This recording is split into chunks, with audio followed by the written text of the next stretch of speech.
When you talk about the greats of basketball, you got to think about George Mikan. Mr. Basketball, how'd you make no limits? What if you stopped when they say you were too big to play? That would have been a giant mistake, wouldn't it? If basketball had never been ruled by giants. No banging bodies, no feeding the big man, no attacking the basket. Instead, you made basketball bigger. Made spectacles a spectacle. You made me. And now, because of you, there's no limits of where we can play. Thank you, George. It's nice having the athletes hang out at SportsCenter. It's a little interesting, though, when some of the old-timers stop by to share opinions. Take a look at these highlights. All you see are the dunk shots. Yeah, whatever happened to the two-handed set shot? A real highlight, in my estimation, is a nice chest pass or a bounce pass. What's with those baggy shorts? You need a pair of suspenders to hold them up. When we played, we just had a slab of rubber on a canvas top, and that was it. Come on, chest pass, chest pass. Come on, Bob, think quick. George. Welcome to GOAT James Kingdom. Welcome. I am Ajani the Exposer, and y'all have now been exposed by the Exposer. I appreciate it.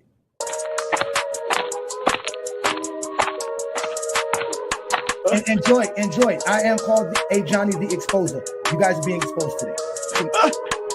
Your opinion, I guess. Move on from it.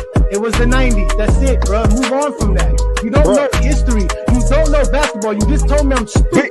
But look how stupid you look because you don't know I know all this basketball. You don't know history. You don't know jamming. You don't know schematics. You don't know coaching. You don't know scouting. You don't know drafting. You don't know nothing from that. Michael Jordan's great because the media said you that, so told you to say that. I know that is recorded, and you are officially being exposed by the Exposer, and you're going to sit there like a man and take this just like Buddy did 2 weeks ago. Let's get ready to rumble. Hey, get your numbers out. I had to get my numbers out. Peace and blessings, y'all. Welcome to a special Friday night exposure with the Exposer. This is the 75th episode. Right here on the GOAT James Kingdom platform, where y'all know I do this every Friday night right here on the GOAT James Kingdom platform. Also going live on the GOAT James Kingdom Facebook group and IG page. So shout out to everybody that follows us and subscribes to us on those platforms. Y'all know what to do. Hit that like button. Hit that subscribe button. Don't be afraid to become a member of the GOAT James Kingdom channel. As y'all know, I only talk the game of basketball. Now, y'all know me as a LeBron James fan, and y'all like to make fun of me as a LeBron James fan, but I'm a real basketball fan. And today I got a special guest that's going to help us understand the game of basketball a lot better from a non-Jordan fan or a LeBron fan's perspective. I have somebody here tonight, ladies and gentlemen, that's been watching basketball since the 70s, if I'm correct, since the late 60s as a child. So they're going to express to me all of the great things, and to you guys right here in the comments, which we see a lot of you guys here. So shout out to everybody that's watching us on the GOAT James Kingdom platform and also on FYF Sports Debate. Shout out to Lamont. Peace and blessings to y'all. Again, shout out to all the GOAT James Kingdom members. I see you, Zero. You keep doing your thing. Shout out to you, Juan Boy. Peace and blessings. Happy New Year as well. It's going to be another great year for GOAT James Kingdom and basketball fans. So shout out to everybody again, like I said in the comments. We appreciate you guys, as today's show will be a wonderful show, as we are going to, again, celebrate the 75th anniversary of the GOAT James Kingdom Friday Night Exposure with the Exposer. I do this every Friday night. But before we get to tonight's show, ladies and gentlemen, I got something I want to share with you. I got a special thing for y'all. For all of you guys that go out there and make daily picks and things is not working out for you guys, well, check this out. There's going to be a better way, a fun way, a faster way, and a more smarter way to actually make your picks on a daily basis. So FYF has a special clip here that they would like to play for you guys so that you guys can see what it's going to be about. And all you got to do is go up to the description in the link, and you'll be hit the link in the description, and you'll be able to see more details. But let's let FYF Lamont explain how you can get a great chance of making daily picks so that you can be happy with your parlays. Ever had a moment where you thought, why did I even make those picks last night? That was a mistake. Or maybe a parlay seemed like a good idea, but now I'm rethinking it, similar to how I did with the Boston Celtics losing to the Philadelphia 76ers at home the other night. What the f***? Well, maybe it's time to switch everything up with layup, the smarter, risk-free way to play. So what's layup? Layup lets you win money on sports by saving. That's right, no more losing your sleep or whatever cash you have in your wallet. Here's how it works. Layup sends you 3 daily picks, simple, easy, and fun. Get all 3 picks right and you score a payout.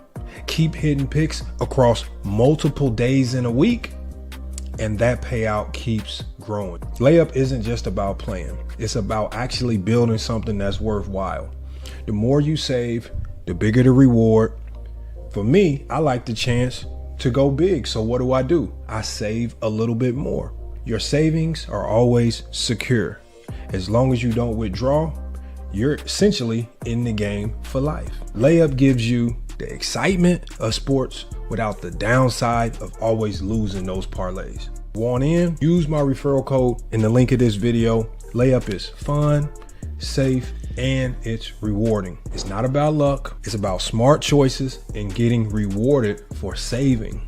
Don't wait. Download the Layup app now. Make sure to use my referral code and start winning the right way. Save big, play, and win without the worry. Click now, download, and join the fun.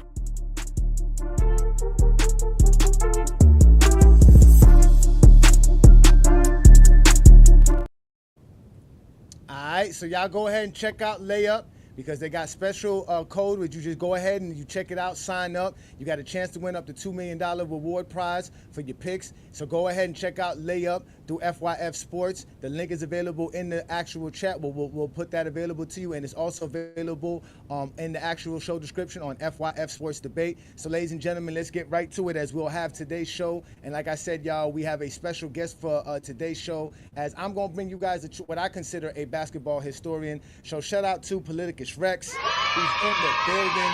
Let me unmute you right quick, my friend. Good day, good evening. Thank you for joining the Friday Night Exposure with the Exposer. I am here to be a student because, from my understanding, we've talked before. You are a basketball a historian. You've been watching the game since a child, and we obviously can see you've seen a lot of basketball in your lifetime. So thank you for joining me. Go ahead and introduce yourself. Thanks for joining me on a Friday night. Go ahead, Rex. Yeah, well, I'm Rex. I'm not a fan. I'm not a fan of the NBA. I love basketball. If I have to be a fan of anybody, I'm a fan of Dr. James Naismith. Created the perfect basketball is the perfect game. So that's where I start off from.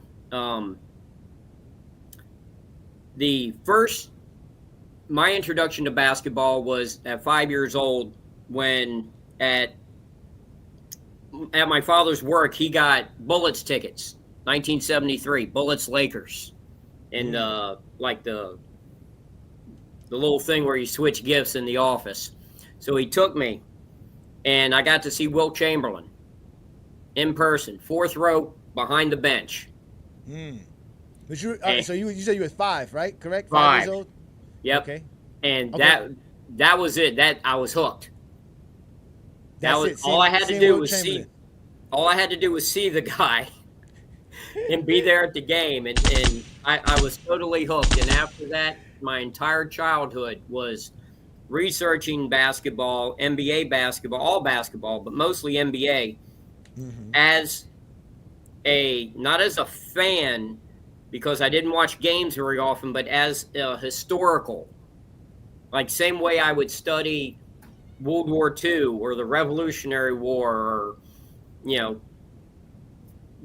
1780s France. I would study basketball in the NBA. Okay. And was big time into the centers, because seeing Wilt in person was just, I still remember it. I still get excited. Now, I was going to ask you that because I was thinking you were 5 years old, right? Yep.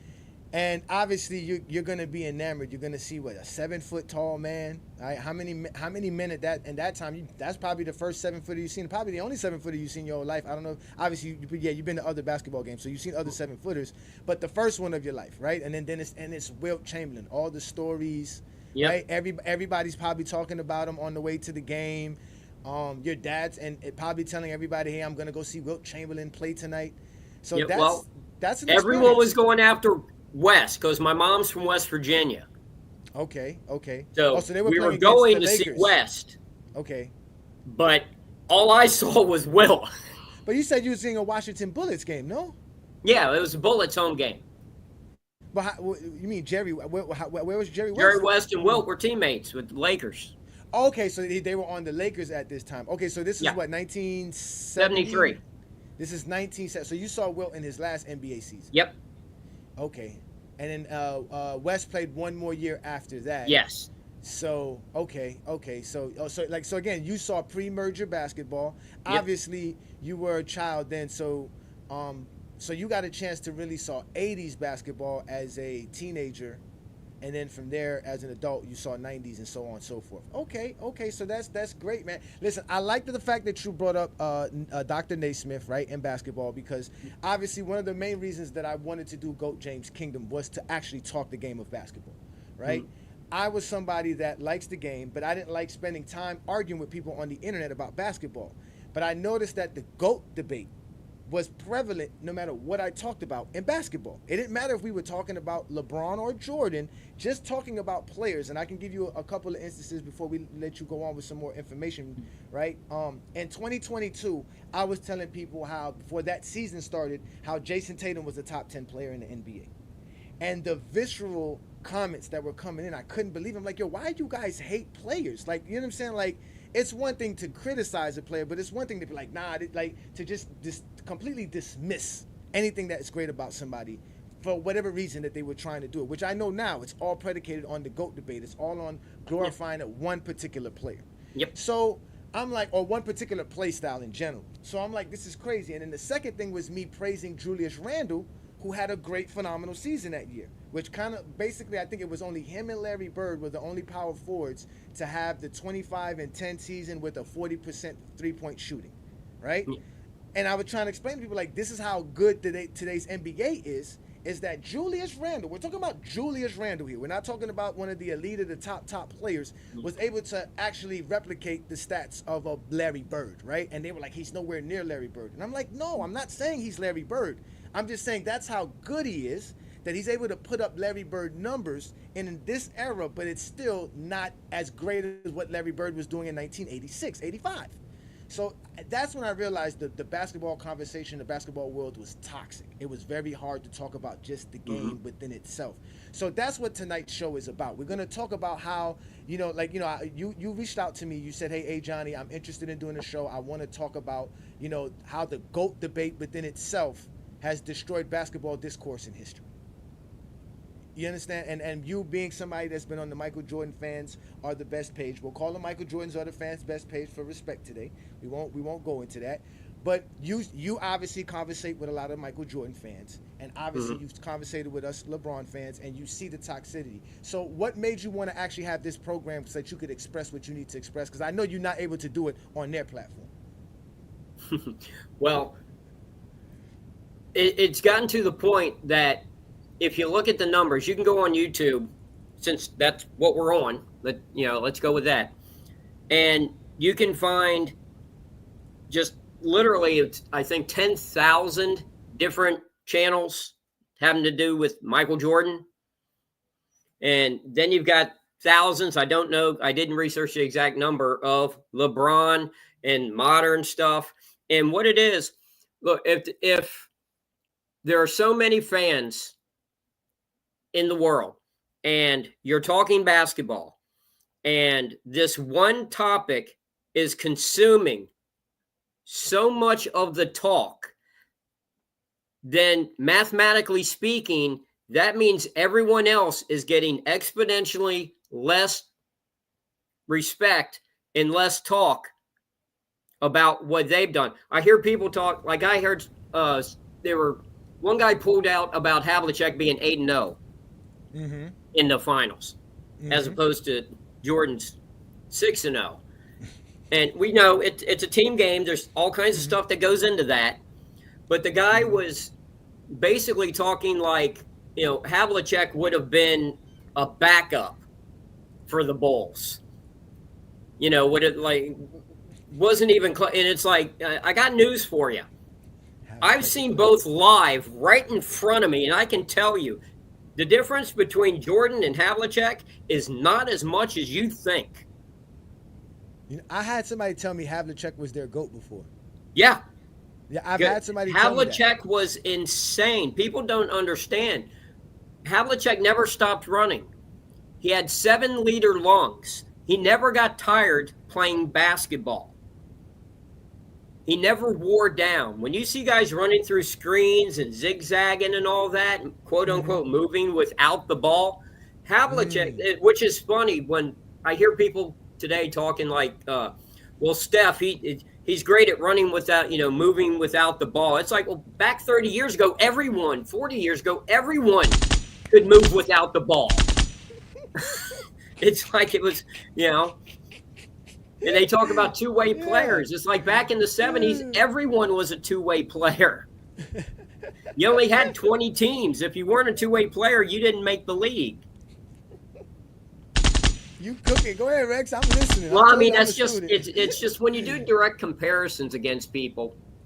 And if I can go off on a tangent here. Yeah, go ahead, man. Enjoy. I get slammed a lot. I see a lot of the names in here know me in the chat. And I get slammed a lot for bringing up the expansion of the 90s. How dare you? Well, it's so misunderstood. Okay? It's so misunderstood. People don't understand. And they'll say, well, there were other eras with expansion. Well, what about this year when a team came in? They don't understand the premise. First of all, obviously, ABA, NBA days was the worst as far as your talent pool because it was literally split. Yes. It was literally, we just said, you know what, we're just going to cut it. We're just going to take some of the top guys and just put them in another league. So, yes, you have an issue there. That's why I say the best basketball was post-merger, pre-expansion. Okay? Now, when I talk about expansion in the 90s, it wasn't, people look at teams. It's not just teams. Yes, they've put in 7 teams during the modern era. That's a lot. But on top of that, they've changed the rosters from 12 to up to 16 players on every roster. Not just new teams coming in, but the 23 that were there when Jordan was a rookie. All of those have expanded from 12 to 16-man rosters. That is the rapid expansion. They went from 324 players in 1984 to now 590 contracted NBA players. Okay? That's almost double. That's expansion. Okay? And like an old friend of mine said, remember, when you expand, the first guy you call is the last guy you cut. Facts. All right? Yeah. And to deal with this expansion, they got rid of the college requirement. So then not only were they bringing in players who wouldn't have made the league the year before, 2 years before, 5 years before, but then they were bringing in less experienced players as well. So that's why you got, when Phil Jackson was with the Knicks as the GM, or not as president, not GM, right? Yeah, I believe his title was president. Yeah, president, something like that. Yeah. Basketball operations, something like that. Yeah. They asked Derek Fisher, who he had hired as coach, why don't you guys run the triangle offense? And he said straight out, because these guys don't understand it. They don't get it. Because the average player is now on a team that's not a playoff team, which the Knicks were not. You got a lot of young players that are 20, 22, 23 who didn't go to college or went to college for one season and then are off in the pros. And they don't have the experience basketball mind-wise at that age as somebody who goes to college for 4 years, plays in the ACC, goes to the NCAA tournament every year, and then goes to the NBA. He may not be as good. He may not have the natural talent or natural athleticism, but he understands the game at that level better. Now, when I bring this up, people will start bringing in guys like Kevin Garnett, LeBron James, Kobe Bryant, who made the jump and are all-time greats. They're the exceptions. Okay? They're the guys that they would have been great no matter what.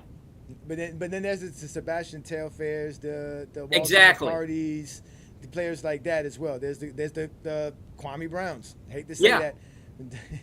No, I like Brown, it. I like him, and I think even he would admit that in hindsight, if he would have went to college for 4 years to a program that had a top tier coach and assistant coaches and discipline and an organized program, which you have in college because you are going to college, he possibly could have been a fantastic player. Yeah, nobody. He was never given the chance to mature at his own pace. Yeah, because nobody warned him about Michael Jordan, who held the kind of standards that you're trying to hold to these players. Like, you need to have the IQ, you need to be, on point and not have the tolerance. Like you said, that's what college is for. You're a professional. We're not coddling you. You know what I'm saying? So, but the NBA it is a little different compared to how it was, and obviously the one and done thing changed basketball, because you got to remember, when you started watching basketball, there was a rule that said you had to go 4 years of college before you could enter the NBA, and that was a rule that they didn't change till the 2000s. Yeah, well, how the rule actually read, and because people will know this because of Wilt, the NBA will not accept you until your college class has graduated. Wilt played 2 years. Yeah, and he went to play in the and then went to the Globetrotters because he was not eligible yet for the NBA. Then you have the exact opposite of that with Larry Bird, where Larry Bird enrolls at Indiana in 1974 and is there for 15 days and then quits and goes back home. Then the next year, his family and friends talk him into going to Indiana State. He plays at Indiana State, and he wasn't really looked at as much as some of the other top guys because they're like, well, he has another year. Yeah, he has to play the four years. Yeah, or he's going to play, but he didn't because the NCAA counted his time at Indiana. That his high school class was 1974, which meant he was eligible for the NBA draft in 1978, and that's how Red Auerbach stole him. Yeah, because no one else realized, or no one with the first 5 picks realized that you could draft a guy because he went to college, then did what nobody does, quit and goes home. Yeah, and works for the city. Because like you said, nobody's going to draft a player that you don't have to play for another year or two. Right. Exactly. Okay. I'm on it. Go ahead. Continue. So you see that you have all that. But when I mention expansion does not dilute the top of the league. Your best players, your best teams, your best coaches, or your best players, your best teams, your best coaches. Where the rapid expansion of the 90s shows itself is in statistics. Okay, and another show made a video slamming me on this topic and brought up the fact that the 91 Bulls went 13-0 against expansion teams. Well, do the math. Subtract 13 victories. They had 13 less victories, but their total amount of losses against the experienced established teams. So if you project that over the course of 82 games, it gave them like 3 wins, right? Yeah. Now, no, of course. That doesn't change who won that year. They were the best team. They won. Facts. Okay? Yeah. But where it shows itself is when you then take that team and compare it to the 1972 Lakers or the 1967 Sixers or the 1986 Celtics, and you're comparing wins and losses, okay, well, there's a difference here. All facts. Oh my God. And that's why I say you cannot have an individual GOAT, because you can't directly compare eras. 72 Lakers set the record of wins and had 33 consecutive wins. But during those 33 wins, they never played Dr. J, never played Mel Daniels. Mm-hmm. Yeah, because they were in another league. Yeah. Exactly. Okay. So you can't say, oh, well, they won 33, and then which team was it? Came pretty close a couple years ago. Miami Heat. They won 27. Miami Heat. Yeah. Mm-hmm. Okay. Well, they're not playing against a split league. All right. They played every top player. They played. Yeah. And more teams on top of that. There was more teams. Well, more does not necessarily mean better. No, I didn't say better. I'm just saying they just played, but they just played more teams. That's what I'm saying. They just played more team on top of that. They played more teams that were already established. They obviously, I think in 2013, that was the Bobcats' first year back in the league from Charlotte. So that would have made it 30 teams in 2013. But obviously, like you said, in 1972, I think it was 16 teams in the NBA. And then you had obviously the ABA had like 8 or 9 teams. Yeah. Probably 4 guys that would have been all NBA first or second team. They had a guy that would have been the league MVP over there. They had Dr. J. Well, Mel Daniels was MVP at that time.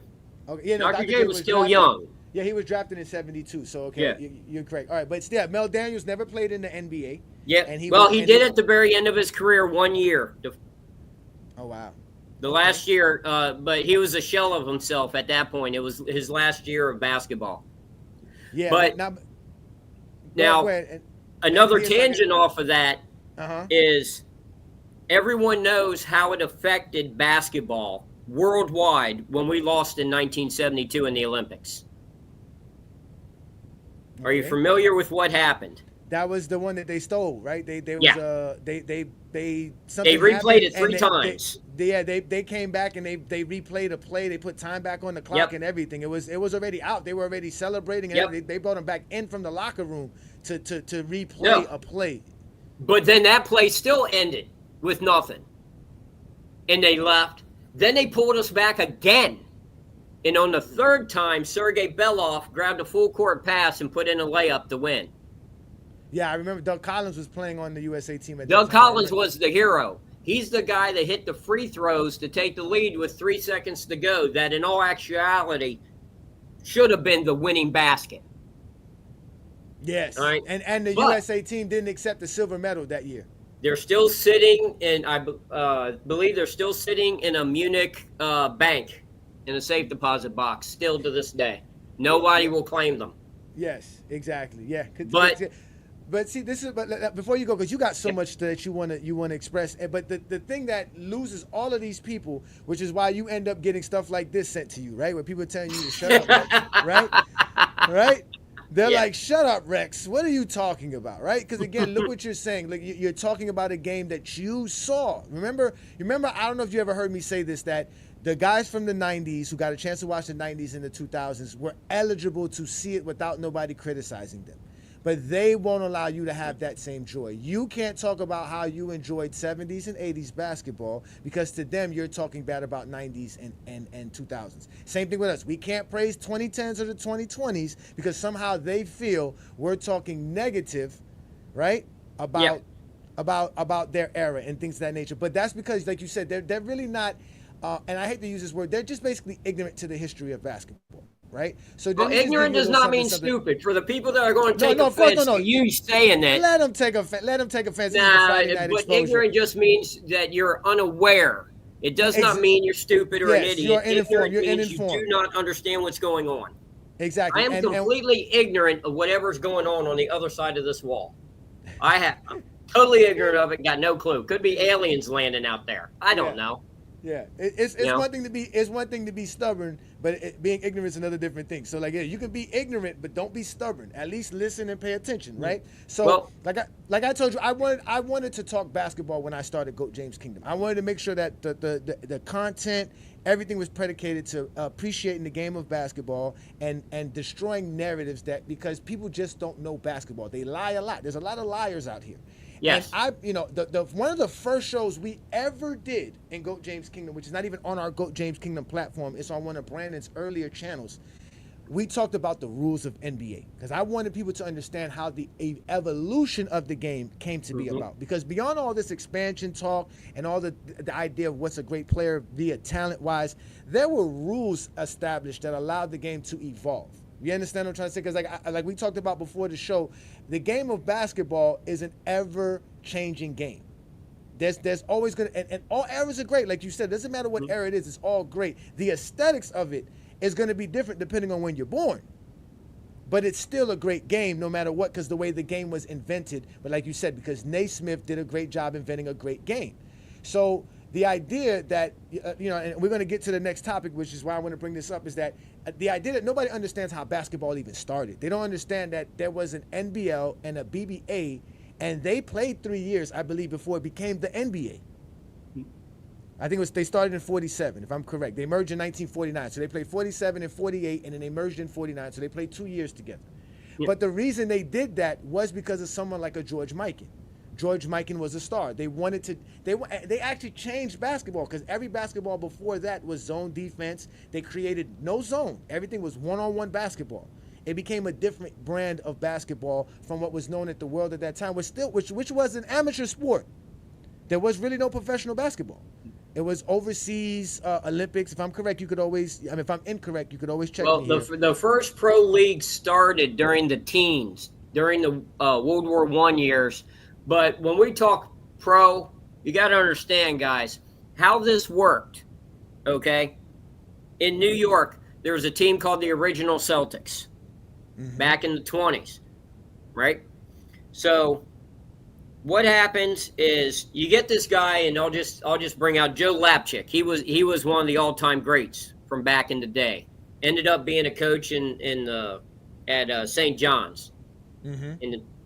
So Joe Lapchick, he's sitting there, and how it would work is these guys would hang out at the information booth at Grand Central Station. Okay. And you had leagues in all 5 boroughs going on. You had industrial leagues, you had just men's league, church leagues, open leagues, you had all of it. And what happened is he would be like, well, if you want me to come play for your team, I'll be waiting here. Send a telegram where to be, at what time, and how much you're paying me. That's how professional basketball started.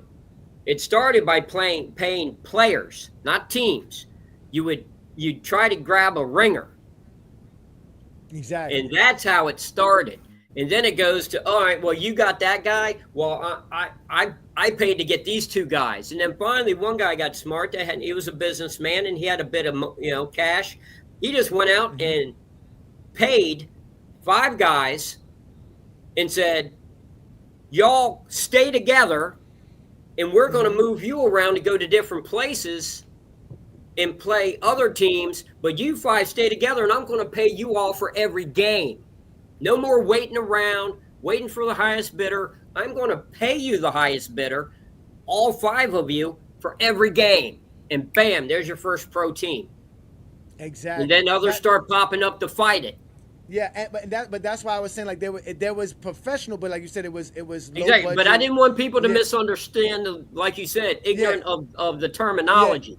They were professionals, but they were not what you're talking about. Yeah, there's no professional. I was saying there was no real professional league because, as you can see here, the National Basketball League started in '36, but they only had like 6 or 7 teams. So, like when you talk about the BBA or the BAA, who had a team, a league all the way to 1949, they had 12 teams. But when they merged with the NBL in 1950 for their first year, they ended up with 17 teams. But by the time you get to like 1956 or 1958, there's only like 8 teams in the league. Yep. So it shows you how the fluctuation, because they're establishing the business of a professional league. Yes. You see what I'm saying? Now, when we're talking, what I meant by that is that you already had established basketball leagues as far as college-wise, right? As far as the Olympics-wise, international-wise, international play, boys and girls club type of things. These things were the major things that people used to go see. So you get that, but then you get all these rule changes. Like, people are upset about the gather step. Do you know that the pivot foot was installed in 1956? Yeah.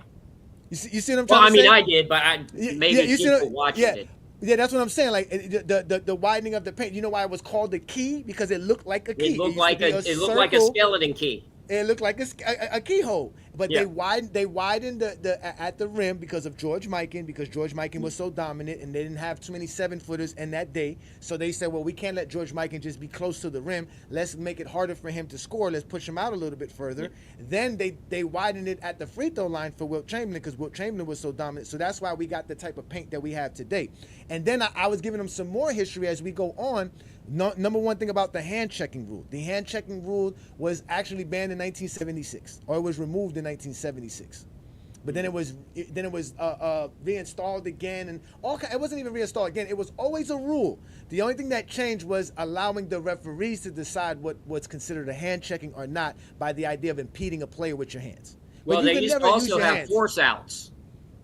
Yeah, even if we go back, they changed it. It used to be 4 fouls and you were out of a game. Now I know you mentioned how back in the days fouls was a big thing, right? George Mikan has I think the most foul outs in NBA history. Yeah, well, when the thing that aggravates me is when people are so short-sighted and they'll sit there and say, well, the 90s were the roughest era. Dude, not even close. Look at that chart. Look at the names on that chart. Are they from the 90s? And these are guys that if you fouled 5 times, you were fouled out the game. That was 5 fouls then. Yeah, I mean, you got George Mikan, Walter Dukes, Vern Mickelson. Now, Vern Mickelson and Mikan were teammates, and they're 1 and 3 all time on fouls. How many people drove the lane at that point? They were not trying to. For what? You got leveled. Out here. That's why he said what in the little commercial he said what happened to the 2-hand set shot. That's what they used to have, the 2-hand set shot. Yeah. Because they didn't even have a pivot foot because you couldn't use your pivot foot. Right? No, both feet had to stay. Stay on the ground. That's what I'm saying. And you had to dribble with your hand above the ball. You couldn't put your hand on the side of the ball. You couldn't put your hand underneath the basketball. For people that want to argue that, yes. Do you understand how that rule has changed? If you read the actual wording of the rule, it has never changed. Okay, but what happens I've been around a bit in different capacities at higher levels, and what happens is at the beginning of the year, you're starting training camp, the coaches are together, there will be memos, and the actual NBA refs, they go to training camp too. They'll be at each team, and they'll be running the team's training camps as a ref, practicing their trade. They just don't walk out and they're NBA refs. Okay? So what happens is the rules committee will sit here and say, okay, well, the dribbling, we need to give a little bit more freedom. We got the greatest athletes in the world. These guys are giants. They're super athletic. They're quick. They're fast. They can move. But the rule of having your hand on top of the ball slows down their movement. So how that rule was originally enforced was your whole hand had to stay above. If you imagine the ball as a globe, your entire hand had to stay above the equator. Okay? Then over time you'll get a memo and say, okay, we're going to try that. The reading of this rule is not the whole hand has to stay above the equator, but the hand, not the fingers, but the hand, the palm has to stay above the equator. So your fingers can go to the side. So your fingers can wrap around the side. And remember, at the same time, you're also going to guys, like Dr. J, Connie Hawkins, and these guys have huge hands that can almost wrap around the ball. White, JoJo White, all these guys, Pistol Pete Maravich, guys who were very creative at dribbling. Yes. Yeah. So you're sitting. So what happens is the rule may read the same in the rule book for 50 years, but they'll send out memos where they'll reevaluate the interpretation of the rule. So you'll sit there and you'll say, oh, well, back in my day, your whole hand had to be on top of the ball. And a young guy won't believe it. It's like, no, that's true. That's how the rule was enforced back then, was your whole hand had to stay on top of the ball. Then they said, no, by hand, we mean hand, palm, not fingers. So, okay, well, now you can move it side to side. You can switch hands at full speed from right to left. You can do crossovers. You can go behind your back. You can do all that stuff now because your fingers are allowed to slip on the side as long as your palm is still on top. Exactly. Now, they've gotten looser with it where they'll send out a memo. And the rule book, it stays the same. But they'll send out a memo and say, okay, well, how we're interpreting it now is your palm must stay on top of the ball until you make a basketball move. So if you're going and you're pushing a bounce pass, or if you're going and you're cutting, changing direction, your hand can go under the ball as long as the ball stays in motion and you stay in motion. If you stop and your hand cups under the ball, you've picked up your dribble. If your hand cups under the ball as you're making a move and the ball stays in movement, it's legal. Okay.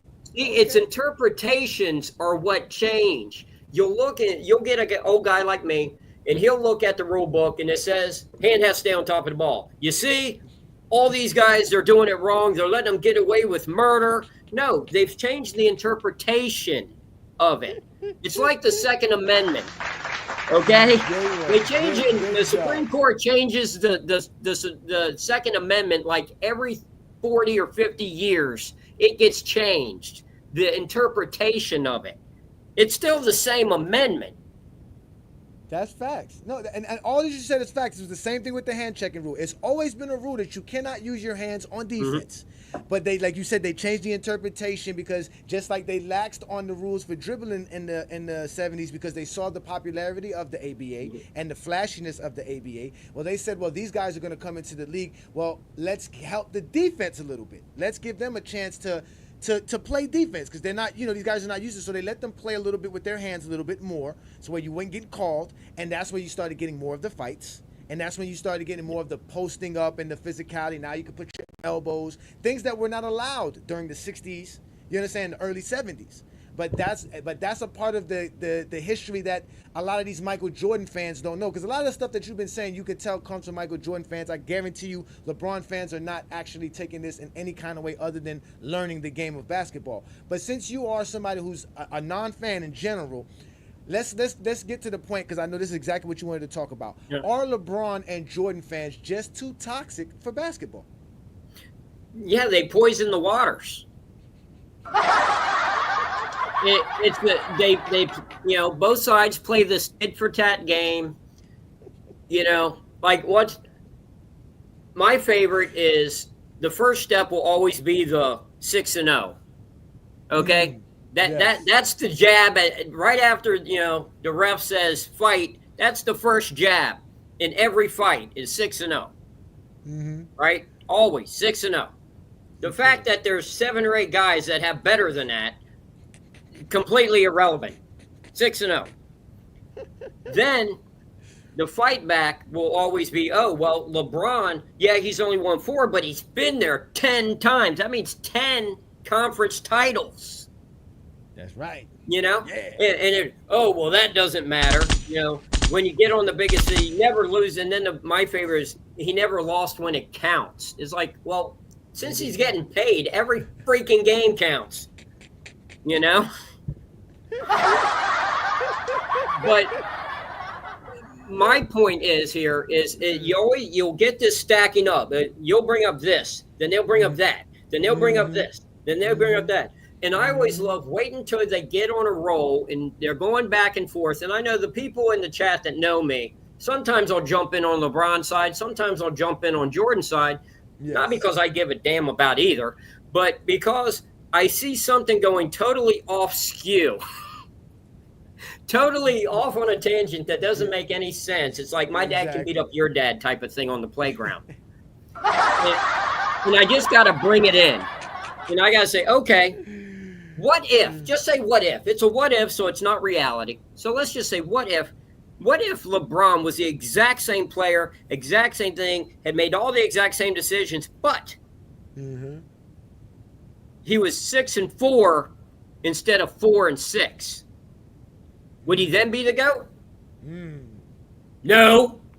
It's always the thing. The one thing I've noticed the most is that 90% of LeBron fans are Jordan fans. They love Jordan. They just think LeBron's better. They think LeBron is a bigger, better version.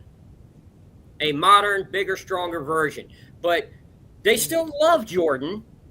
They think LeBron's better. More of the Jordan fans I've met love Jordan, and LeBron's trash. Not just LeBron's trash. Everybody's trash. Everybody's trash. Nobody that doesn't make Jordan look good is irrelevant. Like you said. Well, that's my biggest problem with when you argue for one particular player is that when you spend if all the breath that's spent on these two guys arguing this over that when they play different positions, different ways, with different teammates for different coaches against different competition in different eras with different rules changes. It's one thing is common through all of that. Different. You can't compare things that are different. Okay, I said a year ago, and it caught on for a while, it's like apples and typewriters. Okay, apples and oranges, they're both fruit. But some of these arguments are literally like apples and typewriters. Like their thing. When did you ever see Jordan fail? Like, it's a different era. It's a different circumstance. They're not playing the same teams. They're not exactly. They're not playing against the same competition. There's so many different elements that it's not the same. It's not just as simple as saying, well, Jordan, when he was in a Game 7, he never got to a Game 7. Like, he didn't play the Utah Jazz. He didn't play the New York Knicks. LeBron wasn't drafted in that era. You only could judge them for what they did. That's what we always tell them.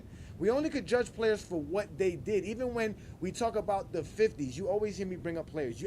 I don't know how many people you hear praise the 50s that are probably my age or younger than you, but I'm quite sure I'm probably one of the few that you hear talk about a Bob Pettit, who will bring up a Bob Cousy or a Mike in a good light to a certain degree. Now, I don't think 50s basketball is the greatest basketball era ever. Obviously, I'm not going to think that, but that doesn't diminish it because I don't think it was a great basketball era. I could appreciate it for what it was. I could appreciate Tom Gola, Paul Arizin, Bill Sharman, all those guys who created that league for what it was back then. And that's what it was. You see what I'm trying to say? Like, I understand that. That's very easy to understand because that also, appreciating that also doesn't deteriorate from me appreciating LeBron in today's era. You want to know how good some of these guys were back then? You mentioned the name there, Tom Gola. Yeah, Tom Gola. You know that to this day, right now today, he is still the all-time leading rebounder in NCAA history, 70 years later. But you know what they'll say? Because they couldn't shoot back then, people were shooting 30%. That's what the Michael Jordan fans Okay, well say. then why didn't everyone else get that many then? Exactly. It doesn't matter. It doesn't matter. Played guard. It's still available. Exactly. He played guard and small forward in the NBA. If you would have watched last night's live on FYF Sports Debate, somebody stated guards and rebounding have nothing to do with one another. Nobody cares if a guard can rebound. Nobody on Tell that to Fat Lever. I'll tell that to Russell Westbrook. Right. Tell that to Magic Johnson, who played in the perimeter. You know what I mean? Here's the thing I don't understand. So many people want to slam today's players. Yes. All right. But I don't see them blowing up Westbrook because doesn't Westbrook play the way that they claim everyone played in the 90s? Yeah. 100 miles an hour every minute? He does. Of course he does. So does Giannis. There's a bunch then of why aren't they like championing him? Because it doesn't relate to the GOAT debate. How can they make Russell Westbrook make Michael Jordan or Kobe better than LeBron? There's no way to do it. They haven't found a way to do it. I'll put it to you this way. A lot of people think I know a lot about basketball. I was wrong about something. Dead wrong. Something I brought up 6 months ago. Okay. that John Stockton is far more durable than LeBron. I couldn't sleep the other night, couple weeks ago, and I just did a deep dive. You were the first person I emailed, and I realized, and I still have it on my phone here. I realized this little fact. Okay, these are the players that played in their career less games per season than LeBron. Less than LeBron. Magic Johnson, Patrick Ewing, Charles Barkley, David Robinson, Shaquille O'Neal, Larry Bird, Moses Malone, Hakeem Olajuwon. Then I looked and I said, okay, well, what about minutes per game? Because they might have played less games, but I'm sure they played more minutes, right? They did. That's, So I go and look. These are the players that played less minutes per game than LeBron.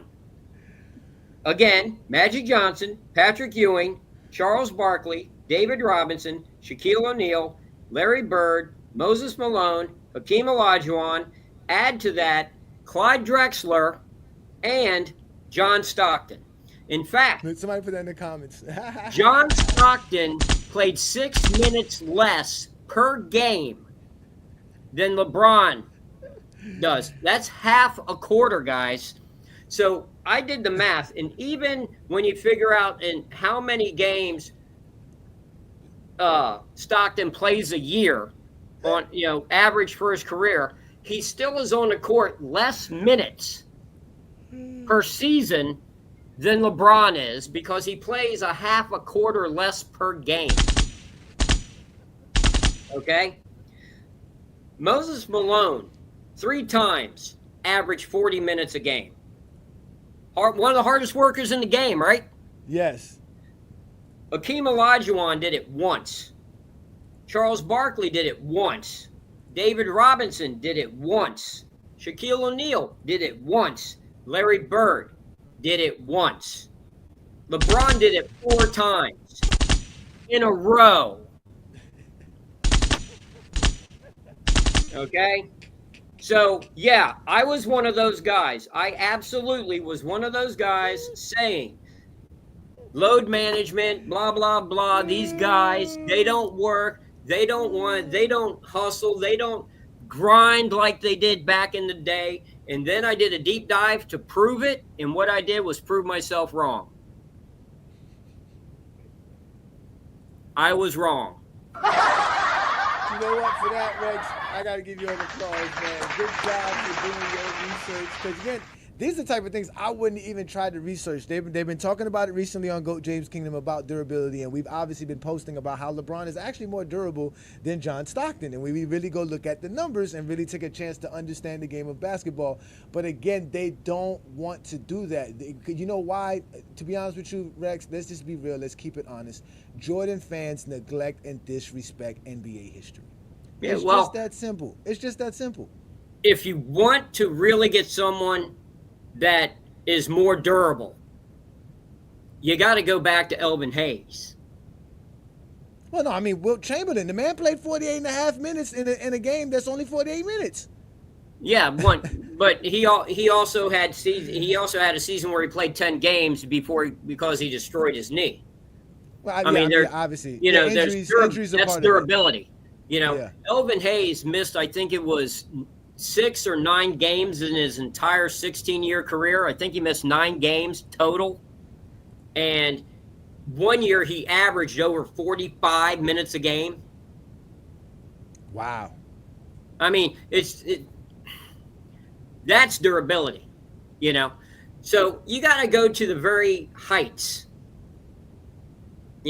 But I was thinking about it, and I did some research, and the reason you see this, how now they say, oh, guys just take nights off. Yes, they do. They did back then, too. They did. Facts. 30 years ago. Facts. They absolutely did. No, I say 40, because remember, it's starting to get old. The night, 30 years ago, 90s is 30 years ago. 90s. Continue. I'm sorry. Yeah, 90s. Go continue. Uh-huh. But what happened? Back then, because just like the response that you get from today, they knew fans wouldn't like it. So you would have guys that would sit out because of back stiffness, or knee pain, or they pulled an arch, and you can look it up. Yeah, you can look it up. So they're sitting on the bench in street clothes, and they look fine. Oh, but because you can't see back stiffness. It's not like he's going to be in a full body cast sitting there on the sideline. Nor can you X-ray it. It's just stiffness. Yeah, exactly. Well, what happened is, I'm not sure if it was the last one or one before it, the collective bargaining agreement. Now that betting is legal and involved, you cannot lie on a medical report. It's an actual fined offense by the NBA office. So if someone is just worn out, and sore from just playing, and he's just going to sit out, you have to say he's just sitting out. You can't make up a minor nick or minor injury to make an excuse for him to sit out. That's illegal now. So that means that is a finable offense. All right, so as an example, Jalen Brunson didn't play the other night because of a sore left calf strain. That's an official injury, correct? Because these guys have injuries, they have sore limbs left and right, so they can say, okay, well, you've been dealing with this little soreness. We'll just let you rest and put down that you have a strained calf muscle. Yeah. Yeah, right? Because this is the thing about the Jordan fans, right? Because this is what I was going to tell you, right? As a perfect example about how they're ignorant to anything. There is a clip right now that Michael Jordan fans are running through the basketball world from Eddie Johnson, if I'm saying his name correct. He played in the 80s, and he talks about a game where they play against Michael Jordan Chicago Bulls. And he talked about how Michael Jordan was a freak of nature, how they were gambling and playing cards the night before the game, and that they were just having a good time. But he said he felt sore. So he called the coach and told the coach, hey, man, I'm not going tomorrow. And the coach was like, don't worry, you weren't going to go anyways, because he was feeling sore. Then he said that later on that evening, Tom Chambers called the coach and told the coach the same thing. Like, yeah, I'm not going. I can't make it. I'm sore. So these guys didn't really have any injuries. They were just sore. He was out having fun, playing cards, drinking with Michael Jordan. Michael Jordan knew that those guys weren't going to play because they were telling Michael Jordan, yeah, man, we sore. He said that everybody was sore because he said Scottie Pippen was there. A couple of other Bulls players was there. He said because they all just finished playing a game of basketball. So they were all, sore. He said, but something, the premise of the video is that Michael Jordan was superhuman because everybody's sore, everybody's this, but here comes Michael Jordan saying he's going to come score 50 on them because he knows Tom Chambers is not playing, Eddie Johnson's not playing. There's some scrubs on the floor tonight. So Jordan's like, I'm going to go light y'all up for 50. And Jordan does go do that. And that's the premise of the show, of the video. But through all of that, they just snitched on the idea that they were load managing. That's load management at its finest. Yeah. He admitted to it. But because they're talking and praising Jordan for going out there beating some guys who coming off the bench, like you said, some guys who really are the last guys on the team, and now he's going out there scoring 50 on them. And mind you, we have stories of Michael Jordan. If LeBron supposedly is doing something to enhance his performance, how come everybody is sore but Jordan? Right? Right? Well, right? We can say, hey, what was Jordan doing that was different back then? That the vast majority takes something. There's a lot of different things, but when I got my team physical, the doctor right there and prescribed steroids while I was sitting there on the table. Okay. Because I'm a little guy, but it's professional. You think they're going to sit here? Look at other sports. There was a professional cyclist. Now it's cycling, so I know Americans don't care. But he's a pro, and he gets paid a whole lot of money to race that bicycle. He got thrown out of a race because he tested positive. You know what he tested positive for? Cough syrup. Because there was something in the cough syrup that tested positive. Professional cyclists are not even allowed to take cough medicine in race. And you're going to sit here and tell me, guys in the NBA, oh, no, they're totally squeaky. They're not doing it. Of course they are. Look at how these guys are built now. Of course they are. NFL, Major League Baseball, of course they are. You would be an idiot not to if someone's going to pay you millions of dollars a year to play a game.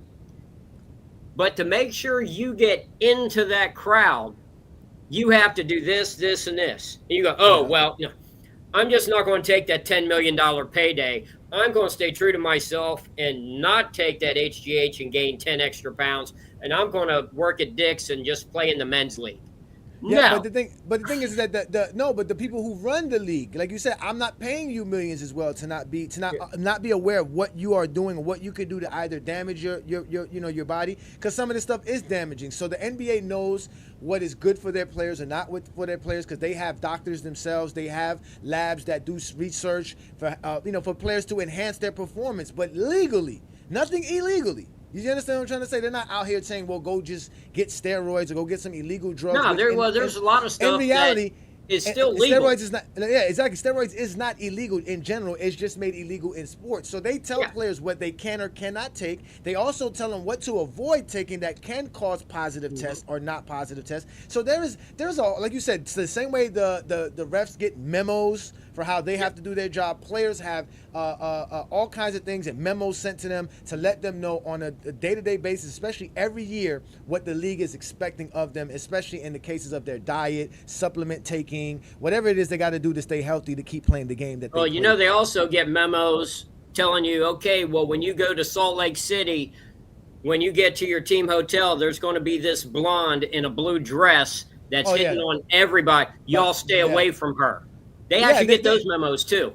Listen. The NBA players know this, because in Miami Heat they'll tell you this. For the Miami Heat players, Pat Riley tells all the players, there's nothing you do in the city of Miami that Pat Riley won't know as a player. He knows everything. He knows every nightclub you can be in. He knows every spot that you would want to go to. They know all this, and they have secret and private security and private investigators that watch players that do. This is not. These guys don't spend billions and millions of dollars for their league to just be. They're very responsible owners and businessmen that are doing the right thing, and the people who they're paying understand, like you said, I'm getting $10 million, $20 million. This is a business. They all understand that this is a business. Only us fans, only us Zesty Jeffries, which they're proud in the comments, as you can see, are the ones who don't understand the game of basketball. Shout out to No Chill Gil. Thanks for last night's show, bro. That actually was a great show. Appreciate you. Gil is out here doing big things. So shout out to Gil with Arenas. But before we let you go, so I know you got to take care of some things, right? So like I said, man, I understand as a non-basketball fan or a non-fan in general how you perceive the GOAT debate, how you perceive basketball discourse. Just know from GOAT James Kingdom, from Brandon and I, our job is to actually correct that, because that's what we love to do. We, like you say, we appreciate Jordan. We appreciate the older era. We just appreciate it for what it is. And we don't diminish anybody or discredit anything. We just recognize greatness for what greatness is. And as time goes on, the game is just going to get better. You understand what I'm saying? When you were watching it in 1970, there was probably somebody telling you Wilt Chamberlain is nobody like Mikan. You understand what I'm trying to say? But you never saw Mikan. You understand what I'm trying to say? But that guy saw Mikan. And the same thing with you. Wilt Chamberlain was Wilt Chamberlain. No matter how great Shaq was, I don't think Shaq gave you the same feeling Wilt Chamberlain gave you, if I'm correct. No. And I've seen both. Exactly, right? But whoever sees Shaq is going to tell you someone like Joel Embiid or Rudy Gobert is not as great. But again, somebody who's watching Rudy Gobert or watching today's guys are going to, you understand what I'm trying to say? So we all have our moments, and we should allow people to have those moments. But as LeBron fans, we just want to correct the game of basketball, because we know for a fact these Zesty Jeffries are the casuals that never really watched the game of basketball. They only watch Michael Jordan commercials, and they watch Michael Jordan play, and they saw what they think is a replica of Michael Jordan and Kobe Bryant, and that's all they know. They don't know the game of basketball. So I'm glad that you came here and you was able to, give us a true understanding of the game from someone who was watching the game prior to the 80s. Like you said, pre-merger basketball, you was watching basketball. And we can take a Zesty Jeffrey 6-year-old experience about Michael Jordan in 1996. We can take your 5-year-old experience with Wilt Chamberlain in 1973. Well, that's what set it off. Just that memory right there is still stuck in my head. And after that, see, I was very sick as a child and missed a whole lot of school, bedridden a lot. So I read all about basketball. My dad worked across the street from the Library of Congress. And I would go in there and I would read everything I could find, news articles. In Wilt's first 4 years in the NBA, there were 1,000 news articles written about how he was going to destroy basketball, that it was going to cease to exist because of how dominant he was. I don't remember that happening with any other player. No, they won't. Let me ask you this question. The rule to change the free throw line shooting, that happened before Wilt Chamberlain entered the NBA or when he entered the NBA? Neither. It wasn't an NBA rule originally. It happened when he was a freshman at Kansas. So they changed the rule in college. So he when was did the playing intramural ball, okay? The coaches of the Big Eight, they heard this kid from Philly. You got to see him to believe him. He is unreal. Next year, I don't know what we're going to do, fellas. So all the coaches go down to see this. And they're watching the summer intramural basketball because freshmen couldn't play then.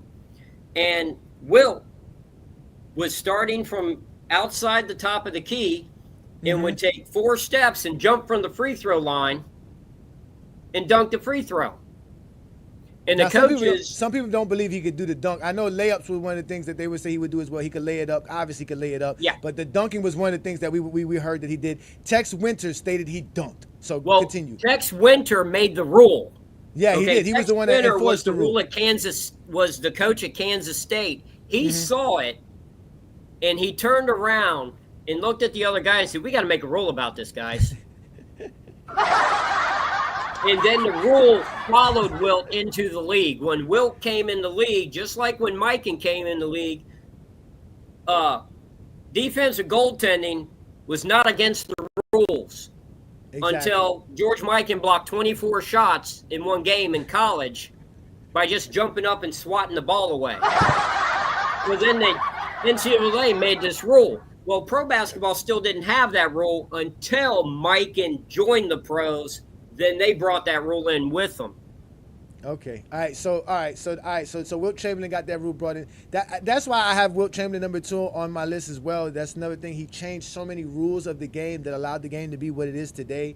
And you can't ignore his dominance and greatness in his era in general, beyond his rivalry between him and Bill Russell and the Celtics. So yeah, man, that is, again, that's the thing about basketball I love the most. I love history in general. I love reading history. So when I learned the game of basketball being now that I've been doing GOAT James Kingdom, now we're going to go on 3 years, I've learned so much more about the history just by exposing the lies that Zesty Jeffries have been saying so much, because they'll tell you one thing and then you go back and look and be like, well, that's not real. That's not the truth. You know what I mean? The real difference. As a last thing here, the real difference between Jordan and LeBron, okay, as players, Jordan completely dominated his position when he played. He totally dominated the 2-guard position. Changed it. He only played point guard for a portion of one season, played outstandingly well, but the team won less at a lesser clip. Yes. But he individually, as the point, did very well. But really, he only ever played one position. Basically 98% of his career was one position, and he dominated that one position. Where people that appreciate Jordan have trouble appreciating LeBron is LeBron does not have the finesse of Jordan. He does not have the ballet-like movement of Jordan. He doesn't have the aura of Jordan. Jordan is like Mick Jagger. When he walks in the room, he has that. Yes, okay? Yes. He's a star of all stars. Yes. Without a doubt. But on the court, how LeBron dominates is he readily can switch between 4 positions on the run in the middle of a game. So regardless of who the competition is, he can switch literally play to play to find the mismatch that benefits him the most. It's a different kind of domination than Jordan. Jordan dominated one position completely. LeBron, you hear Jordan fans argue that he doesn't dominate like Jordan did. No, but he does it in a more varied way. It's a totally different kind of play. He finds if he has a total mismatch at point guard, then he'll play point guard most of the game and destroy the other team's point guard. Yeah. If he goes in playing small forward and he has an advantage of small forward, he'll get on the wing. He'll work that slash from left to right into the lane, backing down every once in a while on a smaller small forward, and he'll dominate that way.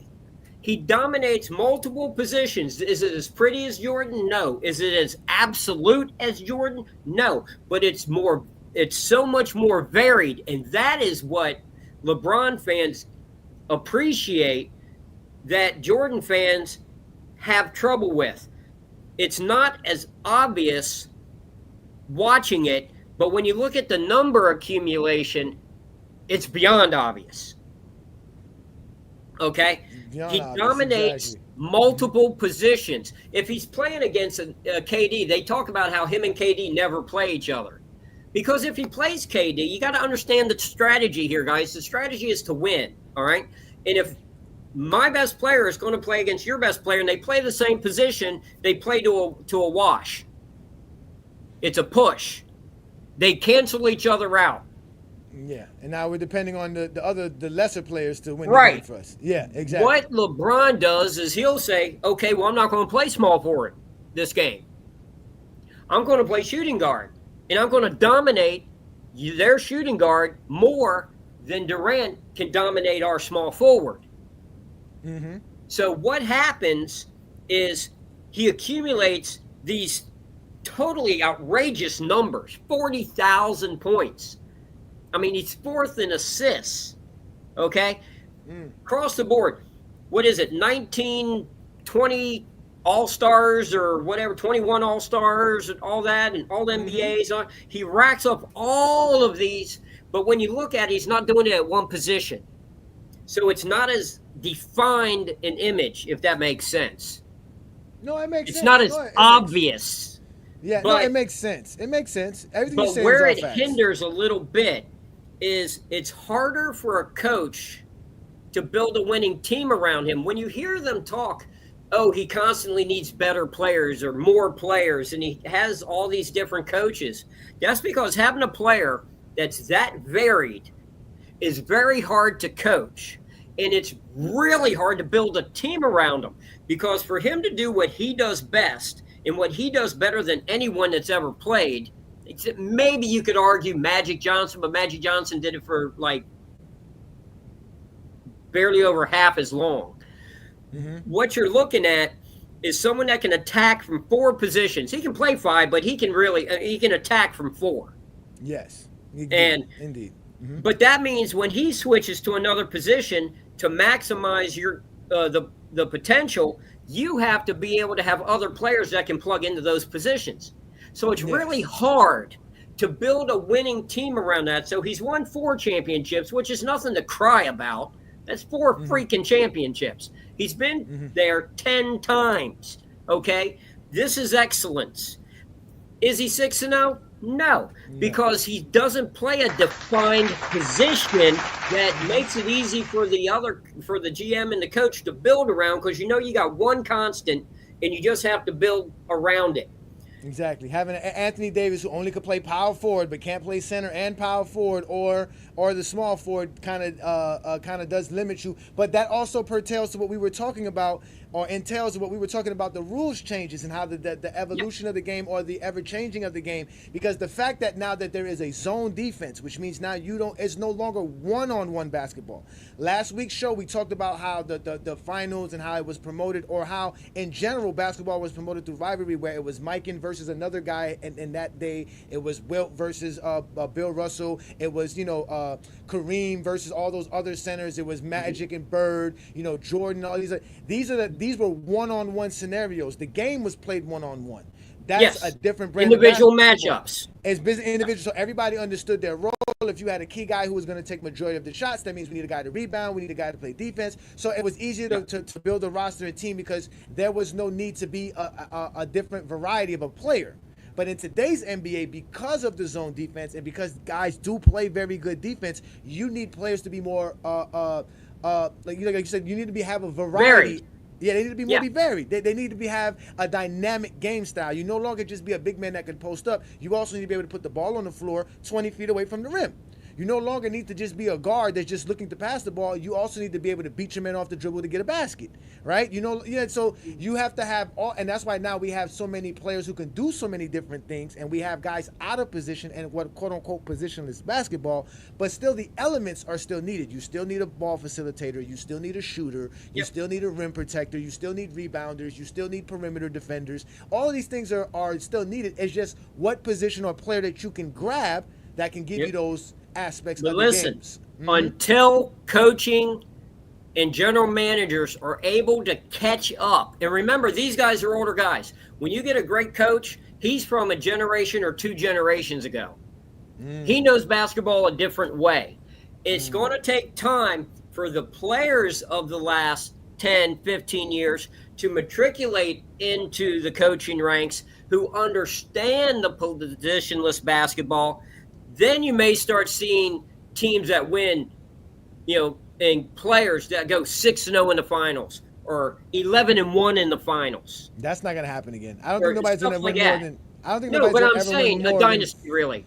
Yeah, I don't think you will never see someone roll off a three-peat or anything like that until the coaches and the GMs figure out how to piece together teams to maximize all of these positionless players, because it's very hard to get a template to build with.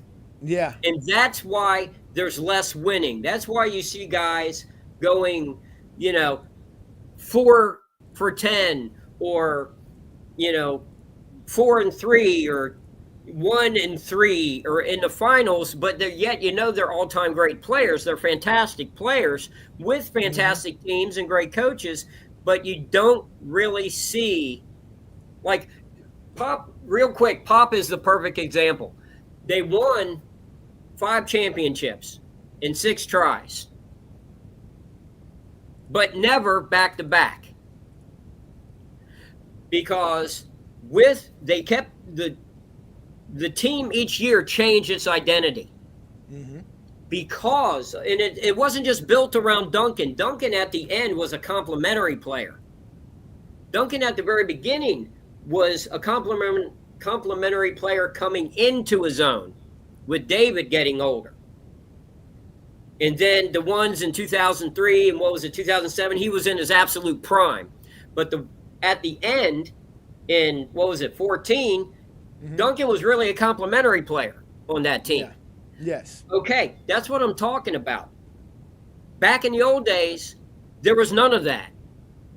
The star carried it. The length of time, and when the star started to die out, the team faded away. Because the team was built around the star.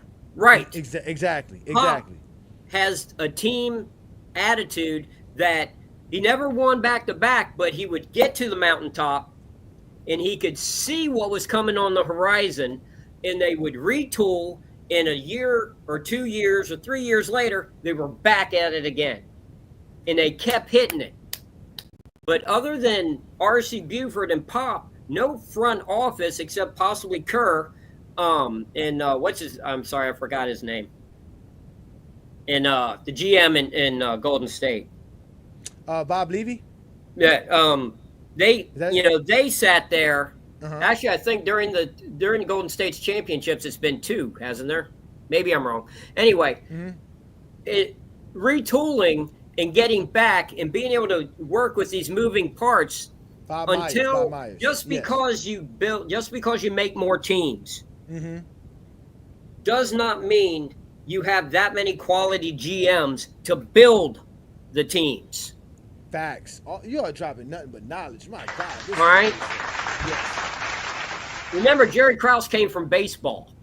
All right, they couldn't. Yes. They didn't even get a basketball GM to build those championship teams. That guy came from baseball. He was a scout. He was a baseball scout. Yeah. Yes. Yes. So you see, that's the thing that you've got to grab. When you find a guy, you got to grab him. You got to keep him. That's why it drives me crazy. Like Mike Brown in Sacramento, getting fired. That's why Sacramento hasn't won since 1951. Okay, that's why.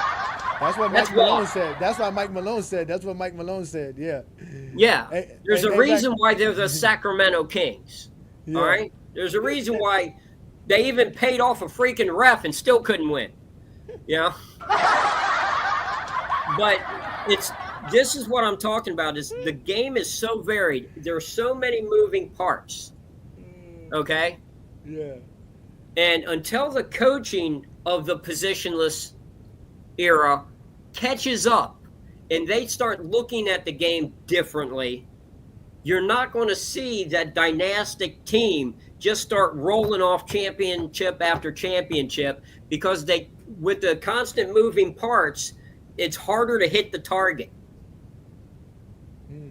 Now, since I'm not a fan, I can look at a team and see where the weakness in the GM is. Oh, they really need to get a backup point guard, you know? And then I go scrolling through and I see how much they paid for this guy and paid for that guy. And it's like, well, that was a dumb investment. You know, you can see it. And until it's figured out, you know, you'll see in another few years, you'll start seeing more guys come in that understand how to work with these multi-position players. And you'll start seeing a team that will be able to grab it and hold on to it. Well, it's hard because of the collective bargaining agreement and how players' contracts are shorter, right? Players are signing 3-4 year deals with player options where they can opt out after 3 years. But another thing, I'm gonna let you go because I know you said you had to take care of something. So yeah, I'm way late, but let's let you go. Go ahead and log off, and I'll continue. You said you'll come back on. Do you need me to send you the link again anywhere, or you have access to the link? No, I was just gonna. In fact, I can try and switch to my phone. Yeah, listen. You know what? If you got to go ahead and take care of what you got to take care of. You've dropped enough knowledge. And yeah, all this fell apart in the well. You know what happened before I got on air. Yeah, I know. It's fine. Everything is falling apart the last hour before the show. Yeah, listen. As you can see, people are actually happy that you showed up and they love the conversation. You see here, the guy said, great topic. Even this guy here was telling me to shut up, stop cutting you off, which I didn't think I was cutting you off. When did you cut me off? I don't know. That's how much they like you, and that's how much. I'm not saying Adrian's wrong. I'm just saying I never noticed. If he cut me off, I was not aware. Yeah. So you know, as you can see, when you come to GOAT James Kingdom, you don't have to worry about nobody saying "Shut up, Rex." You understand what I'm trying to say? So you're good to go. Again, I want to send nothing but gratitude and appreciation. Thank you for joining me. As you guys see, we were talking the history of basketball. As you see, Rex is not a not a Jordan fan or a LeBron fan. He's a basketball fan. He likes the game of basketball. And for him, he'll watch the basketball if it's the NBA, the ABA, if it's going to be another league after the NBA, because he's a basketball fan. And this is what GOAT James Kingdom is all about. So shout out to you, Rex. Thank you again, man. I appreciate you. This was great. This was wonderful. I appreciate you. For the 75th episode, you made it very special. Thank you so much, sir. Thank you for having me. All right, I'd like to do it again sometime. All right, if you're able to come back on, I'm still going to be on for a little bit, and we'll see what happens. Drive safely. Enjoy your evening. Right. Thanks again. Appreciate you, Rex. All right, so that was Rex, man, Politicus Rex. Shout out to him, man, doing big things. We here doing the Friday night exposure with the Exposer. As y'all know, I do this every Friday night right here on the GOAT James Kingdom platform, where we talk the game of basketball and we don't talk nothing else. We do this like none other. Thank you for joining me on a great Friday night. This is a special episode, ladies and gentlemen. As I told y'all, I do this every Friday night, and I'm able to reach the 75th episode right here in GOAT James Kingdom. So thank you so much, man. That is just a great accomplishment, because this is not easy, ladies and gentlemen. Creating different content, different topics, having a show to talk about the game of basketball is not easy at all.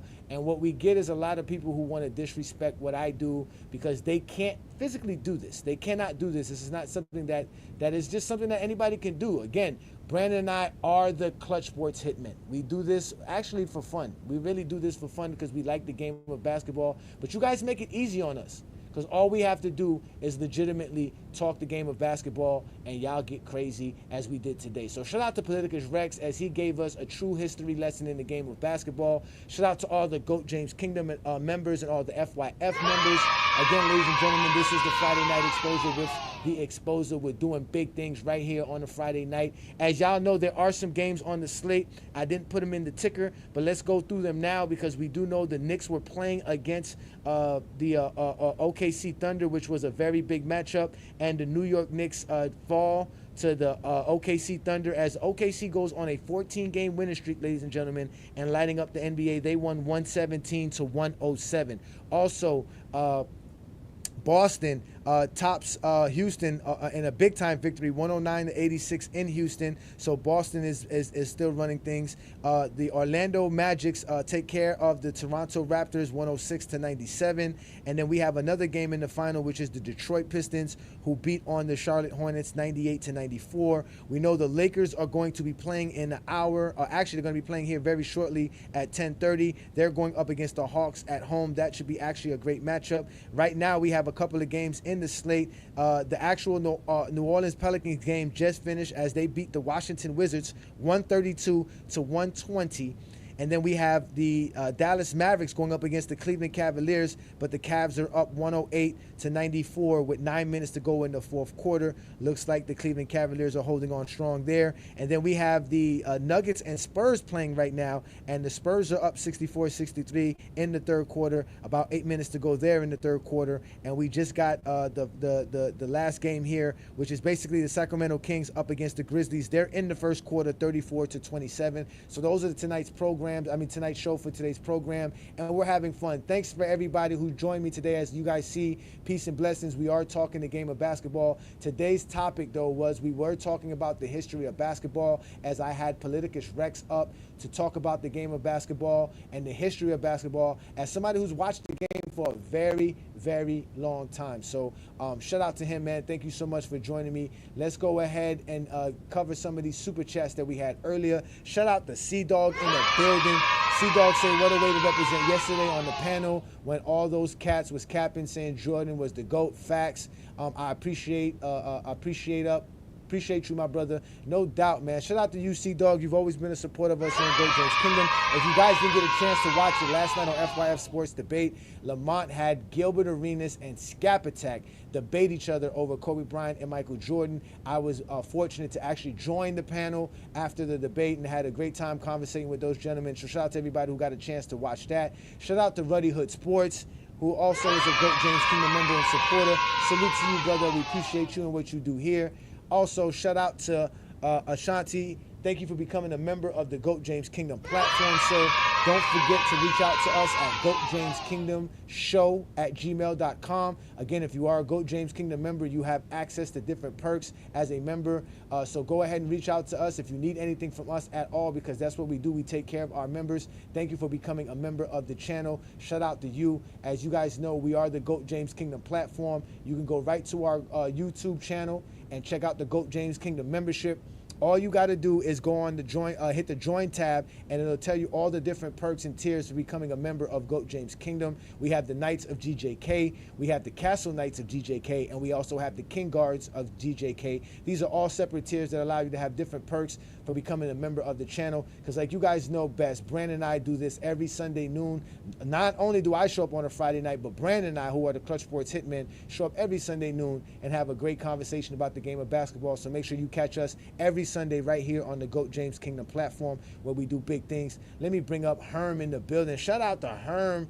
We got Herm here. Salute, my brother. What's good? What's good, man? This is the 75th episode. We celebrating. You see me looking like you see me looking like a 70s player? I see you, man. Congratulations on that, man. Appreciate you, brother. What's good, man? What you got for me on today's show, man? It was a great topic. It was a great discussion. Politicus Rex brought it up, and I was more than glad to give him an opportunity to talk about how the GOAT debate basically is destroyed the discourse in basketball. And I know you're somebody who's an objective person, and you like to go in on all fans. I know you don't use the term fanboy no more, but what did you think of what Rex talked about? Because Rex, like you said, he's not a fanboy. I mean, Rex, he touched on a lot of history of the game. I thought he did a good job in elaborating a lot of things that a lot of people may not know. Um, honestly, too, when it does come down to these people that preference, who they have that as their preference, they got to remember you don't have to down any great player to get your point across about what you believe is the best player to play the game. At the end of the day, we all got our preferences. Niggas may love Michael Jordan of what he did on the court, and that may be their preference of what they love to look at. LeBron James, people may value his all aroundness and versatility and longevity. They may value those things more. So instead of just trying to find anything to diss any one of those guys or any all-time great player, just celebrate the greatness from any player you see. Honestly, end of the day, I think everybody gets away from that, and I think we got to get away from that immediately. Um, but I'm gonna tell you who gets all the blame when it comes down to this GOAT debate and toxic environment, though. Everything falls on Skip Bayless. Um, Skip Bayless, he did open up a lot of doors in the sense of the media. He did, in a sense, create this environment that people could say outlandish shit, say what they really want to say, to bring up a hot point, hot topic, or what may not be, and create controversy or whatever. But at the same time, it took the parody from the game. Yes, you always had your critics in the media that would be critical of whatever the player is doing, whatever actions they show. That's cool. That's what you're supposed to do. Whatever actions you see, whatever things they have done wrong, people have a right to critique. But with Skip Bayless in 2006, this LeBron James, after he had a 40-point game against the Detroit Pistons, that was wild. That was crazy. And it went on from there. So now, instead of just being fans of the game and fans of the product, you got people that would do silly shit like this.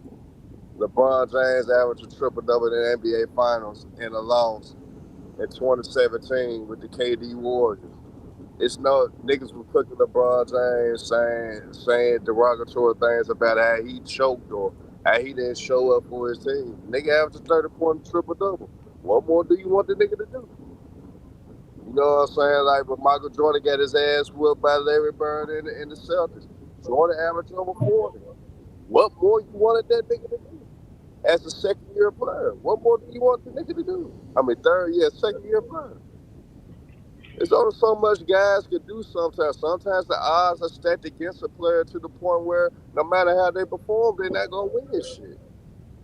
But we went away from it because we trying to prove a point or trying to push a narrative. Or we trying to push our preferences on everybody else. Man, we just gotta love the game, y'all. It goes for each and every one of us and each and every motherfucker that's in. Straight up. Appreciate the game and love the game.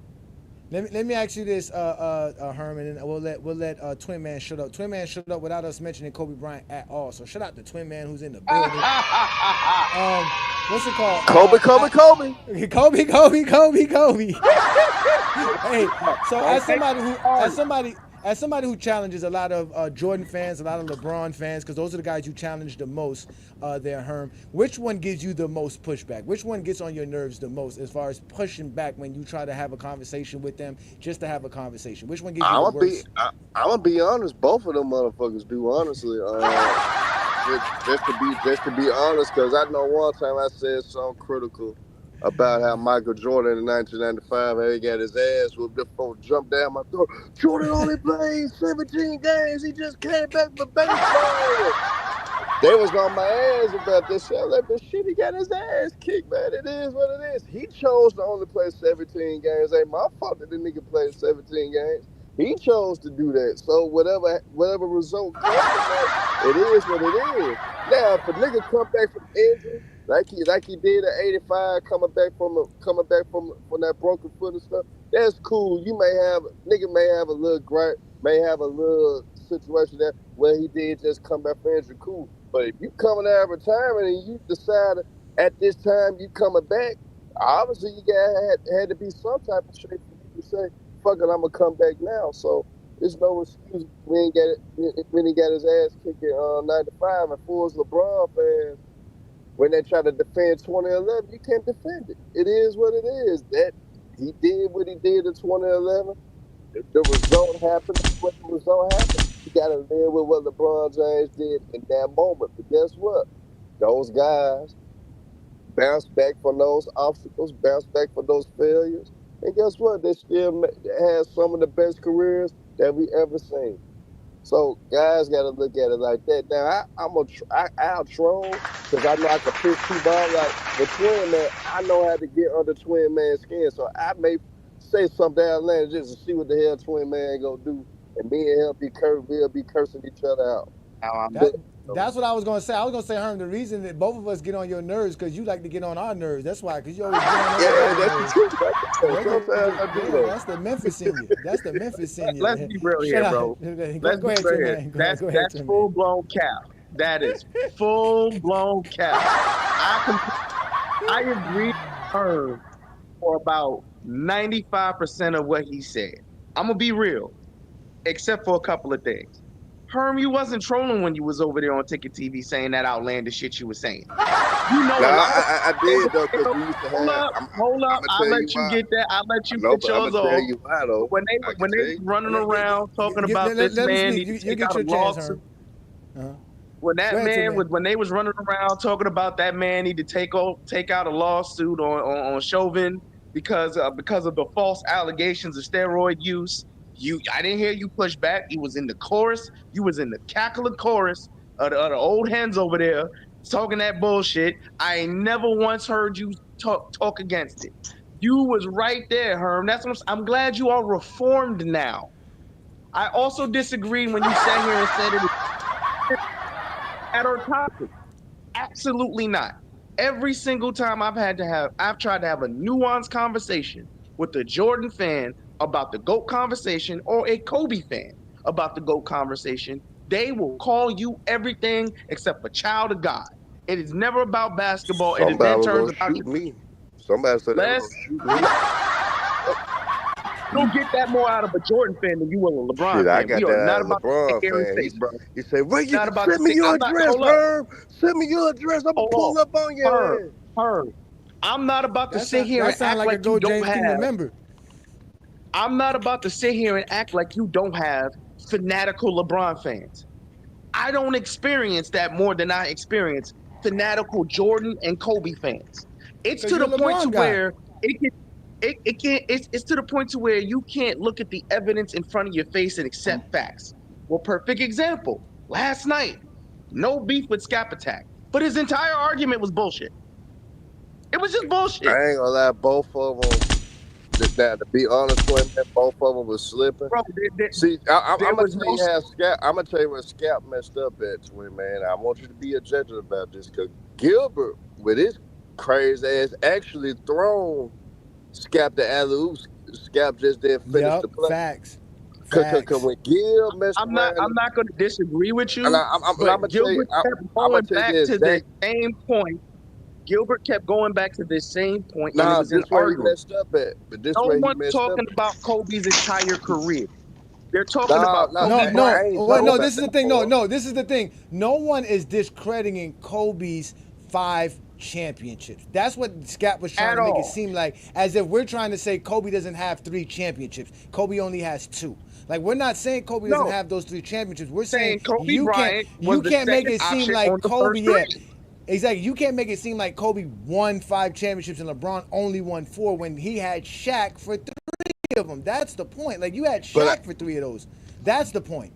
But I think Scap actually could have smoked him. He would have when absolutely Gilbert, not. There's no arguing this, Herm. I'm gonna tell you why, Twin Man. I didn't get the feeling what I would tell you. The reason being, when Gilbert brought up the point about because he an NBA player. That his basically saying NBA players' word has more validation. Scap could have destroyed them off that, because all I would have done if I was Scap, I would have been okay. Let's talk about all these players in these moments that said this, that, and the third. I've So tried to do that. now I'm just saying he could have, and there's no pushback Tried Gilbert it. could give. Cause at the end of the But day now with hold up, Gilbert Herman. does now, but twin man, but what Gilbert does that now every nigga that played in the NBA word is valuable. Niggas don't like But hold up, Kwame hold Brown, up. but guess, Herman. but guess what though? You have to Feel me. concede that Kwame Brown's word is valuable. The nigga played over 10 years in the league. That's the I'm not dangerous. disagreeing. That's the I don't dangerous even way he disagree with crossed what you're up at. saying. But when Gilbert Arenas is literally talking to the players and getting the scouting reports from the series that Shaq and Kobe played in the three-peat, and he's asking them what was the defensive plan against the Lakers, and everybody with eyes, like I said to Scap Attack, could see the defensive plan, which was everyone's defensive plan in the NBA when Shaq went from Orlando to the Lakers, was to double team Shaq, let everybody else beat you. That was always the game plan. There's no arguing. That's what I'm saying. Certain things shouldn't be debated. But hold on, wait. This is the thing, twin man. This is what you got to understand. See, that's one thing about judging a debate that most people don't understand. The point of judging a debate is not for you with the information you provide or you have to insert it. It's to see what the two debaters are bringing up. So if this is what Scap Attack is saying, then Gilbert Arenas needs to respond, not what you're saying. You can't say, well, I don't think what Scap Attack is saying is wrong. No, it's on Gilbert Arenas to actually point that out. And if Gilbert Arenas doesn't point that out, then that's where you have to give Gilbert Arenas a negative point for, because that's something He did point it out. No, but there were certain. It was I get what you're saying. instances that he slipped up. He ran around the question. I completely agree. The thing was, this was the thing. Stuck right there. Gil was being nice. Gil was being nice. Gil was not trying to really expose Scap or embarrass Scap. He was just trying to get his take out and defend himself and let Scap. And like he said, this is your opinion. But like he was saying, I'm giving you information on how the game is played and why my opinion is what it is. But before we continue this, let's get some other guys up here because I want to get everybody else to take it and we can keep this conversation. Shout out to Juan Boy, who's also a GOAT James Kingdom member. Juan Boy, what you got about tonight's topic or last night's debate? Well, I like the fact that, that he was able, that Rex, shout out to him, that he was he was going into deep detail about all the guys that played less minutes than LeBron. Hakeem Olajuwon, Patrick Ewing, Charles Barkley, and all of that. That's something that I didn't think of. You know what I'm saying? Because you know how they talk about today's load management.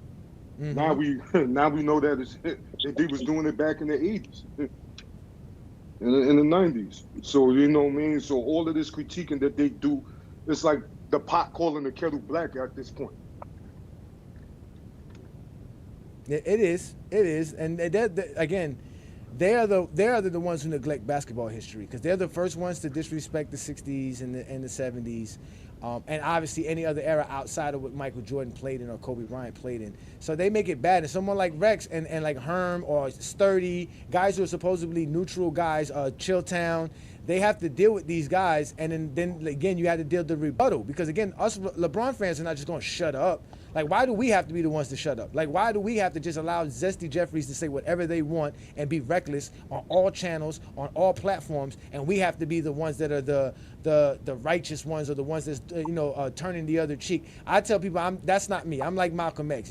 When you want me to put my guns down, you tell those people to put their guns down. So when Zesty Jeffries stop disrespecting people, then you'll stop seeing the disrespect across the board, including LeBron fans. So I hear you on that, one boy. Shout out to Rex again, man. Rex again was the one who came up with tonight's topic, so shout out to him. I was more than eager to hear what he had to say because again we only have usually LeBron fans or Jordan fans that show up here on a Friday night exposure. So let's move on to somebody else. I got Briggs in the buildings. Briggs, thank you for joining me. What do you have for today's topic, or if you want to talk about last night's debate, if you saw last night's debate? Yeah, can you hear me? Yeah, we can hear you. Yeah, one thing about Scap Attack I think I agree on is people try to discredit Kobe chips with Shaq, saying that he was a sidekick and Shaq won the 3 MVPs. But at the same time, I feel like anybody that played with Shaq wouldn't have got those MVPs during that time, and Shaq needed Kobe to win those chips. He didn't win with Penny before he got to the Lakers, so that I think that's what he was trying to say, that people try to discredit Kobe because he only got 2 Finals MVPs and things like that. What do you feel about that? No, I don't think that nobody's discrediting that. I think people take the sidekick term negative, which is what Gil was trying to explain as well. And the only reason it's a negative is because of Scottie Pippen. There's only Scottie Pippen is a sidekick. Only Scottie Pippen's a Robin. No one in NBA history is considered a Robin outside of Scottie Pippen or a sidekick besides Scottie Pippen. So to call Kobe Bryant that is blasphemy. Like, how are you going to ever equate Kobe Bryant to such the likes of a Scottie Pippen, which is how Kobe Bryant's take it. But that's not what people are saying. People are basically saying, listen, you played with Shaq. Like, that's what people are telling you. Played with Shaq and his prime and his most dominant form ever. Like, that was your teammate, that you were not better than him. You see what I'm saying? Like, that's what people are saying. Like, you were basically the second option, which is what Gilbert was trying to say. Whether you want to take that as the sidekick or the rock, we don't believe in that sidekick Robin nonsense. That's bullcrap. There's the main guy because he's the best player of the team. Then everybody else falls in line. It's just the way it goes. That's what Rex explained the game was always about. You had your star player. Everything was built around him, and everybody had to play around him. And at that time, it was like that for Kobe. That's why Kobe didn't like it, and Kobe forced Shaq out of town. Like, that's just being real. Is that really discrediting him, though? I mean, because he still has the 5 championships. He still has the 3-peat. He still has the 2 finals MVPs, and he still balled out throughout those playoffs in 2001 and 2002, like Scap was easily able to explain. Yeah, I get it. But I'd say when, like, if somebody say, oh, Kobe, he got 5 chips, LeBron has 4, they'd be like, oh, well, he had Shaq for 3 of them. Well, LeBron had Wade and, AD and Kyrie. So he had a lot of players too. So they kind of, throw the Shaq thing in there to kind of, That's true, that's but all I'm because to be honest with you, the only thing Kobe Bryant fans have over LeBron is the 5 rings and skill. They don't have nothing else. So now, if we take away the 5 rings from y'all, it's like we're not even being fair to you. It's like, why y'all taking away my 5 rings? Like, y'all don't have nothing else. Y'all have 5 rings, and that Kobe's mentality, the Mamba mentality. That's it. Kobe doesn't have nothing else. There's nothing in that we can. He did save Olympic basketball, though. He did do that. He did. We can say he destroyed it by not being available in 04. Right. I mean, he had that. They didn't even that's want what I'm saying. On the team. They didn't you could always flip the coin. That's what people don't understand, man. Anything y'all say, especially if it's not predicated on truth, you can easily turn it and make it seem like it's something different. That's why you just got to stick to the truth and stick to what's great. Kobe is great, bro. Kobe's career is like the way Scap explains it. I sit back and I admire it because you know what? He's a passionate Kobe Bryant fan, and he talks the game. He doesn't talk Kobe mentality. He doesn't say the Kobe. He tells you, man, Kobe was dominant from 2000 to 2010. He talks about Kobe Bryant. His argument was fabricated because what he was trying to do was trying to sit here and say in that 3-peat when Kobe was still developing. Let's be real here. Kobe Bryant was Kobe Bryant. Kobe was Kobe by 2002, though. No, we got to be real, though. Kobe was Kobe by 2002. Really, 2001. I'm going to tell you the game. The Mamba, though, in the 3-peat. No. Yes, he was. He was. That's why he was hated. He was Kobe is the Mamba because all he did was basketball. None of those guys understood that back then. They all was partying, had side chicks. They didn't understand Kobe. Kobe was about basketball. That's why he married Vanessa, because Vanessa understood that there was nothing above Kobe Bryant. Kobe was not gonna put nothing above basketball in his life. Not even his family. This man turned his back on his mother and father for basketball. That's the Kobe mentality. But no, I give you 2001 he balled out, but the fact that he was able to do it in 2002 lets you know that okay, he's consistent. This is it. Like we are seeing Kobe Bryant. I'm gonna tell you when he arrived though, for real. That game. Hold on, hold on, wait, Twin Man. I know, Twin Man. I know you're gonna. We done said Kobe name too many times. We know it. The Candy Man is here. We got you, Twin Man. See, I don't like when y'all do this. This is not me discrediting Kobe. I just have a very serious question. Candy Man is here, y'all. If Shaq is not there for that 3-peat, do they win a championship with just Kobe Bryant? It all depends who they would have cried. It depends who would have been. Yeah. Okay, wait. Who did they beat? So that's kind of hard to do that. Did they play the Spurs in 02? Shaq's not there. Do they win a championship with just Kobe Bryant in those early years? No, not the Nets. Forget the Nets, because I'm talking about getting to the finals. Because I know in 2000 they could have made the finals. They might have lost. They might have lost to the Portland Trailblazers. It all depends who's in Shaq plays though. No, listen. They might have lost to the Portland Trailblazers. Because remember, the game plan was around Shaq. We don't know what the Lakers' game plan would be around Kobe in 2000. Right? They played the Kings in the second round. In the Western Conference Finals. In 2002. Yeah, Kings. But that wasn't the 7-game series, right? The 7-game series was 0-1, correct? Because I remember Rob Horry hit the game winner in Game 4 off the Vlade Divac tip.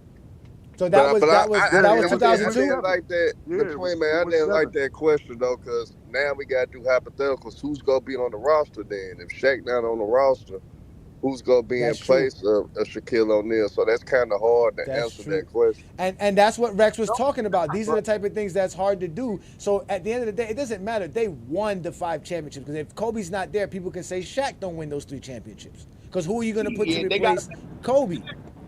Because Twin Man, remember, prior to Kobe, Shaq wasn't winning. And end of the day, he didn't win till he had a guy like Kobe. No, not only that. Y'all got to remember, after Shaq won his 2000 MVP, right? Shaq felt like he solidified himself, right? So from there on out, Shaq went from playing 79 games in 2000, then he played 74 games in 2001, and this is where Shaq started to take his laps and where Kobe was getting upset with him.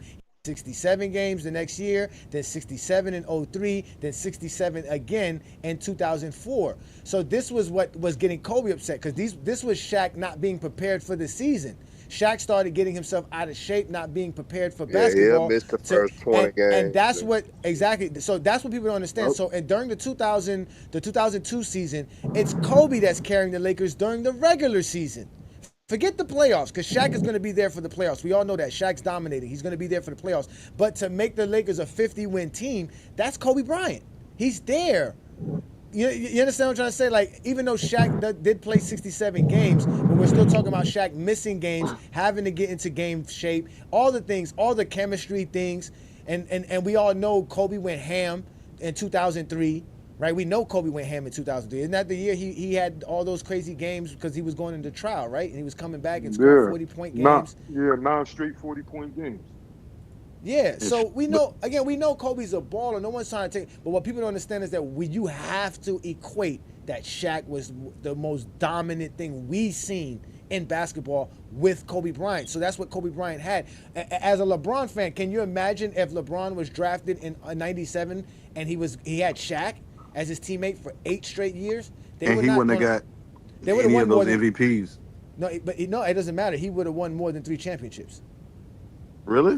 But I'm gonna put it to you like this. Yes. When it comes down to it's certain duos or certain players that they are not just on the second option. They're more to that. Like Scotty, to me, was a co-star. Yes, we know he's not better than Michael Jordan, but the nigga was a co-star.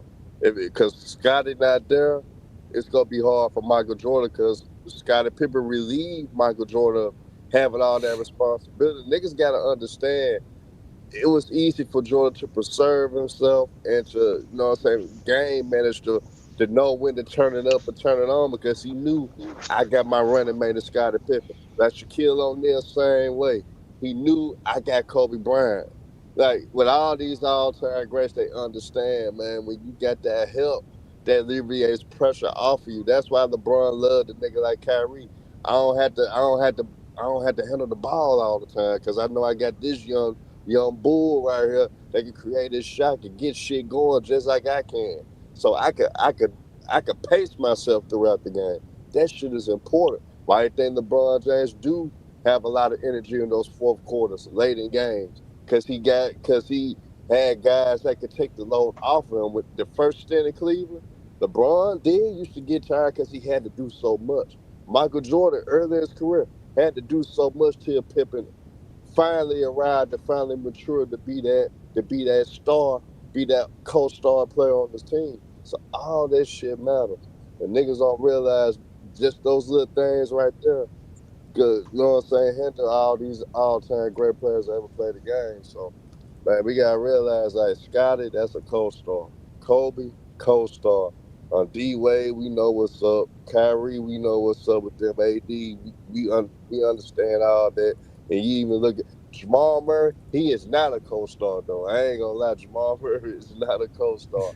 He was signed, but he ain't He's that a ain't that. co-star. Only versus the Lakers. Only versus the Lakers. Hey, Only versus the Lakers. he's a superstar against the Lakers. He's a superstar.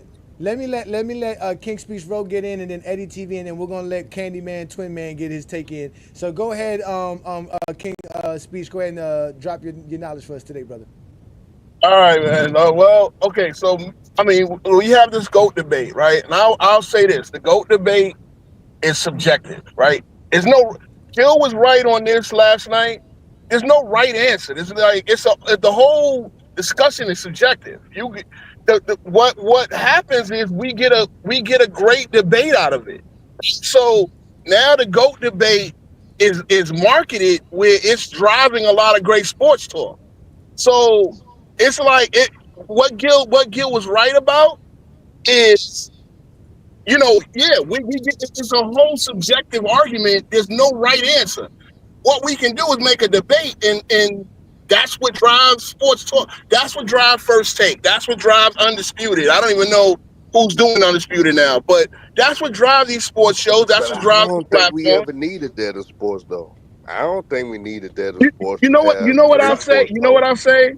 You know what I'll say? We waste too much time debating players. I like to debate teams, but nobody's with that. Like, what's the greatest team, right? Let's take That's what they used to do, though. They're gonna tell you the 96 Bulls. They're gonna tell you the 96 Bulls.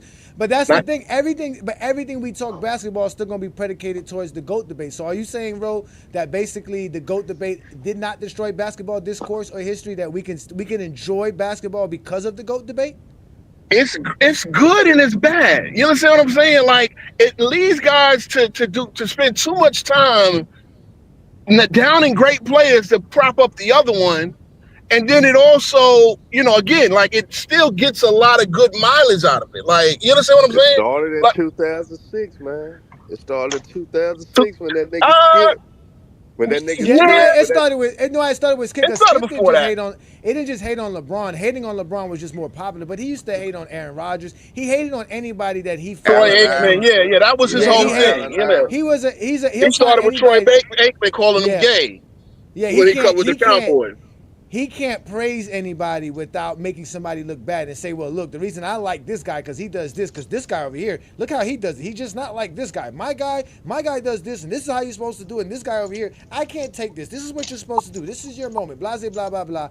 And it was good TV because, like you said, there was people who used to argue with him. I remember the first people that used to argue with Skip Bayless was Woody Page. And everybody know Woody Page is very eccentric. He's very entertaining. So having those two go back and forth was fun because at that time it wasn't about sports. They were just a show on the side on ESPN too. Ain't nobody was really caring about that. But when they took it to ESPN and made it mainstream, they kind of destroyed the toxic thing. So I hear what you're saying, bro. I got what you're saying. I think the GOAT debate is actually fueled by Nike, and the NBA allows it because, like you said, it does help promote the league, whether it's negative or not. It generates money. It's still publicity. So, and it's still talking about the 90s and the 80s. So there's certain elements that are good, but I still think it is kind of toxic because of Zesty Jeffries, not Jordan fans, but Zesty Jeffries. But let me let Eddie TV get in his take. He's been very patient. Shout out to you, Eddie TV. Thank you for joining another Friday Night Exposure with the Exposer. What do you have for today's show? Yo, what up, fellas? What's good? What's good? All right, so I'll say this. LeBron has been great. He put in his work and all that. But why is it that we got to keep having this debate about Jordan and LeBron, man? It's a separation between the two as far as mentality goes. You got a guy that put in his work. He put in his time in the NBA. He went 6-0, battling almost everything that was thrown at him. He came out victorious. But we got LeBron. He did what he did. He went 4-6 in the finals. And we got to keep saying, oh, LeBron's greater, LeBron's greater. But the mentality makes Jordan much greater in this sense. Even Kobe, and I'm not even a Kobe fan. But why is it that we got to keep having this debate? Why can't we just say, all right, Jordan's the GOAT. Mm-hmm. LeBron put in his time, but he didn't measure up to what Kobe and Jordan put in. That's a Why fact. Why do that we? we gotta Wait, keep having this wait. But why do we have to accept Jordan's the GOAT, but you don't want to accept LeBron's the GOAT? That's the problem. You guys don't allow us to just say who we think is the GOAT. You want us to accept everything that you accept, while you yourself can't really explain because we don't care about 6-0. Why is it though? Why is it that you don't care about 6-0? Because he's 4-6. No, because 6-0 don't make you the best. Because somebody's 8-0. That's why. And somebody has 11 championships. Somebody 11 rings. Yeah. Somebody has 11 championships. That's why. That's where you start. You start. Okay, Yeah. But then you got to add all the other stuff to it too, not just the championship. No, you didn't. You didn't add no other stuff to it. You just said Michael Jordan was 6-0 and played against everybody while going 6-0. Now you want to add other stuff to it. Okay, go ahead. I thought 6-0 was all you need. Obviously, you realize 6-0 is not better than 8-0, nor is it better than 11 championships. So now you do need other stuff, and that's why we say LeBron's the great stuff, because LeBron has all the other stuff. Okay, so why is it when LeBron put out mediocrity, it's acceptable? But when Jordan puts out perfection in that 6-0, it's not good enough. Because 6-0 is not perfection. 6-0 is not perfection in the finals? Are you serious? 6-0 is not, again, 6-0 is perfect in the finals, but you have to make the finals. So that means you wasn't perfect. If you was in the finals every year, that would be perfect. But you wasn't in the finals every year. So there's plenty of flaws. Jordan had plenty of mediocre moments. Just because you didn't see it or you wasn't born when it happened doesn't mean it didn't happen. So, all right. Delusional comments I don't make about my Jordan. Hey. So, all right. So when it comes to LeBron being 4-6, he, to me, he's an at least type of nigga. You know what at least type of nigga is, right? Let me use an example. All right, well, thank you. Please. Well, all right, well, we made it to the finals. No. Rewind that. All right, well, we lost, but at least we made it. Or I got a triple-double in these 4 games, but we lost. But at least I got triple-doubles. He's one of them. We don't bring up losses. The fact that you guys bring up losses and we have to defend losses and you make it seem like we are the ones who bring up losses, you're the one who want to talk losses. Because Jordan didn't win enough. And you think 6 losses in the finals makes it worse than not losing in the finals when Jordan lost in the first round more than LeBron and lost plenty of times in the playoffs. So it's like you don't want to really talk losses. You only want to talk the finals, which doesn't equate to Jordan being the GOAT. That's the point. Your argument is we should all accept Jordan's the GOAT, and you're using an argument that doesn't make Jordan the GOAT. Nobody in the top 10 has a losing record in the finals. No, nobody at all. Yes, they do. Nobody. Will Chamberlain's in the top 10. Wilt's in the top 10. Okay, let me tell you what LeBron did. And some people have Jerry West in the top 10. So let me tell you what LeBron did. So we know what LeBron did. LeBron should have at least 6 rings right now. At least 6. Where? So so can I say Jordan should have at least 8 rings? He should. Yeah, absolutely. Okay, then so Jordan's still the GOAT while he underperformed. Why are you holding LeBron to a different standard? Why did LeBron underperform? LeBron didn't underperform. 4 championships is the most in his era, and he's definitely the biggest winner in NBA history outside of Bill Russell. He should have won in 2010 and 2018. How is he supposed to win in 2018 and 2010, sir? How is he supposed to win in 2018? The rosters and the players that he had, bro, he had all-stars and good players on the 2018 and the 2010 team. He just didn't use them right. He should have won. But he also faced. Listen, guys, I got this, Twin Man. You're gonna get your chance to speak. He didn't call up to speak to you. He called to speak to the Exposer. You are talking about LeBron having all-stars. Did he face a team without all-stars? Did he face a team without all-stars? Yes. Since LeBron James' team is good because he had all-stars, did the team he faced have no all-stars?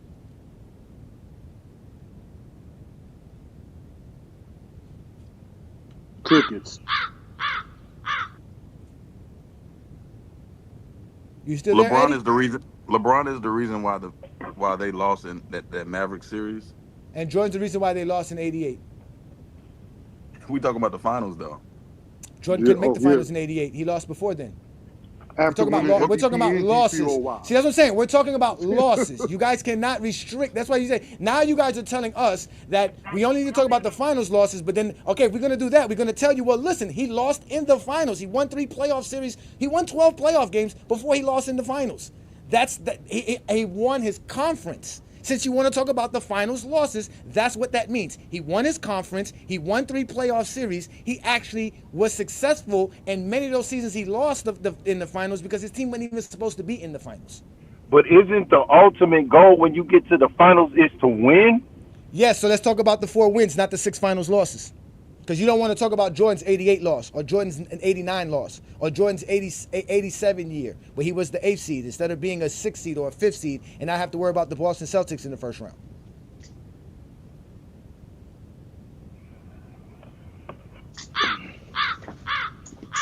All of those finals where he won his 4 rings, he had good rosters. And he actually... Okay, I'm sorry, go ahead. No, you have to have a good roster to win a championship, sir. Right, absolutely. Okay. But okay, all right, so let me ask you this. Would you call any of Jordan's championship final rosters super teams? I already called the Chicago Bulls of 93 and 96 a super team before I've then battled the people about it. Yes, Jordan had 2 super teams. Wow. You said what? Say that again, bro. I said that Michael Jordan's 1993 Chicago Bulls team was a super team. So was the 1996 Bulls. They were both super teams. They were 2 teams that were built to a certain degree of eliteness to the point that only 5 other teams in NBA history were ever to be that great. With the type of players and rosters, we're talking about a team that has 2 All NBA players on the roster, 3 All Defensive players on the roster. That's only happened 6 times in NBA history. The Bulls had it twice. And don't forget the 3 top 10 picks that Jordan didn't win without. Yeah. Also, Jordan never won a championship without 3 top 10 picks on his roster with him.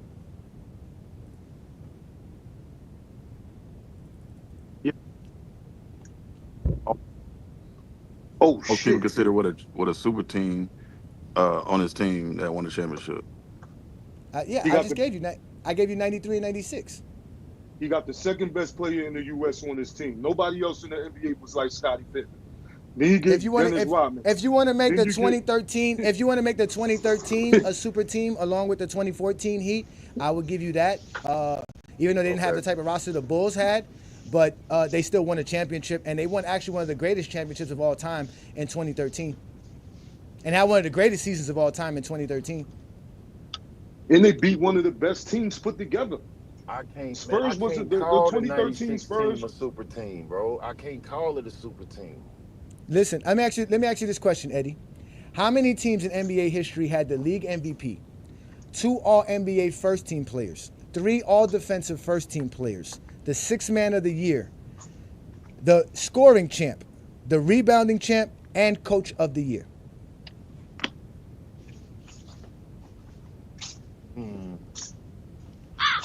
That's a goodie. That's a goodie. But people like to try to put Pat Riley or what's the other man? Phil Jackson. They like to try to put that in the conversation. But how many good coaches has LeBron had? Like really, like literally. He's had one real good coach, and you could say Spoelstra eventually became Spoelstra became a great coach, but when LeBron had him, he was just kind of like a good coach. But I would say Tyronn Lue was LeBron's best coach. But even at that, Tyronn Lue was a rookie coach when LeBron got him. Same thing with Phil, though. When Phil got there, Phil was still a good coach as a rookie coach. So I would say LeBron really had 2 good coaches. I think Mike Brown was a good coach. Mike Brown was a good coach too, though, bro. They just didn't have the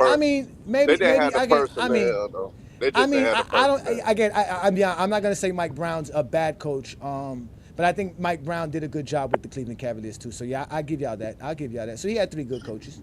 But Jordan had good coaches too. He had Doug Collins, he had Phil Jackson, and he also had that dude Albeck, who was a reputable coach.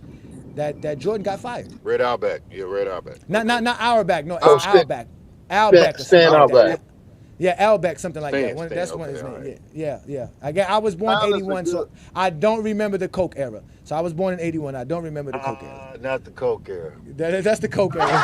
Shout out to Ruddy Hood Sports. Hold on, wait. Let me get this super chat in. Shout out to Ruddy Hood Sports. They literally avoid Bill Russell's 8-0. Bill Russell is not 8-0. It is Havlicek, it's Tom Sanders, it's Casey Jones that are 8-0. So there's 3 guys in NBA history. Bill Russell 11-1, brother. 11. He's 11-1. Sam Jones is 10-1.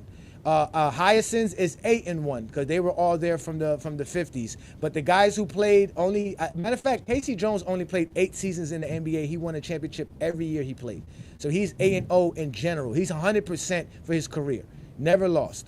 And then I think Tom Sanders, if I'm correct, only played 8 years as well. So but those 2 guys are the only 2 guys that's never lost in NBA history. But we know they were on the Boston Celtics 8-peat team. And then obviously Hondo went undefeated as 8-0 as well because Bill Russell lost in the divisional round instead of the finals versus the 76ers in 67.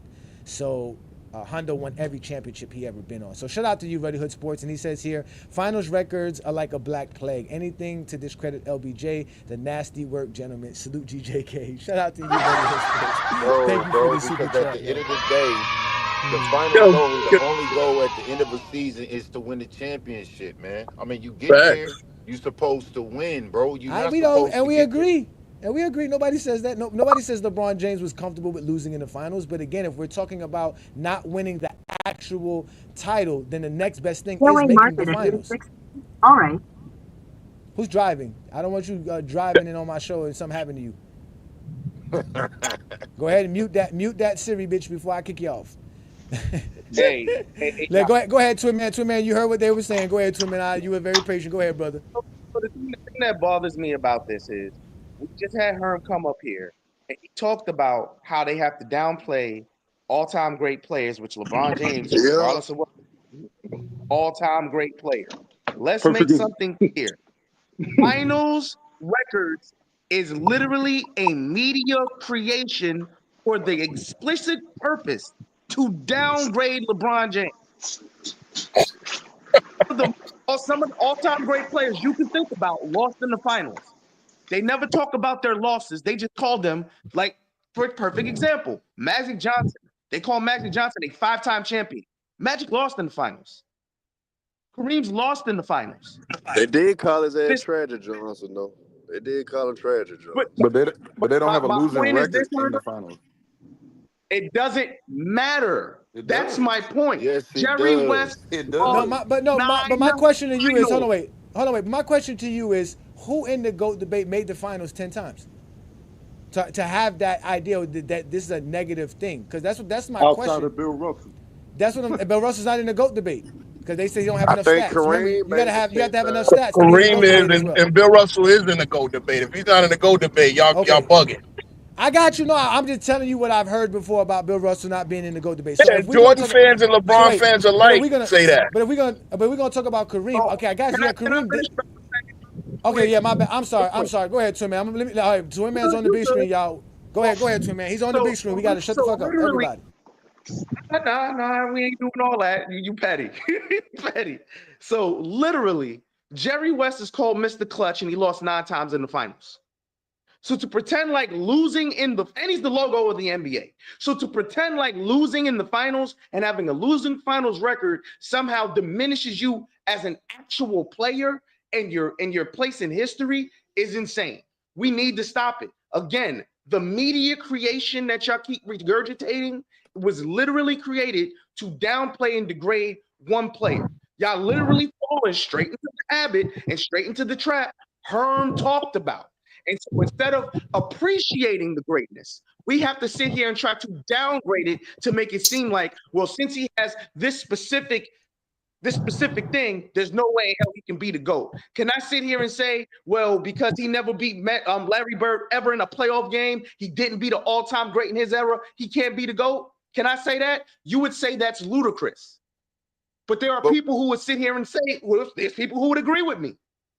But people act like we need to okay, stop. go ahead. We just need to stop. You'll get a chance to respond, Eddie. Go ahead, at the end of the day, nothing you're going to say that's going to convince me after watching LeBron's entire career and being able to watch Jordan's career to tell me Jordan's better.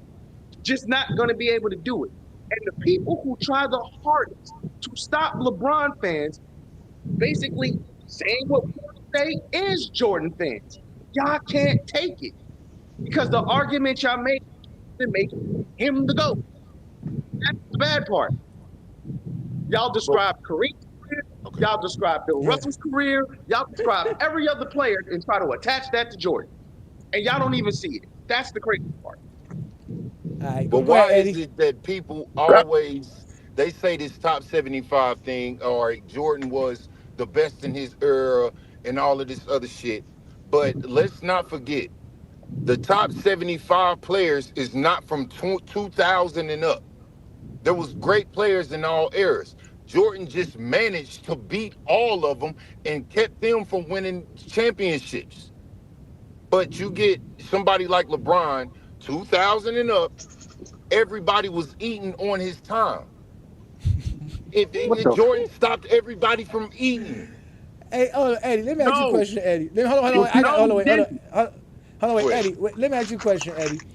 When you say stuff like this in other platforms, you don't get no kickback. Nobody don't say nothing to you about No. that I expect some kickback from it. You know what I'm saying? That's why I join the shows to actually, share my ideology and see what people may think of it. You know what I'm saying? Maybe you have a debate. Maybe you agree. You know what I'm saying? No, because you share similar sentiments to a lot of Michael Jordan fans. Juan boy, I don't know what you be doing, but you be having a lot of background noise. So when I mute you, I have to mute you, please. Also, same thing for you, King Ro, because you driving. I'm about to kick you off. Matter of fact, you driving. Don't be calling us when you driving. Get where you need to get to, that you can get back on the show.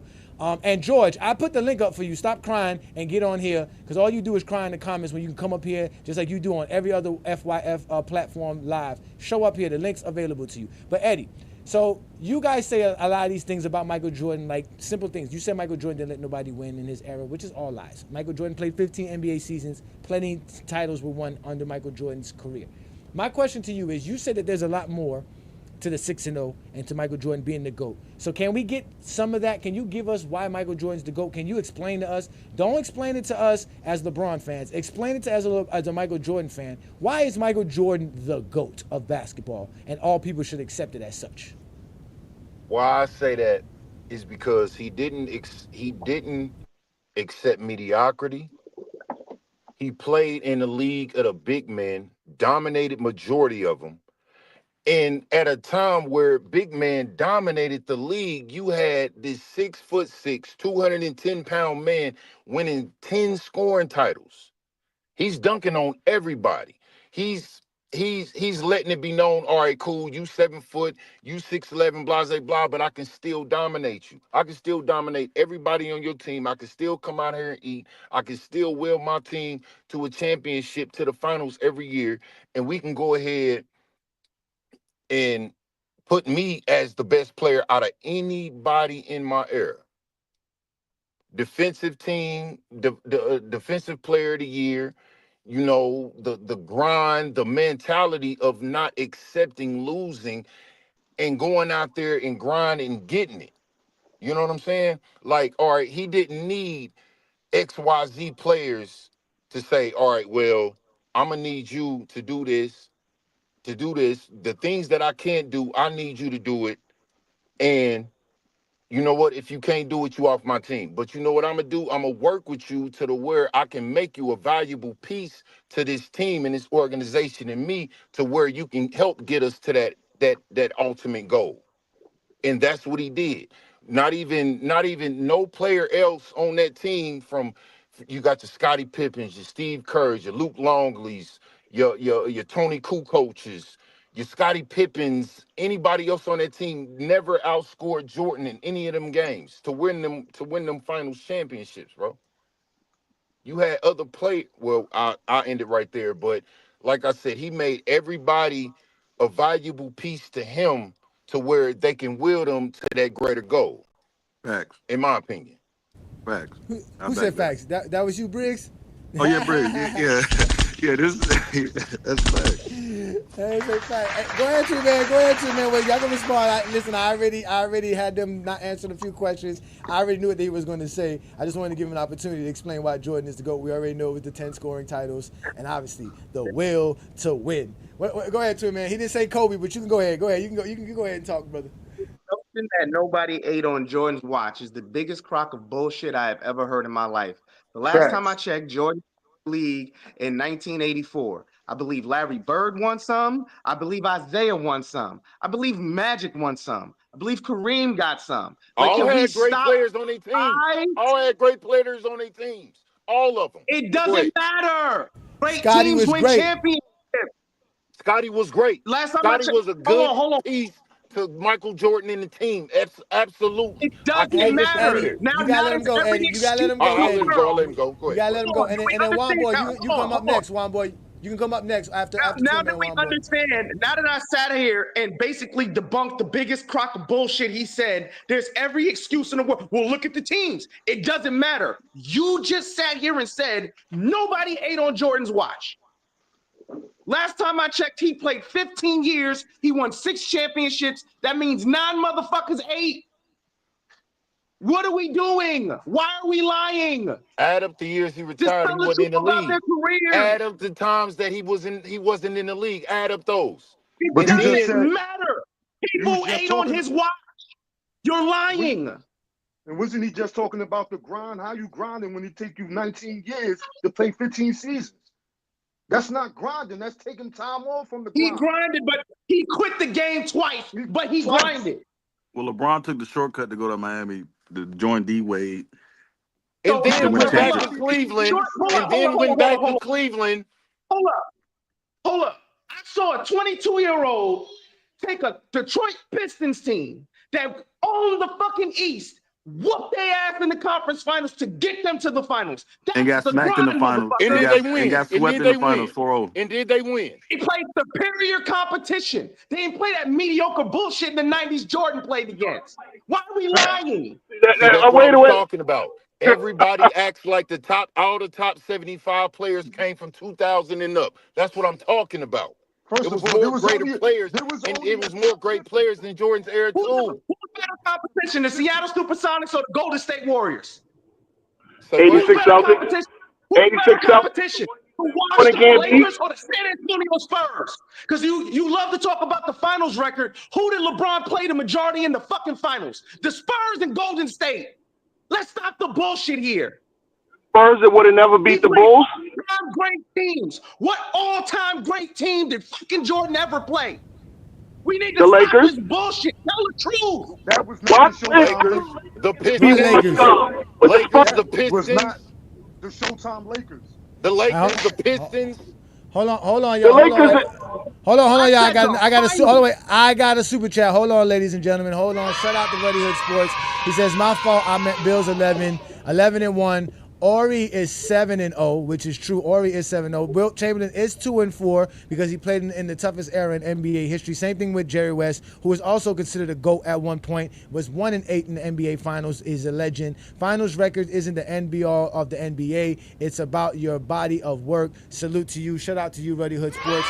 You are factual on that. So I can see y'all still debating this stuff about the finals. Why is the finals all Zesty Jeffries have? I don't get this. Why is the finals so important?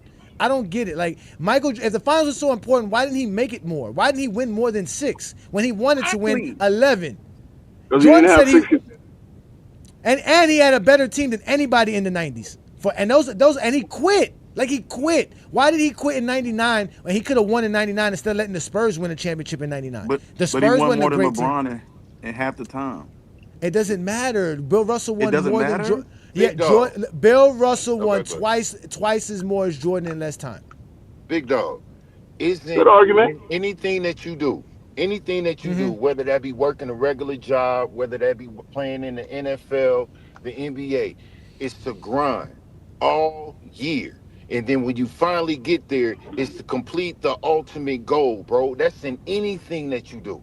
Anything that you do, you want to be the best at what you do, and you want to dominate it. It should count. It counts for something, bro. You're not. It playing does count. 82. You don't want to count 4. You don't want to count the 4, and you act like the grind is any less, the journey's any less, because the ultimate goal wasn't achieved. I still grind, I still balled out, I still stuck through. I just didn't achieve the goal. Nobody achieves it every year unless you're Casey Jones and Tom Sanders. Other than that, Jordan played 82 games 9 times. He didn't win a championship 9 times. Okay. That's facts. But when so that's what I'm saying. Nobody's taking away championships away. But you guys, what you're saying is that you came up here, Eddie, saying that we need to accept Jordan as the GOAT, but all you keep doing is saying how Bill Russell is your GOAT. What, because he got 11 rings? Yeah, you said that's all that matters. He showed up for 13 seasons and won 11 championships. Who else did that? That's the ultimate goal. That's why Jordan was chasing him. Okay. Yeah, Jordan was chasing him. Jordan was chasing Bill Russell. Okay, so he got halfway there and quit. So, all right, so let me say this. So you dominate the league. You dominate the league in his era when he was around. You said he played 15 years, right? Yes, he did. I didn't say that. His record says that. His resume says he played 15 years. I just read it. He dominated the league in 10 of them. 10. When you the top 10 scorer at 6'6", 210 pounds, that speaks volumes, bro. And what about scoring 40,000 points in 20 years? That speaks super volumes. No, that speaks to play long enough to get them points. But he's talking about playing. Wait, George. He's talking about playing long. 10 years is long. So why are you making it 10? Why at 10 is it? That's it. Like that's what I'm saying. 10 is a long time. There's somebody who dominated for 7 years. But Jordan, wait. Jordan did it for 10. Wilt did it for 7. So should we say Wilt Chamberlain is better because he did it for less? He did 7 instead of 10. No, we can't say that. Don't try to twist the words. But let's get back to this emotional creature that you're talking about. Let's let George speak. Ain't nobody in this era are beating the Detroit Pistons. Get that through your minds. Nobody in this soft era is beating the Detroit Pistons. So I want to know how that emotional guy you got over there that's always screaming and hollering like it really means something when it doesn't mean nothing with some of the idiotic takes that he's making. That's an idiotic take. The Detroit Pistons. That's an idiotic take, bro. Ain't nobody in this era beating the Pistons. George, show me the team Kobe Bryant or show me the team that Kobe Bryant or LeBron James lost to that had no All-NBA player or no All-Defensive player on their roster. That doesn't make any sense what you're trying to say because everybody had one or two superstars. Wait, there's no superstars. There is no superstars on the 1988 Detroit. There's no superstars. They have 120 per game score. How you have a superstar with? How you have multiple superstars with no? You saying Isaiah wasn't a superstar? That's the only one. That's the only one. He's a one man superstar. That's it. There's nobody else. Averaging 20 points per game. Wait. Averaging 20 points per game and not making an all NBA team or an all defensive team. That's your star. That's your superstar that's going to beat players today. See, now this is where the media gets involved, and you know how they treated the Detroit Pistons during that time. The Detroit Pistons was the bad boys of that era. So we're talking about actual basketball play when basketball was physical. False. That's what I'm trying to get you to see. So why would they hold it against them if the game was physical? What are they holding against the Pistons? Because they was a physical team. But what people don't understand is, wait a minute, let me finish. What people don't understand is everybody is a copycat league. Everybody learned from somebody. The Pistons learned from the Celtics. The Knicks learned from the Pistons. This was the type of basketball that was being played during this era. And for him to say that you could think if the Golden State Warriors could beat the Detroit Pistons, you are out your mind. They would blow out the Detroit Pistons. They wouldn't stand a chance. 4-0. They wouldn't stand a chance. The 1988 Detroit Pistons was not that team. Matter of fact, prior to that, they barely done anything. The only reason the Detroit Pistons even have a name is because Michael Jordan choked. If Michael Jordan doesn't choke versus the Detroit Pistons between 88 and 90, nobody cares about the Detroit Pistons. They're not the bad boys. Pistons learned from? The Pistons learned from the Celtics. Who do you think the Pistons learned from? The Celtics played basketball, and so did the Detroit Pistons. They played physical basketball. Nobody played physical basketball. They played basketball. There's no such thing as physical basketball. So you mean to tell me Will you tell me when the Celtics were taking out people's legs and going up in over people, knocking people down, fighting, they didn't start it. What championships were won because they were undercutting people or fouling? The Please explain Lakers, that to me. the Lakers, Worthy. The Lakers. What did they do? What did they do to Worthy and the Lakers? They undercut them. They undercut them. They was split. Look, back then. That's how they swept them. Wait, they swept the Lakers. George. You had finesse teams and you had physical teams. The Lakers played good defense, but they were a finesse team. So the Celtics I thought it was a physical error. I thought it was a physical error. I thought it was a physical error. Now you're saying the Lakers weren't physical? I'm trying to explain to you how it was. The East was physical. No, you're lying to me. You're lying to me because I know more than you, George. I know more than you, George. I know more than you, George. Anybody who watched basketball know. You didn't watch basketball in the 80s, George. You didn't watch 80s basketball, George. What's finesse?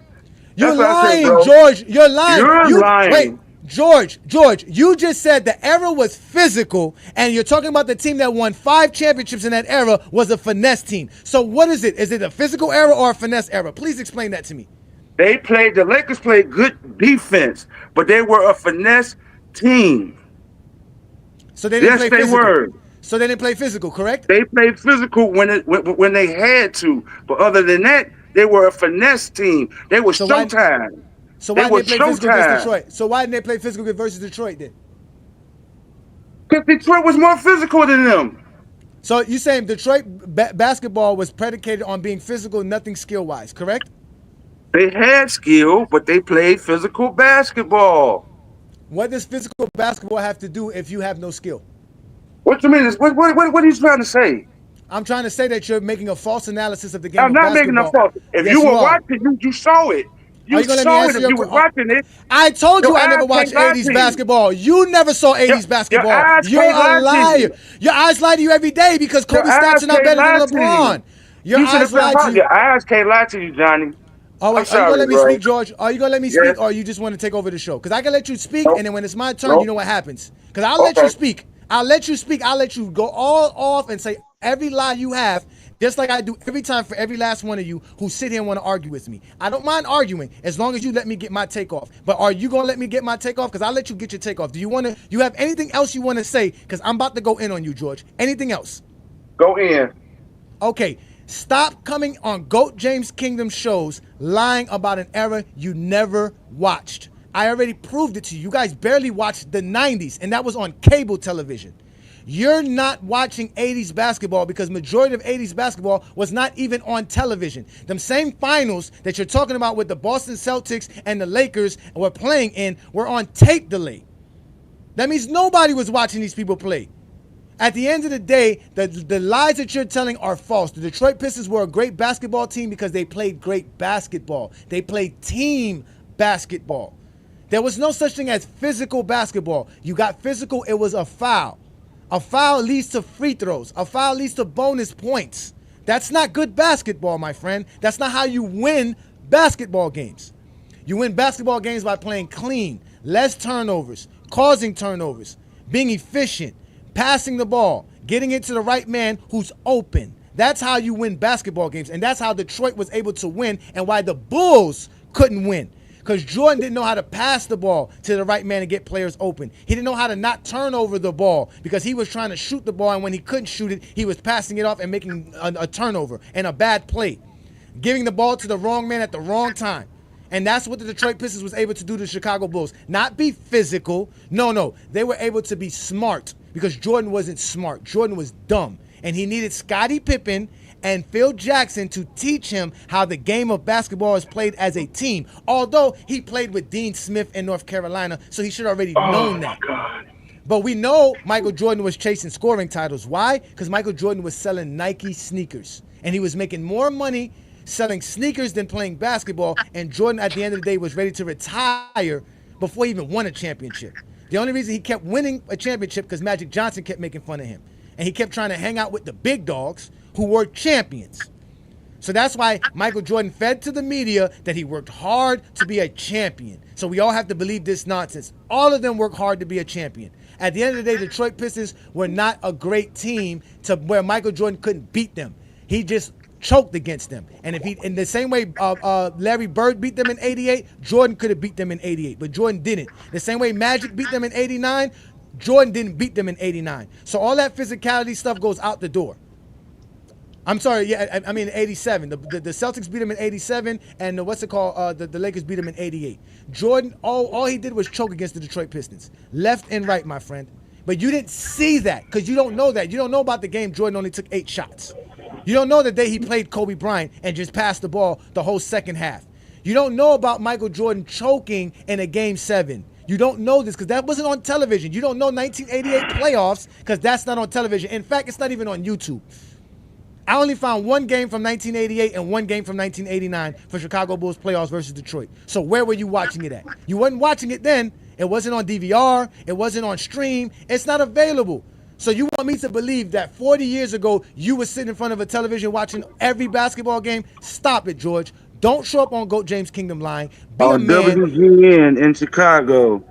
And 1989 did not show the Chicago Bulls games. Playoff games were on TV, Ajani. They were not tape delayed in 89. Again, in 1989, WGN were not showing Chicago Bulls games, or in 1988. You talking about the playoffs? They were on NBC. They weren't even on NBC. Yes, they were. No, they was not. NBC started covering basketball in 1991. CBS was covering the NBA, and the CBS did not televise their first national playoff game until 1989, and it wasn't the Chicago Bulls and Detroit game. Oh my God, this dude is something else. Bro, it's not my fault y'all don't have knowledge. It's not my fault y'all don't have my knowledge. It's not my fault. I am a Kobe Bryant fan, but you can't tell me nothing about Gold Chain Mike. Nothing. What do you know about Gold Chain Mike? I just told you everything tell me nothing about Gold Chain Mike.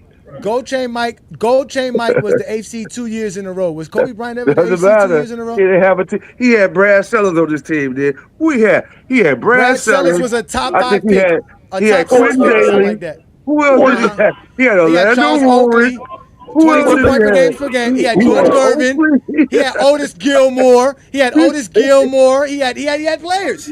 But Jordan didn't know how to play with them. Jordan didn't know how to play with them because they were going to hinder him from selling sneakers. That's why. Jordan had to sell sneakers so he can't have. But you're not making no sense. I don't make sense to people who don't have sense. That's the problem. I drop dollars, my friend. I'm a millionaire in knowledge. You the one with the pennies, not me. Let's get this other super chat in right quick, and then we'll let George keep lying. He goes here. He said, I'd Reggie Miller with no other All-Stars or Hall of Famer took on the Bulls to 7 games. Facts. What makes these guys believe the Warriors wouldn't? Listen, you guys don't know the game of basketball. All you know is narratives because you watch Sports Center. You watch what's it called? What's his name? Bob Costas intro, who told you that the Knicks and the Houston Rockets were passion personified, not just a bunch of bum ass players who couldn't even dribble and who was traveling in the paint. Oh my God! Now he said somebody's traveling. Am I lying? Am I lying about the traveling, George? Didn't you see the footage last week? I showed it to you. Look, every center from Georgetown traveled, so it didn't make any difference. But you can't compare the traveling now to compare it back then. They don't travel now. Well, in fact, they don't travel. They don't carry. Are you serious? LeBron travel all the time. They call travel. They still call travel today. If you travel, and a gather step is not a travel, it's a legal basketball move. Just like in 1956 when they added the pivot foot. So should we go back to 1956 where there's no pivot foot? That's when basketball started, when they had no pivot foot, so you couldn't pivot. So no Kobe moves, no counter moves for Kobe, because at one point, the pivot foot didn't exist in basketball. But a half a step did, didn't it? No, it didn't. You couldn't move. A half a step did, though, didn't it? You didn't have a pivot foot. You took 2 steps and had to pass, or it was a travel. Right. The era today is more skill, and you have to. They just don't like modern day basketball. Why y'all can't answer my question? Can we go back to basketball that has no pivot foot since the gather step is a problem? How about we go back? How about we go back? How about we go back to an era where there was no 3-point shots? Because again, there was a point in time in the NBA they didn't take 3-pointers. Should we go back to that? How about this? Let's go back to an era which is in the 1990s where if you fouled a 3-point shooter, they only took 2 free throws. Let's go back to an era when it used to be a 1.5 and not 2.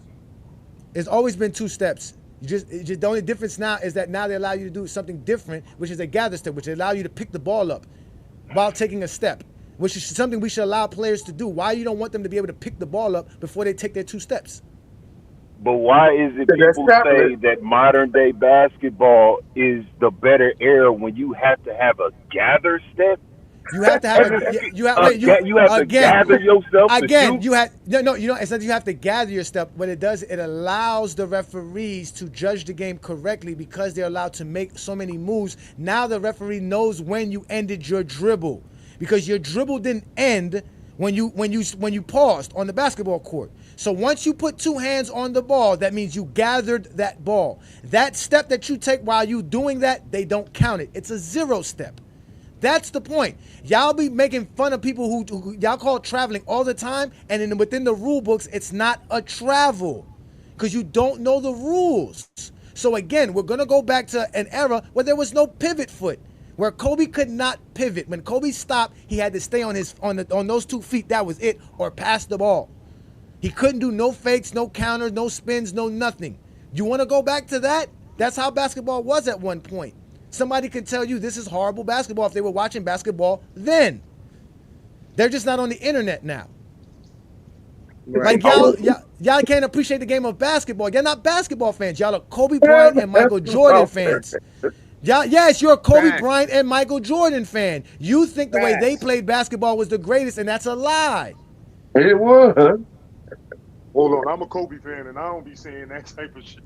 Exclude me from the rest of them.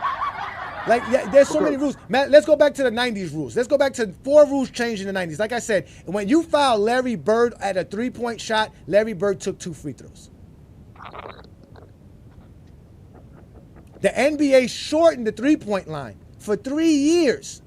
A third of the decade had a shortened 3-point line. Should we discredit the 3-point that all those guys took in that era because it was easier for them? Why were they so good that they told them, well, we're going to give you 2 extra feet to shoot a 3-pointer? It was 2 extra feet? It was like 22 feet. Yeah, it was like 22 feet. 2 extra feet? It went from 23.9 to 22.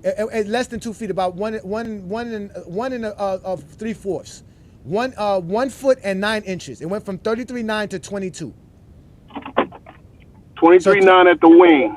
I'm 3 inches. I'm 3 inches away from 2 feet. How about them adding a no charge lane? So now they're helping the offense where they add the restricted zone area in the middle of the 90s.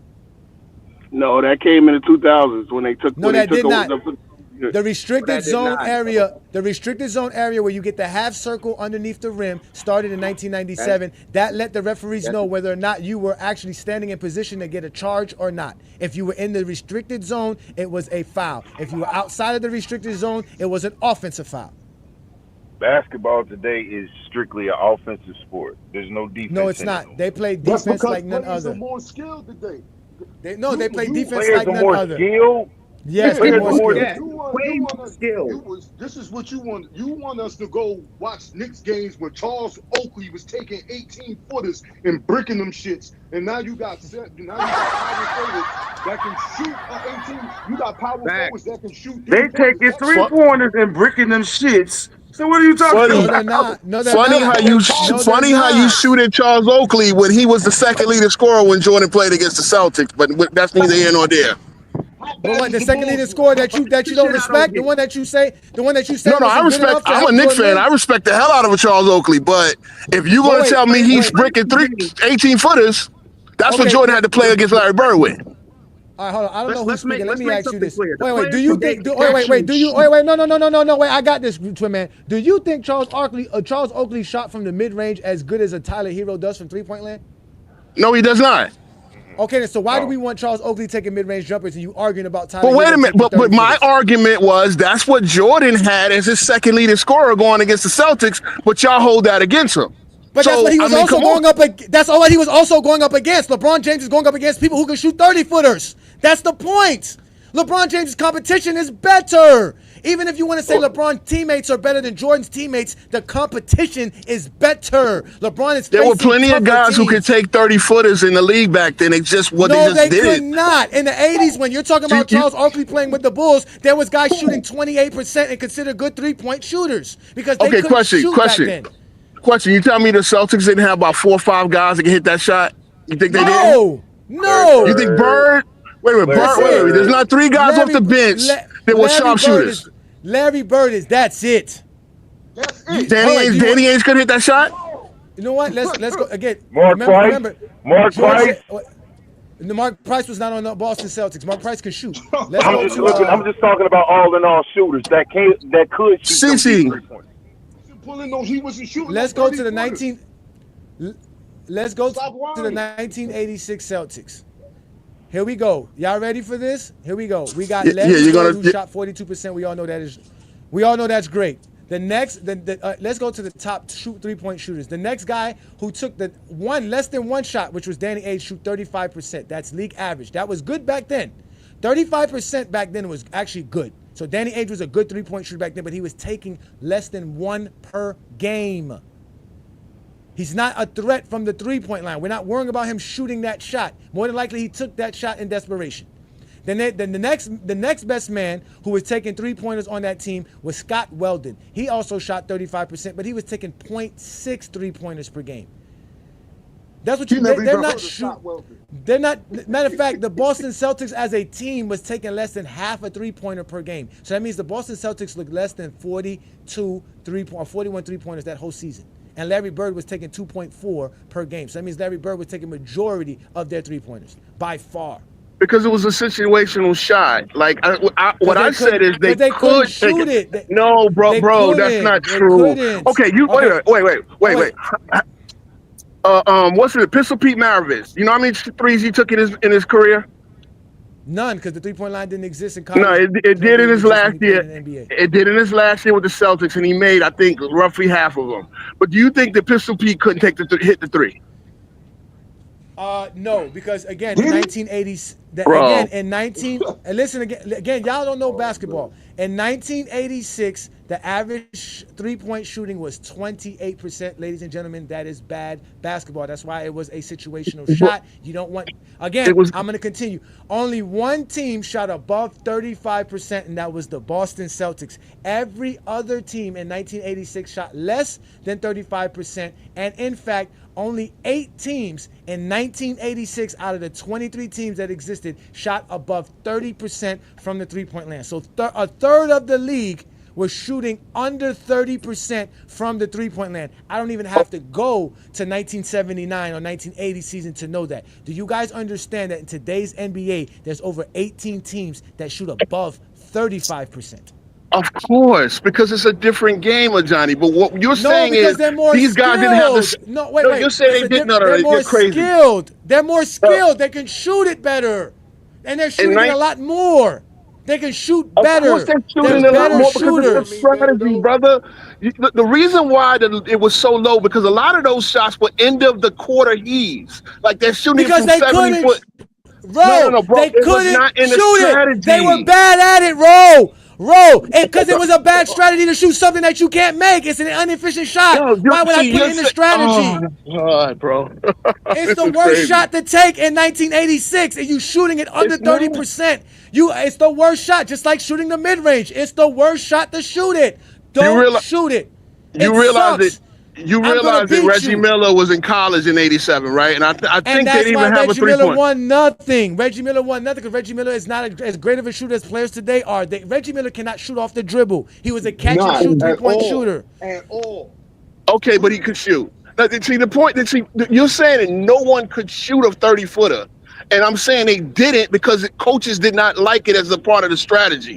When I say you can't, the reason why I say you can't, I forgot to add the last word, efficiently. How about that? You can't shoot it efficiently. So you're not going to shoot it efficiently when okay, you said 43 pointers for the team, right? Or Bird shot, yeah. But a lot of those shots were the shot clock is a broken play. I'm going to take a 40-footer because it's better to do that than just have the clock run out.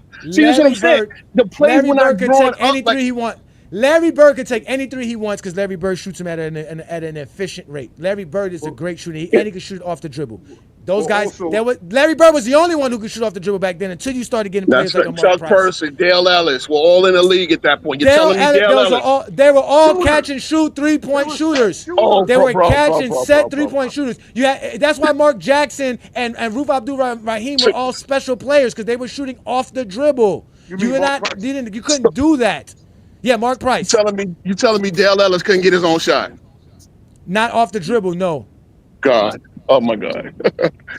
Okay, yeah, Petro. Mid-range, yeah, he's gonna shoot mid-range, not three-pointers. He's not shooting 24 feet shots. You told me Pistol Pete couldn't shoot a three, which is just again, Pistol Pete didn't have a three at any level until his last season. But we all know Pistol Pete could routinely hit 30, 40 footers easily.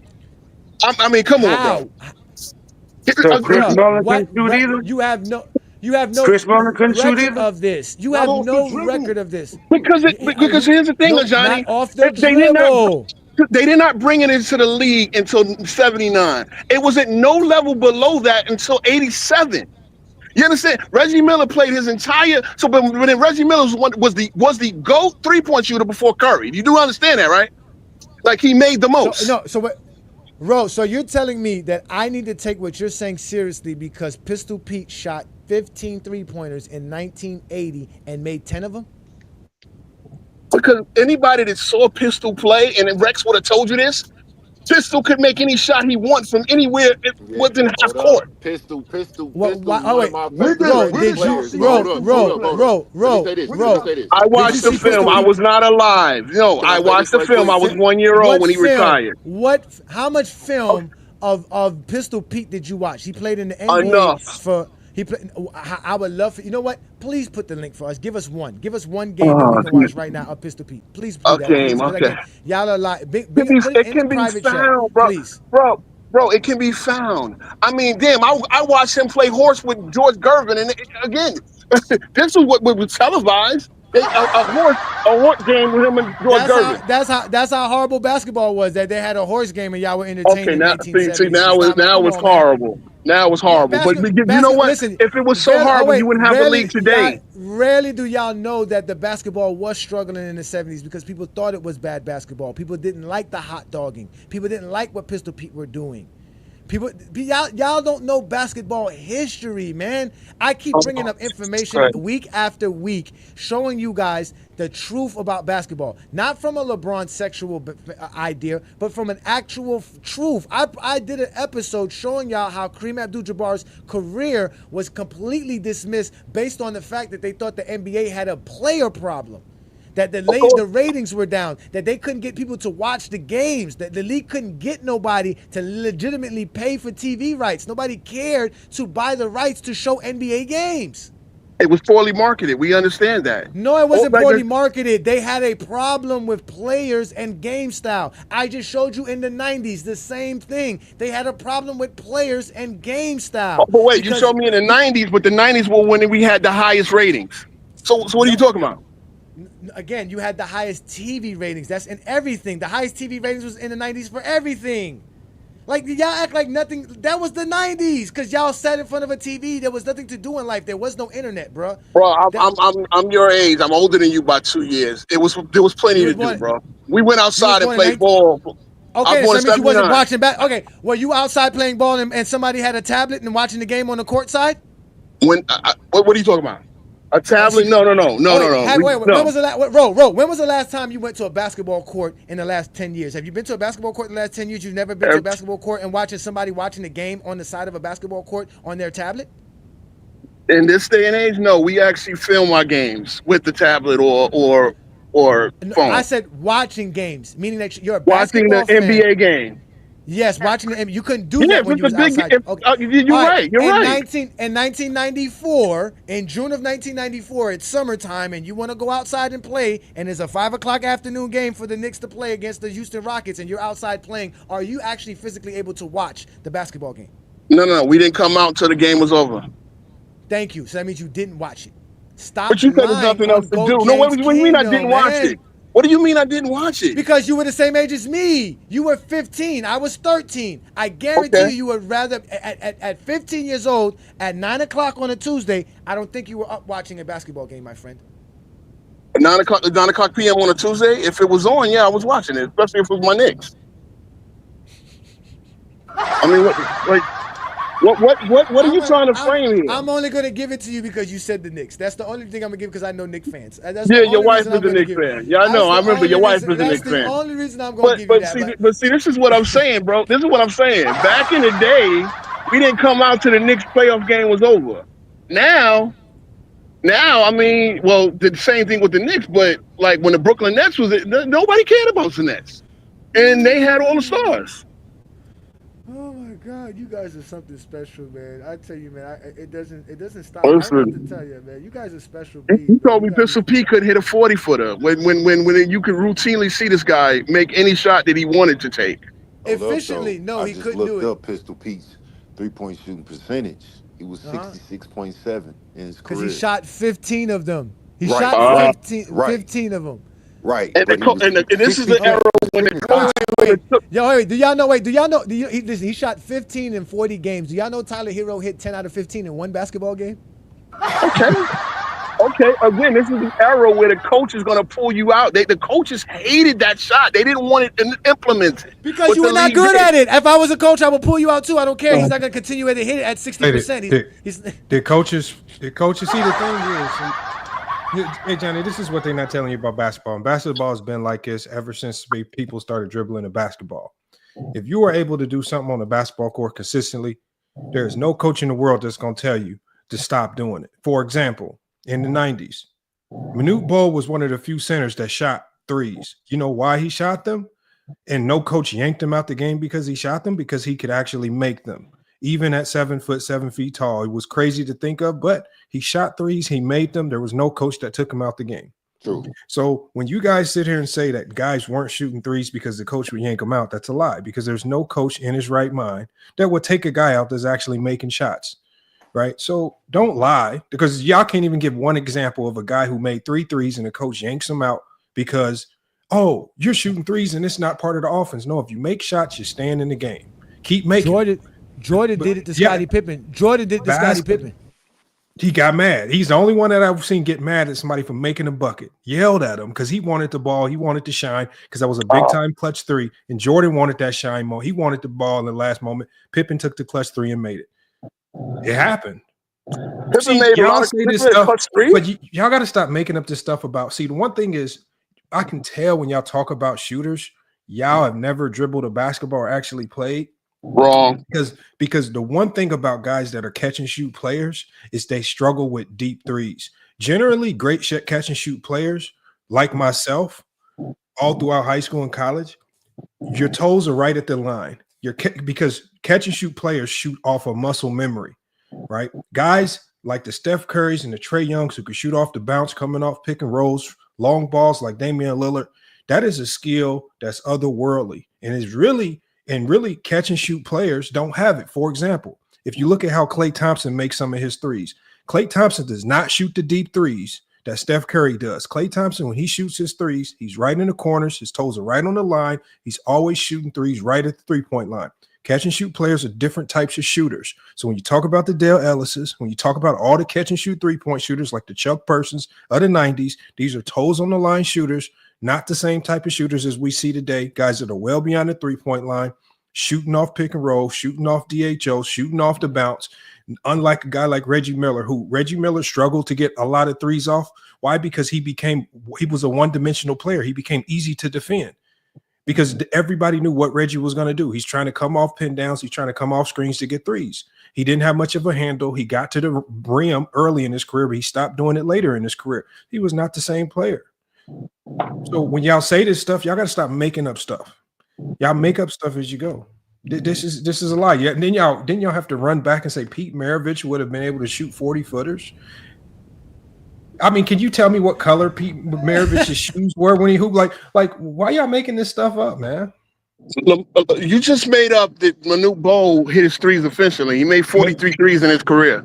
Hold on. Did Manute Bol, when he started taking threes, Manute Bol, was he one of the few centers that actually took threes? And did he ever get yanked out of the game? He was him and Sam Perkins and guys like Brad Lohaus. Did they ever get taken out of a game for shooting threes? I'm not saying they did, but whoever did you know in the NBA got taken out of a game for shooting a three? You're talking about 1980. Scottie Pippen again. Scottie Pippen. Who took him out? Phil took him out? No, you just Michael said Jordan. That if you took threes, you would get taken out the game. What player, what coach, who said if they shot threes, you get taken out the game? Because I know the only person that said something close to that was Phil Jackson, and Scott Williams talked about it. There were plenty of players that said. But Phil Jackson told Scott Williams, he says, "We're not going to take you out the game if you miss it." He said you just better make it, because if you miss it, I'm just going to fine you. So there's still no coach in his right mind that's running around saying if you miss threes or you don't make threes, I'm taking you out the game. Phil Jackson wasn't even dumb enough to say that. Phil Jackson just said if you're going to be a big man shooting them, you better make them. But you're talking about I'm going to fine you. You're talking about Phil Jackson, who didn't get a coaching job until what, 88, 89? No, I'm talking about Phil Jackson, the best coach in NBA history. Yes, but what I was talking about, I got to frame my arguments right. I was talking about the 79, 80 when the shot was first implemented. Most coaches did not like it as a strategy. You don't even know most coaches. Most coaches love the 3-point shot. They just didn't have nobody that could shoot it. Wait. Who was Pistol Pete's coach in 1980? Whoever coached the Celtics. Whoever coached the Celtics. I would got to go back and look up. Wait. Again, but you know he will pull somebody out if they shot an ill-advised three, correct? You do know that about that coach, correct? First of all, I'm talking about Pistol Pete, who made 10 out of 15. So obviously, nobody pulled Pistol out. Pistol was loved and respected, even though he was a big player for the Celtics that year, right? That was his last. I believe that was last year. The fact that you're using a guy that made 15 threes for his entire career as an example. He made 10. But wait a minute. You use Manute Bol, who made 43. No, I use Manute Bol's example that you don't get taken out the game for shooting them. Yes, because Manute Bol took 9. But you're going 10 years later. Manute Bol took 90 3-pointers in 1989. That is a lot of 3-pointers. Hold on, but this dude just said Manute Bol took 40 for his whole career. No. 204 for his whole career. That's true. He made 40 for his career. But in 1989, for somebody who is 7'4" to take 91 3-pointers means that the coach was not pulling him off the floor if he was taking at least one 3-pointer you're also per talking game. about. See, here's the thing. You're talking about 89. When I'm my argument was at the beginning of the 3-point shot when it first was implemented. Most coaches didn't like it. See, the argument that we're talking about is why come 86 there weren't a lot of teams taking so many threes, because most teams wanted. Larry Bird could shoot them. Why didn't he shoot more? Why didn't he shoot 7? Because Larry Bird could shoot better and get closer to the rim. That's the point. Because they wanted you in the mid-range. See, a lot of players will tell you, coaches. How? You don't know that. You don't know how many mid-range shots Larry Bird took for his career. You don't know this. Okay, like cool. You guys, Yeah, Larry Bird used to post up. Larry Bird used to post up. Like, let me ask you a question. So what you're saying is that the coaches of the 80s are smarter than coaches today. So the coaches of today don't know what they're doing. They're just like, no, that's not what I'm saying. So what would make the coaches of today feel comfortable to let players take 10 3-pointers per game? Basically, it's the strategy now. It's we've copycatted the league. Why would you allow that strategy, sir? Why would you allow such a strategy? Why would you? Because the game has evolved. See, the game has evolved. I agree with that. Evolved how? How did it evolve? Meaning we've implemented the 3-point shot to where it wasn't implemented back in the 80s. So you're saying if they would have implemented the 3-point shot, they would have shot it better than 28% in 1986? Probably. But see, what you got to understand is there was no 3-point shot at any level. Except for the ABA. I'm sorry. The ABA, which a lot of coaches in the NBA looked at as BS basketball. So the ABA was the only league anywhere that had a 3-point shot. Y'all do realize that, right? What? The ABA was prior to 1980, 79, 80. The ABA was the only league anywhere that had a 3-point shot. College, high school, no one else had a 3-point shot. Yeah, and at one point in time that the NBA was the only league that didn't allow zone defense, correct? In any basketball, Yeah, any yeah, kind, yeah. I understand. Okay, so you were comfortable with that. Why are you holding the ABA? ABA is a professional basketball league. Did I criticize the ABA? I stated a fact. So I didn't criticize the ABA. But they did have 3-point shooters in the ABA. They had guys that was their job to shoot 3-pointers. Yeah, I know that. So again, those guys, some of those guys came over to the NBA, and then by 79 they adopted the shot. They allowed, again, it was a situational shot. They was not letting your main scorer, because a lot of players could not shoot it. A lot of players could not shoot it. But what I said was the Celtics had about 4 or 5 guys that could shoot it. No, they didn't. They had one guy. They had one guy who took over half their shots from the 3-point line. They didn't have a bunch of 3-point shooters. Check this out. Hold on. Check this out. I just pulled it up. You know what team shot the most 3-pointers from 1980 to 1989? Was it Denver? No. Dallas, I'm guessing. The Boston Celtics are number 1. Okay. The Milwaukee Bucks are number 2. Okay. The Dallas Mavericks. They had Dale Ellis at one point. And then the Golden State Warriors. So the team that you say had a coach that was yanking people, or are you talking about teams that's talking about they're going to yank you if you shoot threes? They shot the most of them in the 80s, and they also had the most success along with the Los Angeles Lakers. So first of all, I never said any particular coach. I said coaches in general. Most coaches at the NBA level it did not like the 3-point shot. That's what I said. I never said any particular coach. Shoot it. Listen, any coach that has a player doing something he's not good at on a regular is not going to be happy about it. You just told me Dale Ellis couldn't shoot the 3. You told me Dale Ellis couldn't shoot the 3. Off the dribble. Catch and shoot. But he you know what, he thinks that we're dumb and we don't know who Chuck Person is, and we don't know. I didn't even get a chance to put Chuck Person in. Chuck Person was a gunner. But Chuck Person was a catch and shoot player. All he was catch and shoot. That's all Chuck Person was. Tell me otherwise. Excuse me, Lamont. Wasn't his brother Wesley also a catch and shoot guy? Yes. Was Petro a catch and shoot guy? Difference? No, Dražen Petrovic was off the dribble, off the bounce. That's why he was barbecuing. I agree. That's why he was barbecuing people like Michael Jordan. Joe Dumars was off the dribble shooter. Joe Dumars was a mid-range shooter. He couldn't shoot threes. Joe Dumars could shoot threes. Oh, not off the dribble. Not off the dribble. We're bugging now. We're bugging now. Gosh. So wait. Take Marshall. Let me trying to think. So there was 3 points. Michael Adams, could he shoot? Could he shoot off the dribble? No, he was catch and shoot. He was the point guard. Who was shooting him? Who was setting him up? He was the point guard, bro.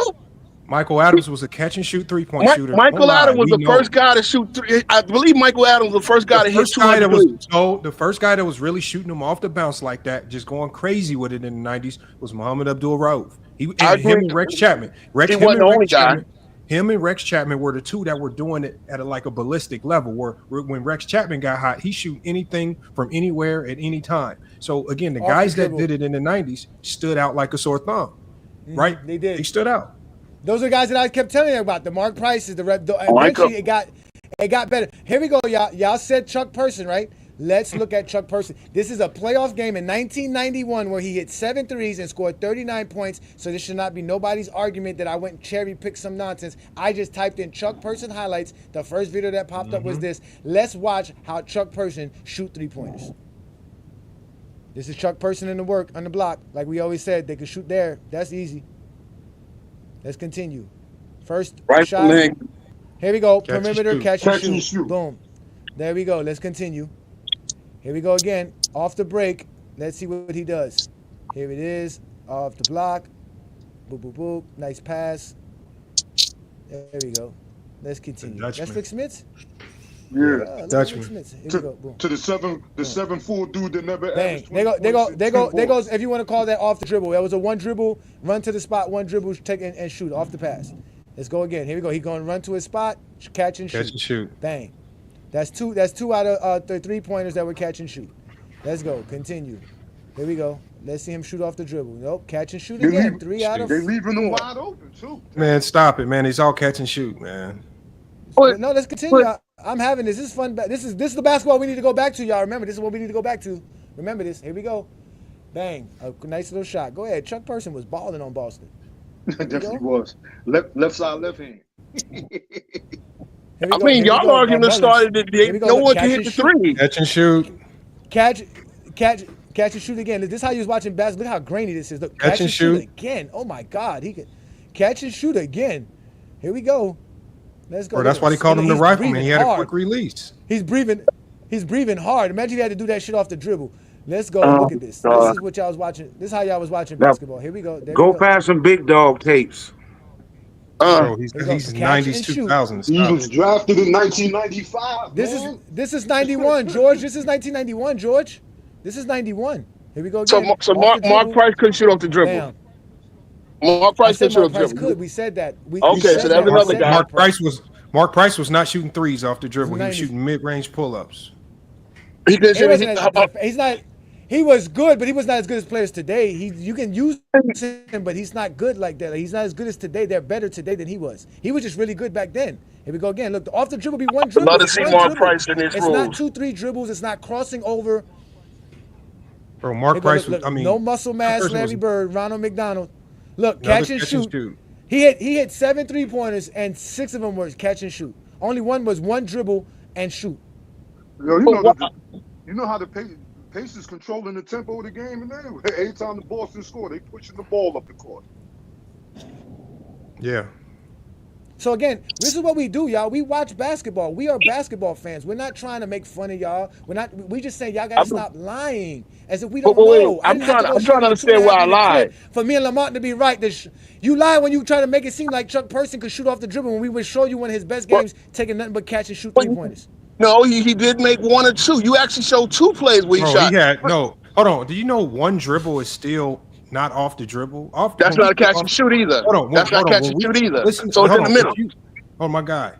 Learn basketball, because if you ever hoop, you know a guy that takes one dribble to get to his shot, that's not a guy that can score off the bounce. That's what we call it, off the bounce. Yeah. He's not getting his bucket, really shimmying, probing in the lane, pulling up on people, coming off the. No, he doesn't have that in his bag. He's 1 dribble, 2 dribble shot, or just catch and shoot. That's a catch and shoot player. Catch and shoot players are limited to 1 or 2. That's how, like me, like I'm gonna tell you this, or Goat James. When I practice in the gym, my practices consisted of catch and shoot, 1 dribble pull-ups and 2 dribble pull-ups. You want to know why? Because I was a catch and shoot player. So when I do my drills, I'm shooting the catch and shoot. Then I'm gonna go to 1 dribble pull-up, 2 dribble pull-up. Then I'm gonna go back to catch and shoot. That's how catch and shoot players practice. 1 dribble, 2 dribble, or just catch and shoot. You're not really doing much more than that. So even the shots where he put the ball on the ground, that's really not still off the bounce.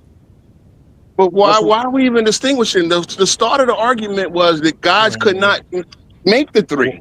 You didn't have to worry about the 3. I'm saying at the level of skill that we see guys make 3s in today's game, with the volume of guys that can make 3s consistently, we did not see this volume of elite 3-point shooters coming into the game. This is why the game is so spaced out. You guys say the rim is so wide open. That's because you got 4 guys on the court that's 40% 3-point shooters sometimes, depending on what team. Yeah, I agree with that point. I'm not fighting that point. What the point that I made is that you said no one on these teams could make the 3 because they did. You can go to any era of basketball and handpick 10 guys. It's the eye test. So let's give him the eye test. Remember we talked about the one dribble. Shooting. Let's watch Tyler Hero, who's not even. He's one of the best shooters in the league, but like I said, he's not even one of the best players in the NBA. Even though I say he is, but a lot of people will argue with me. But let's just bring up Tyler Hero, who's basically an average NBA player. He's not even an all-star.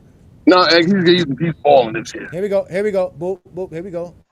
There we go. All right, so that's one him taking a point to the rim. Here we go. They go catch and shoot. Catch and shoot. Right there. He can do that. That's catch and shoot. Yeah, they can catch and shoot plus shoot off the dribble. Here we go. Bang, bang. Well, you go to the Lakers. All right, game. That's inside the paint. It's only 2 minutes long, so we hit 9 threes this game. He hit 9, and it's a Laker game, and it's here we go off the dribble, guys who can shoot. Here we go off the dribble.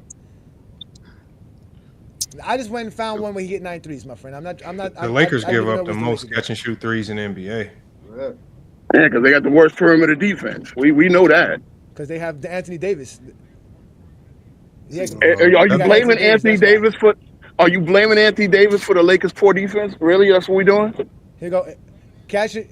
Look, I've been said that. I've been saying that for about a year now. From the I logo. can tell you that.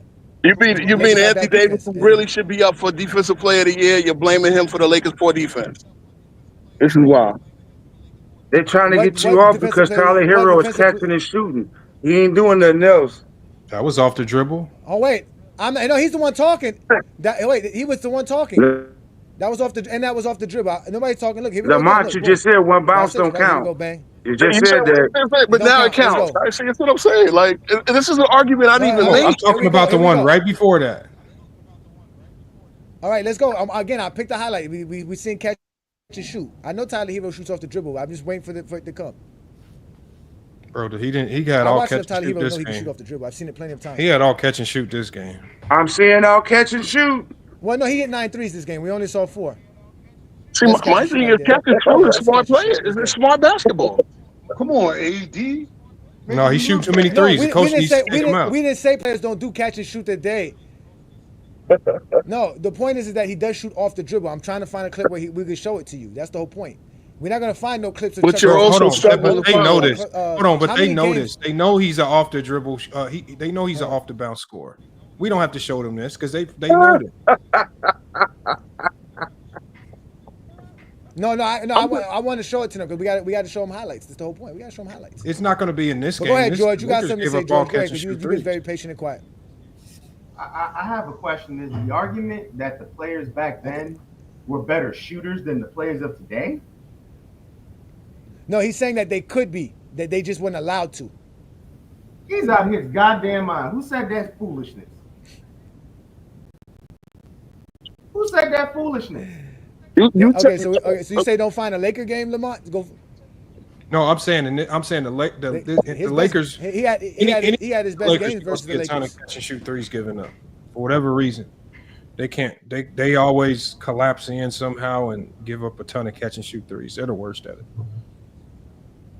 But Tyler Hero's an off the bounce player. Video. I'm gonna sign something. I mean, I really agree that Tyler Hero's an off the bounce player. I agree with y'all, but y'all are struggling to find proof of something I agree with already. Bro, we just put up one game.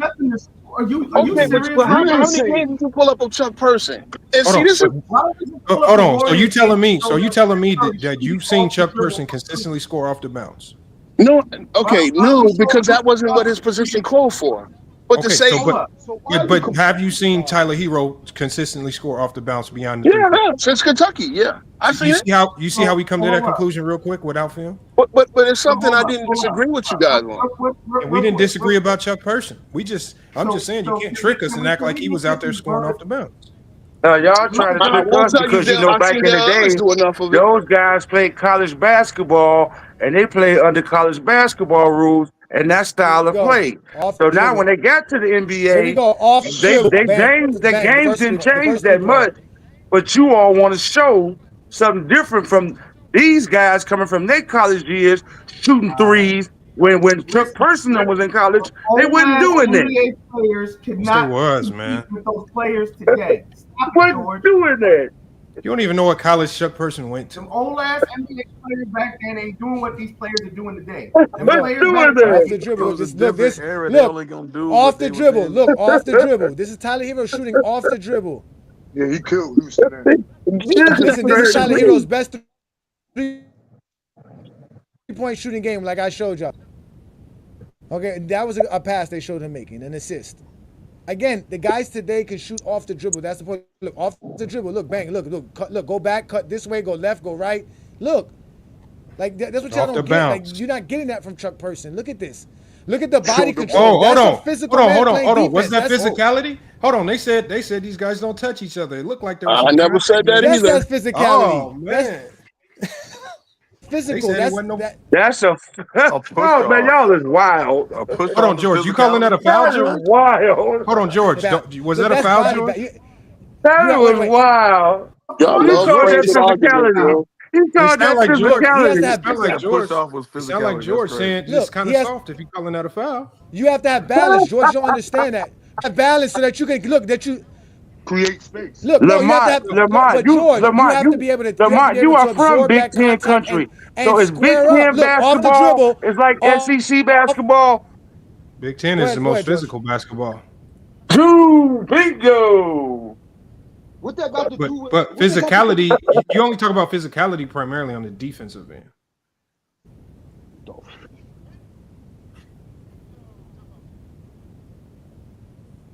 I think. Here we go again. Right, we're gonna show you some more. Tyler Heroes. You're breaking in and out, George. Off the bounce. No, that's catch and shoot. Look, see, look, you can't give somebody no space like that. That's dagger in your mouth. Not a competition. Couldn't hit shit, catch and shoot. Off the bounce. I'm saying it's the space. It's the He's space. wide Look how far you have to guard. But he's wide open. Why would he take a dribble? Why would he take a dribble Look how, to shoot a wide look how, open wait, shot? no, but look at, oh wait, look at this, bro. Look how far out Green is guarding him. That's where you have to be. You didn't have to be like that in the 80s and the 90s. He could be 2 feet But it was still closer to the catch and rim. shoot, though, right? So this is him playing defense. In fact, he should be. Okay, Johnny. You know what I would love. Yeah, you know what I would love to nobody see. said they don't catch But and wait, shoot. Johnny. You know what I would love to see? Rex Chapman in this era. I would love to see Mahmoud Abdul-Rauf in this era, and both of you probably would agree with me that they would cook, right? Yeah, they would be better than they were in the 90s. Yeah, now you do understand that those guys didn't have as much freedom to take as many threes. No, it wasn't. Rex did have freedom. That's how he scored 40 on Jordan.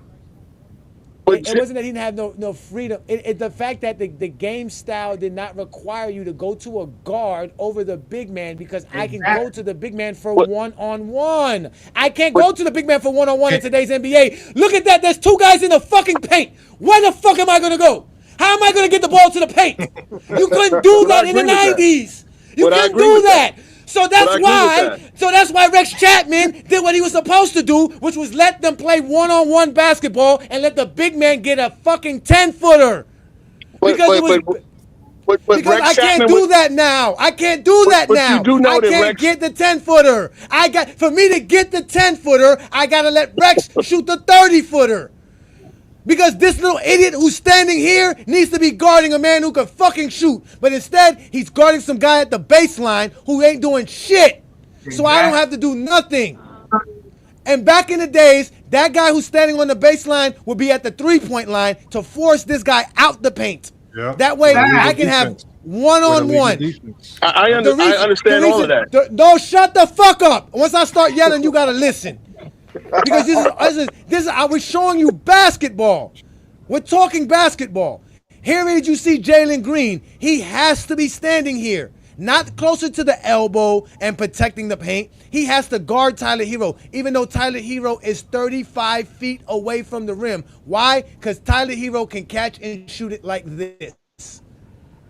That used to be illegal defense, wasn't it? That used to be illegal defense, wasn't it? Did you just make the argument that it was harder to shoot threes back then? You really just made the argument that it was harder to shoot threes based on the way defenses played you, right? No, it wasn't harder to shoot threes. It would take guys would go to the three-point line in the 90s. You were not going to turn over your oh my God. You were not going to take your franchise and hand it over to the six-man Rex Chapman when you're paying $100 million for Alonzo Mourning. He played. I mean, Charlotte. He played with Charlotte before Mourning got there. You do realize that, right? NBA, he played with Charlotte before they drafted Mourning. He was in Charlotte from 90, 89 or something like that. And when was he drafted? Was he drafted to be a franchise player and shoot a bunch of three-pointers and win a championship? Well, at the time, he was one of their best two players, I believe. Del Curry, Muggsy. They had Kitty Gaddison playing center at one point. Yo, was he effective? Was he effective enough to do that on a regular basis? No, he wasn't a good enough player. But this is why they drafted LJ and Mourning back to back. You know why? Because he always had a man guarding him. Just like today they play defense. So that's the whole point. There's always a man guarding you. So it was harder for him to get open back then. He would get open now because now teams have to play team defense. And you have so many other scorers. He had to play team defense back then as well. I mean, I don't have to play team defense if I'm on the weak side of the block and I'm waiting for Rex Chapman to throw a fucking 5-foot pass to Alonzo Mourning to dribble for 10 seconds. There's nothing I'm doing on the weak block. I'm just waiting for somebody to fuck up. I'm not doing nothing. I just showed y'all a clip of Robert Horry standing there waiting for the Knicks to not play no defense. And we all know that Robert Horry was pure catch and shoot. We know that. I'm not talking about him being a catch and shoot. I'm talking about him standing on the side of the floor and doing nothing because there will be no action. There is nothing for him to do. He's just there to drag his defender away from the paint. That's it. And he's waiting for Akeem. He's waiting for Akeem to draw a double team, which Akeem was likely to do. No, and it was him, Kitty, or Sam Cassell going to benefit. And that's horrible basketball, and we don't want to go back to that. Wait, it's horrible basketball to let Akeem work in the post? Really? Yes. Oh, yes. It's horrible basketball to let Akeem work in the post, and the only thing I can do is either double team or not double team, which means I either gotta let him cook or let somebody get an open three. That means I can't do nothing defensively. That's why they didn't play better defense back then. They play better defense now. I can keep you from letting Akeem Olajuwon even getting the ball in the post. That means he's not even going to get it. Akeem Olajuwon would roast this league. So I mean, y'all think Embiid is something to write home about. Akeem is that times two. Embiid can dribble. Embiid can dribble. Embiid can dribble 20 feet away from the rim. I got footage of Akeem Olajuwon traveling 2 feet from the rim because he couldn't put the ball on the ground. I am so glad you're showing this tape because yesterday Gil wouldn't say half the stuff he was saying if Mad Max was standing next to him about the Houston Rockets. I'm talking about the Houston Rockets. What are you talking about? Y'all bringing up Houston Rockets film. When Gil was bringing down the other Hakeem's playing team during that championship run, he's saying they were bums, and I'm saying he wouldn't have said none of that if Mad Max was standing next to him. You realize now you want to turn this into a bully conversation? No, it's fine. That's fine. No, that's fine. No, you know what, George? You're completely right, George. You wouldn't have said that because we all know Mad Max is a lunatic. He'll fight you for anything stupid. But are you telling me that Gilbert Arenas is saying that Mad Max is good or bad at basketball when this man was averaging 14 points as the second option on the team? And he had what did he say yesterday, Johnny? Johnny, what did he say yesterday when they brought up Hakeem and the Houston Rockets? I know Scap said that the Houston Rockets had nobody. I know that Scap said what did he say? Houston Rockets. No, Scap said the Houston Rockets had nobody other than Akeem Olajuwon. No. That's what Gil said. No, he did not. Scap was the only one talking about the Houston Rockets. What are you talking about? Gil brought up the Houston Rockets. Oh my God! Scap brought up the Houston Rockets because he compared it to Kobe winning a championship with less than everybody else. And because Vernon Maxwell only averaged 14 points per game and wasn't really that good of a basketball player, but was praised in the 90s because it was a horrible era, and he was getting more technical fouls than he was actually getting assists. Like, come on, man. He had more technical fouls than steals. If you really want to go there. Let's be real here. Hey, Johnny's gonna be nice. I'm not gonna be nice. Vernon Maxwell's a bum in today's league. Let's be real. Y'all out your mind. We're not saying that, bro. We're not saying what he would do in today's league. What's wrong with you? He's not even the eighth man on the fucking bench in today's league. Oh my God, this dude is wild. This is wild. Give a man some ice cream, bro. What's wrong with him? He wouldn't be in today's NBA. He would not be in today's NBA. He wouldn't. He has Did nobody say that? You do realize that Maxwell led the league in 3-point makes twice, right? In the era where no one could shoot the three. Compared to Tyler Hero, who is a oh my God, he's a bum. Wait, so you're telling me? I'm gone. That dude, Ro, you're telling me Rudy Tomjanovich never pulled Vernon Maxwell off the floor for this is 1991. And I said when the shot. Complete the playoff run by knocking off Utah in the conference final in 5. The Knicks with a couple. My bad, I didn't mean to stress you off. Hold on, let's watch this basketball. Here we go. Bang, there we go. Here we go. This is the basketball we need to go back to, y'all. Look, Vernon Maxwell. Here we go. Watch this, y'all. Watch this, y'all. Look, travel. Look at this. traveled. Okay. You do realize a guy with an 8-foot wingspan is standing there, right? You do realize that Ewing blocked 5 shots a game in that finals, right? But why did you recognize? Why did you recognize that? But you don't recognize how they're playing defense today. That's our point right there. Why don't you recognize? No, but I said they play defense differently. I agree with a lot of y'all takes why they play defense differently, why the game is played different. I didn't say they don't play. The defense is different. It's not as stringent. I mean, you got guys scoring 160 points in a regulation game. I mean, that you can't. The defense can't be that good if you give it up 160 points. The highest scoring era in NBA history is the 60s and the 80s. So you're gonna tell me they didn't play no defense? Agreed. That was based on pace. They played a faster pace. They also play a faster pace now. Pace is based off of defense. What I allow you to do and not allow you to do. And it's also based on how weak you are offensively. Because that's a perfect example. If I have to wait till some man is post up and gathered himself up in a position, then get him the ball, how long does that take? How slow of a game is it going to become? That's why the 90s suck. Okay, but hold on. Question. Instead of them using a Mark Price, instead of them using a Rex Chapman, they went to Alonzo Mourning bum ass. They went to Brad Doherty. Now Alonzo Mourning is a bum. Alonzo Mourning is a bum. What are we doing, bro? Yes, because I had to slow the pace down for us to even get a basket.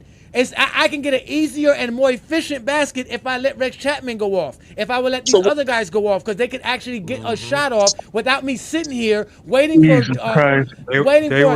for Alonzo Mourning, who really didn't shoot too well outside the paint, to take a contested hook shot. Wrong. They were busy trying to exploit the illegal defense, and that's why the pace slowed down.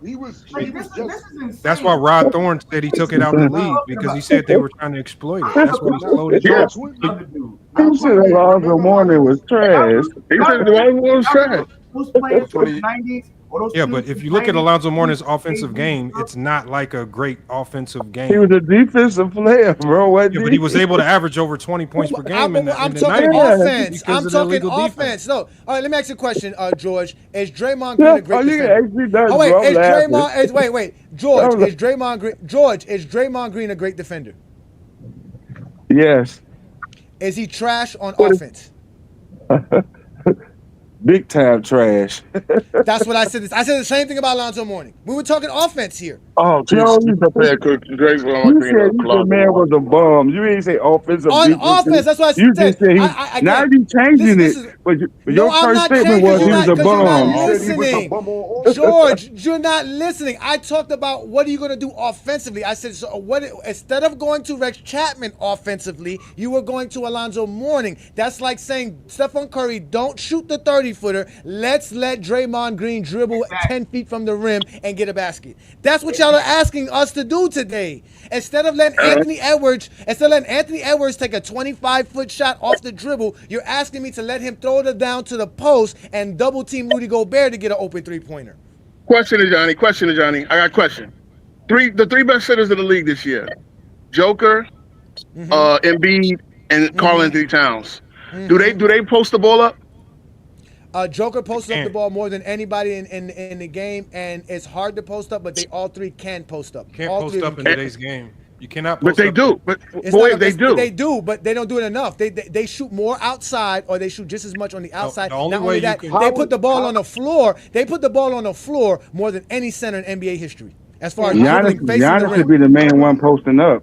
But how would you double? You can't post up if I'm doubling you before you get the ball. Yeah, you're not going to. The only centers that can post up are the centers that are like the greatest passers. So Jokic can only post up because his court vision is lethal. But arenas, you see other guys who. This is the reason why the Milwaukee Bucks will never post up Giannis and they have him play from the outside in. Is because Giannis is not an elite passer. But if you're going to put a guy back to the basket in today's game, he better be an elite passer. This is why Joel Embiid struggles when he goes back to the basket. And that's why he had to go to a face-up game instead of post-up game. Because the defense comes from your blind side, and they'll load up with too much help in these zone defenses, and they'll try to turn your center into a playmaker. And if he cannot play make, you're going to get barbecued. This is not the 90s where you have illegal defense and you can basically you're not limited. They can play 1-on-1. They actually play defense in this league. But he was also no clear lanes to the basket like it was in the 90s. And yes, I said it. I already know somebody's going to lose their mind. No, but Remember how He you was already getting lost yours. He's trying to hold find on. it. You was just getting an attitude because Wow. you was getting an attitude about how I was talking There about you go, Charles Oakley George. couldn't hit an 18-footer, and in Game 7 of the '94 Finals, John Stark shot the Knicks out the game. He couldn't shoot. He was like 2 for 14 from 3. No, but guess what, though? But guess what? In the playoffs, John Stark was shooting 38%, and they wanted him taking those shots because he was hitting them in the playoffs, and it helped give Patrick Ewing space because you had to actually watch out for John Starks outside of the three-point line. But let's watch how they were trying to score during those finals because, again, y'all watch the GOAT James Kingdom Friday Night Exposure, but y'all don't see when y'all love to talk about ice. Fourth, and Cassell has had another strong game here. He has 11 points. And the Rockets let's watch how the Knicks score. Look at this. They're up by 7. Let's count the seconds. Here we go. 20. Look, he's not trying to score. Look. Cassell all over. Look at this. Look. Ewing played by Olajuwon. Off the fake, Patrick Ewing has turned it around in the second half. He now has 16 points in all. Look, let's watch Houston. Let's see what Houston does. And the Knicks 64. Look, same shit. Look at this. Look. Y'all know about that. Dr. James for OJ. Look, what are they doing? Look at that. Turnover. And Herrera stripped, lost it. It'll be Nick Ball. Wait, let's watch Patrick Ewing. Let me show y'all something about Patrick Ewing. Well, Patrick Ewing starting right here, there would be somebody stopping Patrick Ewing from doing all of this. The long step and the pump fake to get away and clear himself from the tough defense of Olajuwon. Now, the reason the Houston Rockets didn't double team was because the Knicks had shooters out there. That's why you had to have shooters on the floor. But before Patrick Ewing could ever touch that ball, you can throw somebody, you can have two defenders on the low block stopping that pass. And that's what you guys don't understand. So it's harder for Patrick Ewing to even get the ball because why would I let him get that ball that low? That's a high efficient shot. They're making these guys take threes in today's NBA. They're telling them take the three. Now it's a problem because these guys are making it. So now teams are in a dilemma because now what do? Do I give up the lane or do I let you shoot a three, which you're making at an efficient rate? So the coaches are struggling in today's NBA to try to figure out how to stop players because they are shooting threes and they're able to get to the rim at ease. This is not easy to stop no more. It's harder to play defense today. It just is. You guys don't want to accept it because you want to keep telling me Michael Jordan and Kobe Bryant is better than LeBron. That's the only reason you guys are arguing tonight. And nobody on that Knicks team or that Rockets team outside of nobody could create offense. None of them will create an offense. I pay money for any of those 90s teams to just be dropped into today's league so I can see them lose by like 150 points. No, I think Starks could have created offense if they would have given him the ball more. I just think they relegated Starks to a lesser role. Yeah, because but Starks was dynamic with the ball. I'm gonna be honest. Never gave the ball FYF, I'm gonna be honest. You want to know the team I would love to see get cooked the most? Any of those Bulls teams. Are you telling me that Mason couldn't get his own shot off? No. Hell no. Man, what are you talking about? Man, oh my God. Come on, Anthony man. Mason? I'm a Knicks fan. No, he couldn't. I ain't gonna lie, Mason has some dribbling skills, but come on, man. But Mason got too fat. Once Mason got out of shape, he was worth it. If he actually stayed in shape, he probably could. But because he drank and because he never took his fitness seriously, he was never gonna be that type of player. Listen, I'm a Knicks fan, and I love Anthony Mason. Let's be real, that jump shot was not as good as today, as players today. No, he wasn't gonna be able to create enough offense. No. Team in the 90s were not going to be able to create enough offense. I would love to see all those teams get barbecued today. I would love to see it. I'd put the Charlotte Hornets you drop them in the 90s and they're the best team in the East today. Let me show y'all some more examples of what I'm talking about. Okay, so you see the guy with his hands on his hip by the coach on the top left corner. There's nothing for him to do. His job on this entire play is to make sure that the guy that's actually playing illegal defense at this point in time, because he needs to be on the other side of the block. He's on the right side of the paint, which is actually illegal. He needs to be on the other side. And as we let the play go, you'll see, and I'm gonna pause it again. So as you see, the play goes on, right? That guy can't move. He still hasn't moved. That defender is not moving because he can't go any further to the ball carrier. Now he sees, oh, I got to get over there. Now, here we go again. The action is Patrick Ewing is setting a pin down screen so that Starks could come and try to get an open jumper. If Akeem Olajuwon steps out, you have Patrick Ewing and a free layup. If not, you just have to run over this screen and make sure Starks don't get an open shot, which the Houston Rockets do a good job of. See that? Oh, hold on, wait. I messed up. Wait. Hey, you can do a good job when you have Akeem Olajuwon, the best defender of all time, arguably. Hold on. No, yeah, of course. Yeah, that helps. But that's also a good job by that defender to actually get around that screen because Patrick Ewing's a great screener. So you guys don't appreciate screens. And as you can see, Sam Cassell's doing a great job pressuring the ball so that he doesn't make an easy pass. Like I always tell you, you don't let a ball facilitator have the court vision. So you get the pass here. Why is it doing that? Why is it going back? I don't know why I keep doing that.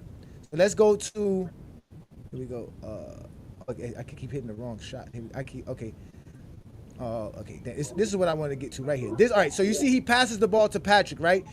The fact of the matter is, in today's NBA, these two guys that are on the weak side would be outside of the paint to keep these two guys from helping. But at the end of the day, you can send one of these mans to stop Patrick Ewing from even getting this ball.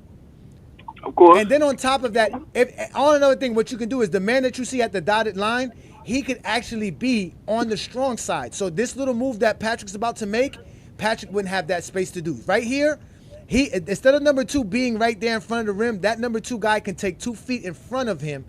And if like Lamont said, if Patrick Ewing's not a good ball facilitator and can't make that pass and see that man that's going to make that cut so he can get the open lane, then Joker could do that. Embiid can't. Giannis can't. Bam could do that. But Patrick Ewing was not a good passer. So let's see what Patrick does. You give Patrick the lane, and what does Patrick do? Look, he takes a contested shot. Even though Patrick's one of the great players in the game, he's taking a contested 10-foot jumper that you guys say but that's the point. That's not good basketball. Taking a contested shot is not good basketball. You have to get an open shot. But it's great defense, though, right? No, it's bad offense because Patrick Ewing's the only person on that team can get his shot off. No one else can. Exactly. Him and Starks, yeah, Harper a little bit. Yeah, let's watch it here. Let's watch the same thing here. Look, they're going to do the same thing here. Now, Sam Cassell was one of those players that could shoot off the dribble and do it, but they were telling him, no, we're going to set up Akeem Olajuwon. What's the play? This takes 5 seconds to do. That's why the pace slowed down, because this takes 5 seconds for all this to happen. Here's the action. I'm going to get the screen. If they don't give it to me, boom. Then what I'm going to do is, here it is. I want them to leave him open. I left him open because this guy can't shoot. This guy, and why he didn't shoot it? Because he can't shoot. So he's going to put the ball on the floor and go what? Go to a contested shot or contested play, and it's a turnover. Because originally, the only guy who can actually get their shot off, while it's contested or not, is Akeem Olajuwon. No one else can. So it becomes a turnover. Sam Cassell could. But Sam Cassell's a rookie. You're not going to give a rookie the Game 7 of the NBA Finals to win it for you.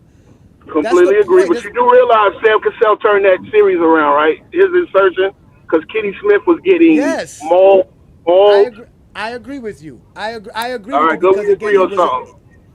Yeah, he was a unique player, and that's why his 11 points per game was considered something, because to have a bench player do that was a lot back then. Oh, that's the point. It turned the series around. That's what I'm saying.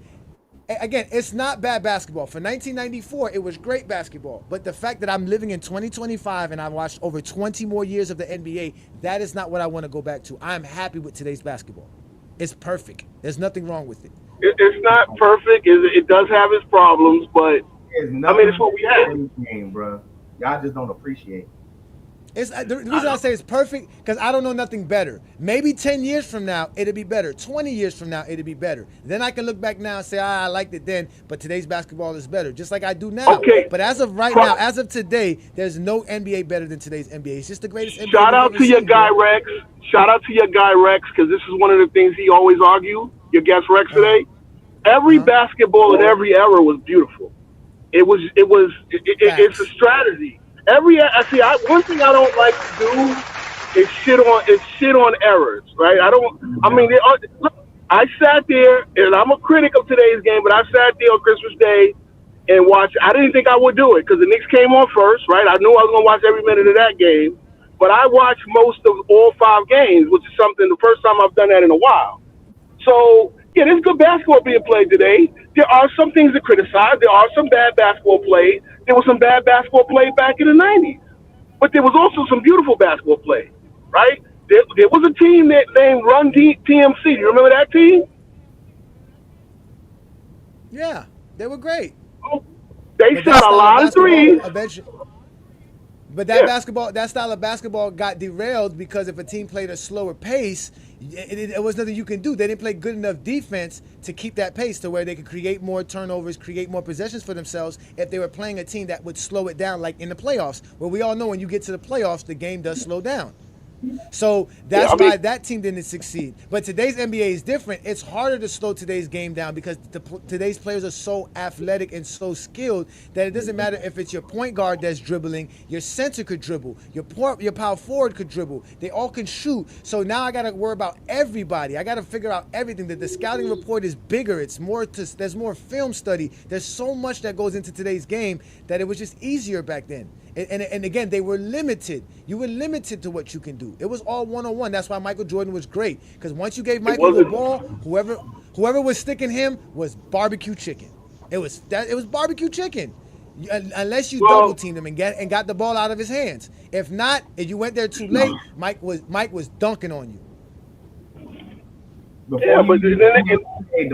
they implemented. Go ahead. Legal defense era. Jordan said himself. If there was zone defense when he played, he wouldn't have won as many championships. Jordan said that.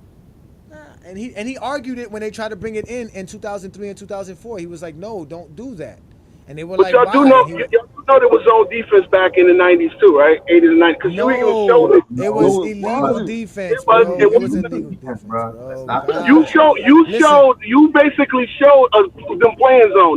That clip you just showed, wasn't in the guard. It was 10 feet away from his man on the perimeter. That was zone defense. The Pistons play zone on him all the time. So if he'd have ran over if he didn't commit to the double team, that's why he moved. When I don't know if it was Anthony Mason on that far baseline. As soon as Anthony Mason started running down that far baseline, his defender went with him. And he didn't commit to double teaming Patrick Ewing. That's illegal defense.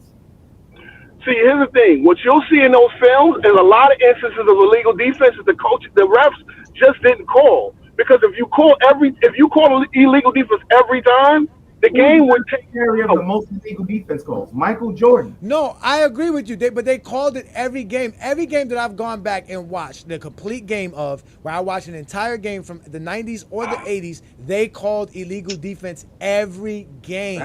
They called it so much that it was a warning. The first one was a warning.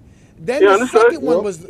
All right, let me show it to y'all again, because again, like I said, we're gonna get up out of here after this clip because I've actually been running past my time. Let me just do this quick because I like showing the game of basketball. As y'all can see, I'm very passionate. I love the game of basketball. So let's go. Here we go again. Let's watch this play. Now here is the play. The ball is on the left side of the block. They want to get Akeem Olajuwon, who is right there trailing, to get to that left side block where the NBA logo for the finals is, right? To do that, you're going to make these three other men stay above the free throw line and on the weak side so that the guys who are guarding them cannot be below the free throw line. Let's let it play to see what happens. Now here, you see what Robert Horry is doing? You see how he's telling the referee? There is no action for him. There is no play for him. He's never going to get the ball here unless Akeem Olajuwon gets double teamed. What he's telling the referee is that this guy is not guarding me. He cannot stand there. He needs to be closer because I'm way out here. So Oakley has to be above the free throw line and on the right side of the paint. Right. He cannot be lower than. That's what he's telling the ref. That's what the Knick player wasn't doing. The Knick player that we were showing you before had his hands on the side of his hip, and instead of him pointing to the referee and telling the referee, and mind you, this might even be a smart play by the coach, knowing that a referee is going to be on this side of the floor, so let's make sure we do the action on the other side so that this man right here, Robert Horry, could point out to the referee if this man's not playing the right defense or not. Did players try to get away with illegal stuff? Of course they tried to get away with zone, but they were not allowed to, and whenever they got caught, this is what happened. He didn't move fast enough. Look, illegal defense. They didn't even get the ball. They didn't even. Yeah, but it would be cool. Oh, wait. Oh, wait, let me ask you a question. Look at Robert Horry pointing before Akeem Olajuwon is even in position to post up.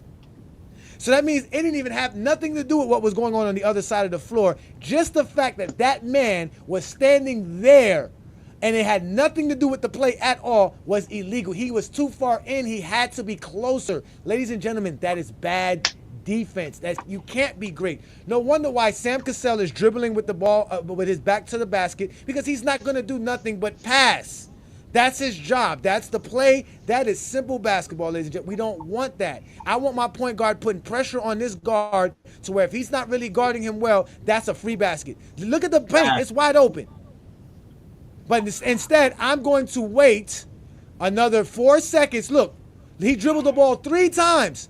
And mind you, he has to make that pass. Derek Harper's contesting the pass. Patrick Ewing is fronting the intake.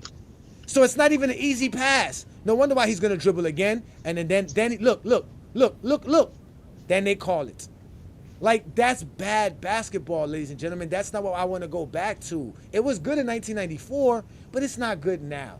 That's really all we That's all we say. That's all we saying. And listen, in 1994, I was 13. I was sitting there watching this in awe and complete enamored by the game, because I was like, wow, look at that. Johnny, can I ask you one question? And then we're going to get up out of here. Go ahead. All right. When a 7'6", and trust me, Wembanyama is all of 7'6". When he has a 6'5" guy on him and he's like 5 feet from the basket, and he doesn't make his move to the basket, and he passes it out, do you think that's good basketball? Yeah, because from my understanding, Wemby knows that the 5 foot guy that's guarding him, or the 6 foot guy that's a foot underneath him, has some kind of help. So when he puts that ball on the floor, by the time he gets that ball to the floor, he has no help. If there's no help, I guarantee you Wemby's barbecuing. Well, I need to understand why then on Christmas Day we put 6'7" OG Anunoby on him, and he didn't score a bucket for the last seven minutes of the game after dropping 42 and 18. Because OG is better than 90s players, and they're not limited. They're strong. He can keep Wemby from getting to his spot so that he can get the help when necessary. So you always got a reason, bro. I feel you, man. Listen, I'm explaining the game because I watched the game. I'm explaining it to you. So bro, I'm a Knicks fan. I know all about OG. Okay, exactly. So you would know that OG could push him out 2 or 3 feet from the spot he's supposed to catch the ball to, where OG wouldn't be able to stop him, or he wouldn't be able to get help. And you also would know that OG has help.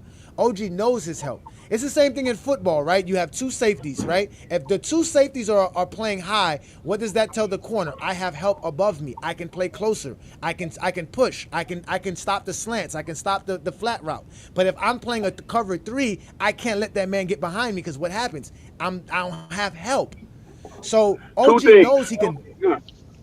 OG knows he can bang at this point, because the Knicks' strategy and the game plan says that when the Spurs do this with Wemby, this is where you need to be, and there's going to be somebody to help you. So you're okay. So push him, bang on him. Question. You see what I'm saying? Question.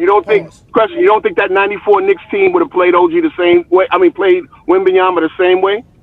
No, at all. Because if it would have been one-on-one basketball, Patrick Ewing would have had the same trouble he had against Akeem Olajuwon. And Akeem Olajuwon cooked Patrick Ewing in that finals. Not necessarily. Yes, he did.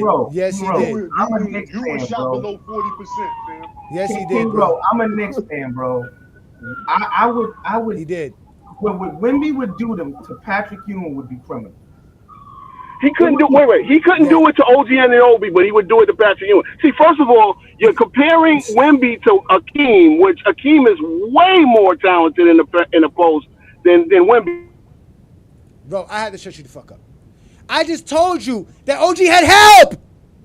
OG didn't do it by himself. Thank you, bro. OG has help. Patrick didn't have help. They were telling Patrick, front him. We don't want to double team him because they can shoot the 3-pointers. They're going to kill us with the threes. So Patrick, front him and stop him from getting the ball, because once he gets the ball, he's going to average 27-9 on 52% shooting. Thank you. Like, this is insane, bro. This is crazy. If Patrick had help, I guarantee you Akeem Olajuwon's not doing this. That's the point. 15 points. Maybe. OG has help because you can play team defense. Exactly, bro. You couldn't play team defense in the 90s. It was one-on-one. Once Patrick Ewing allowed Akeem Olajuwon to get the ball, all that was left was a double team or get cooked. Because Akeem was that good. It was the same thing for Akeem Olajuwon versus Patrick. He didn't have an easy time shutting down Patrick. The only difference is that the Knicks couldn't shoot the three as good as Houston, so the Rockets gave Akeem more help because they didn't have to front Patrick Ewing. They could double team Patrick Ewing more because Derek Harper and them were not really great at three-point shooting. John Starks wasn't a great three-point shooter. They didn't have the shooters that the Houston Rockets had. Well, they had Hubert Davis, but he couldn't play no defense. That's why he didn't get no burn. It doesn't matter. They were not putting Hubert Davis on the floor. These guys are catch and shoot guys, and if they're not hitting the shot, it's a wasted possession. They're trying to get the highest percent shot. I did this. Last week I went and looked up the numbers to make sure. I went to go see what the Knicks were shooting. They had 2 players who could shoot above 35%. And I don't even think it was 2. I think it was 1. Like they don't have. It wasn't Starks. I think it was Harper. And this was Harper. I think Starks shot like 34%, which is good back then. But that's what I'm saying. It's not enough. Patrick Ewing is your best option, and he has to take a 10, 12 foot, 15 foot fadeaway contested jumper to get his shot off. That's why they lost, and that's why he shot 35% for the finals. Because he was being double teamed. Ajani? Yeah, please, because we're gonna get up out of here. You get the last word, brother. Go ahead. Wemby, look what they did. Back to the basket, 2 dribbles, contested shot. Wemby 7'6" with a handle of a guard. He's going to pull Patrick or any of those 90 centers out to the deep water where they're uncomfortable, take them off the dribble, and it's a dunk. All game. Like, am I lying right now? No, absolutely not. Like, what is wrong? You know what's funny? This guy Wemby could do a sham guard. Wemby could do a basketball move that didn't exist in 1994. I don't think the sham guard move existed. I come up here and I troll a little bit that I don't know basketball. I know enough to know that a 90s player wouldn't be able to guard Joel Embiid, Giannis Antetokounmpo, any of the centers today, even slow-ass Jokic, because they can dribble. Bam. The centers of the 90s aren't guarding any of these players today because they can't. They're going to face them up and they're going to be like, oh my God, what the fuck is this? And they're going to get shook. I can see Wemby literally crossing Patrick Ewing out of his fucking sneakers. And I would be so embarrassed with Patrick Ewing, bro. Like, this is insane. You literally explained they were able to put short-ass OG Anunoby on him because he has help behind him. Wemby knows he's getting the double team. Patrick Ewing knows he's not going to get the double team. He knows he's going to take a contested shot, but he had a great shot. Patrick Ewing's not getting that shot off in today's NBA. He's not. And that's why they appreciate it, because remember, these guys love contested guys who can take contested shots and still make it. That's why they feel like those Patrick Ewing would average 40 in today's era. No, he wouldn't. No, he wouldn't. You're out of your mind. He crazy. He couldn't even. He barely averaged 25 when he was playing. Fuck out of here with that shit, man. Nigga, get out of here, man. Get out of here. Rex Chapman probably averaged 40, but not fucking Patrick Ewing, man. He's not gonna average. So anyways, listen, guys. I want to thank you guys, man. He's not gonna average 40 points today. Yeah. He's not. I'm not gonna say Patrick ain't gonna eat. Yeah, now, if they play him one-on-one, yeah, he probably get off on certain nights if they decide to play one-on-one with Patrick Ewing. But they're not doing one-on-one. The lane is flooded in today's league. Patrick would just have to learn how to dribble and play the way today's NBA, and we don't know if he can or cannot, and that's the whole point. Since we don't know if he can or cannot, we're not going to say he can. What we can say was he was great for his era. He learned to play the game of basketball. He was one of the most unique centers of all time, and that's just fact. Damn, Ishmael, I know I brought you up, bro, but I really got to go, brother. I know, it's real quick. You know, LeBron just he got the most 30-point games now. 568. He has the most 30-point games? The GOAT has the most 30-point games? Did you just say that? Did you just say the GOAT has the most 30-point games? You know what they're going to say, right? LeBron. Yeah, bitches. You know they're going to say it took him 22 years to do it, right? Even though he's a pass-first player. They're going to overlook that. Yeah, but that's all I gotta say, bro. It's a good show, though. All right. All right, man. Listen, man, we're going to get up out of here. Thanks, you guys, man. Appreciate each last one of you guys. Thank you for joining me, man. Yeah, man. No problem, Twin, man. Listen, man, you guys have all been great, man. This has been a great show. Thank you guys for joining me again, ladies and gentlemen. This is the Friday Night Exposure with the Exposer. I do this every Friday night right here on the GOAT James Kingdom platform. But what we really do is on Sunday afternoons. We do the GOAT James Kingdom show every Sunday, noon Eastern time, where Brandon and I get together with other Michael Jordan fans, other LeBron fans, other basketball fans, and we talk about the game of basketball. Because that's what GOAT James Kingdom is all about, ladies and gentlemen. As you can see, we talk the game of basketball. We don't talk narratives. We don't talk negativity. We don't talk anything other than the game, because that's what is important. So this is what we do best here at GOAT James Kingdom. And now that you guys know who I am, which is Ajani the Exposer, you guys know what to do. Hit that like button, hit that subscribe button, become a member of the channel. We're going to be back again next Friday with another great show. As you guys know, today's show was about the history of basketball, and we had a non-Michael Jordan or LeBron fan explain to us from their perspective how the game of basketball evolved and how the game is today and how it relates to the GOAT debate and how it relates to basically Michael Jordan fans and LeBron fans on top of that. Not only that, today was also the 75th episode for the Friday Night Exposure. So shout out to all of you guys that show up on a Friday night to support what I do here. Shout out to Brandon, because without Brandon, I wouldn't be doing this at all. He is the one who got me involved with this GOAT James Kingdom thing. Thank you, Brandon, for giving me all that I have here with GOAT James Kingdom. Thanks to Craig, Travis, and John for being a part of the show. Thank all of you guys that make GOAT James Kingdom what it is and the Friday Night Exposure what it is. But you guys know that I have to end tonight's show with what we always end it with. This is the best place to talk the game of basketball. You're not going to be able to talk basketball nowhere else. No other place talks it like us. We are the GOAT James Kingdom platform. This is the Friday Night Exposure with the Exposer. You have now been exposed by the Exposer. Peace and blessings, y'all. Enjoy your Friday night. If you're a basketball fan and you're tired of basketball shows that talk about fake narratives and using non-basketball terms like killer instinct, playoff translation, gravity, come to GOAT James Kingdom.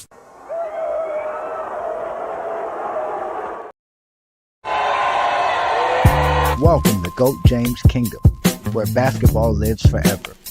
You get to enjoy BB and Ajani talk basketball every Sunday noon Eastern time right here on the GOAT James Kingdom channel.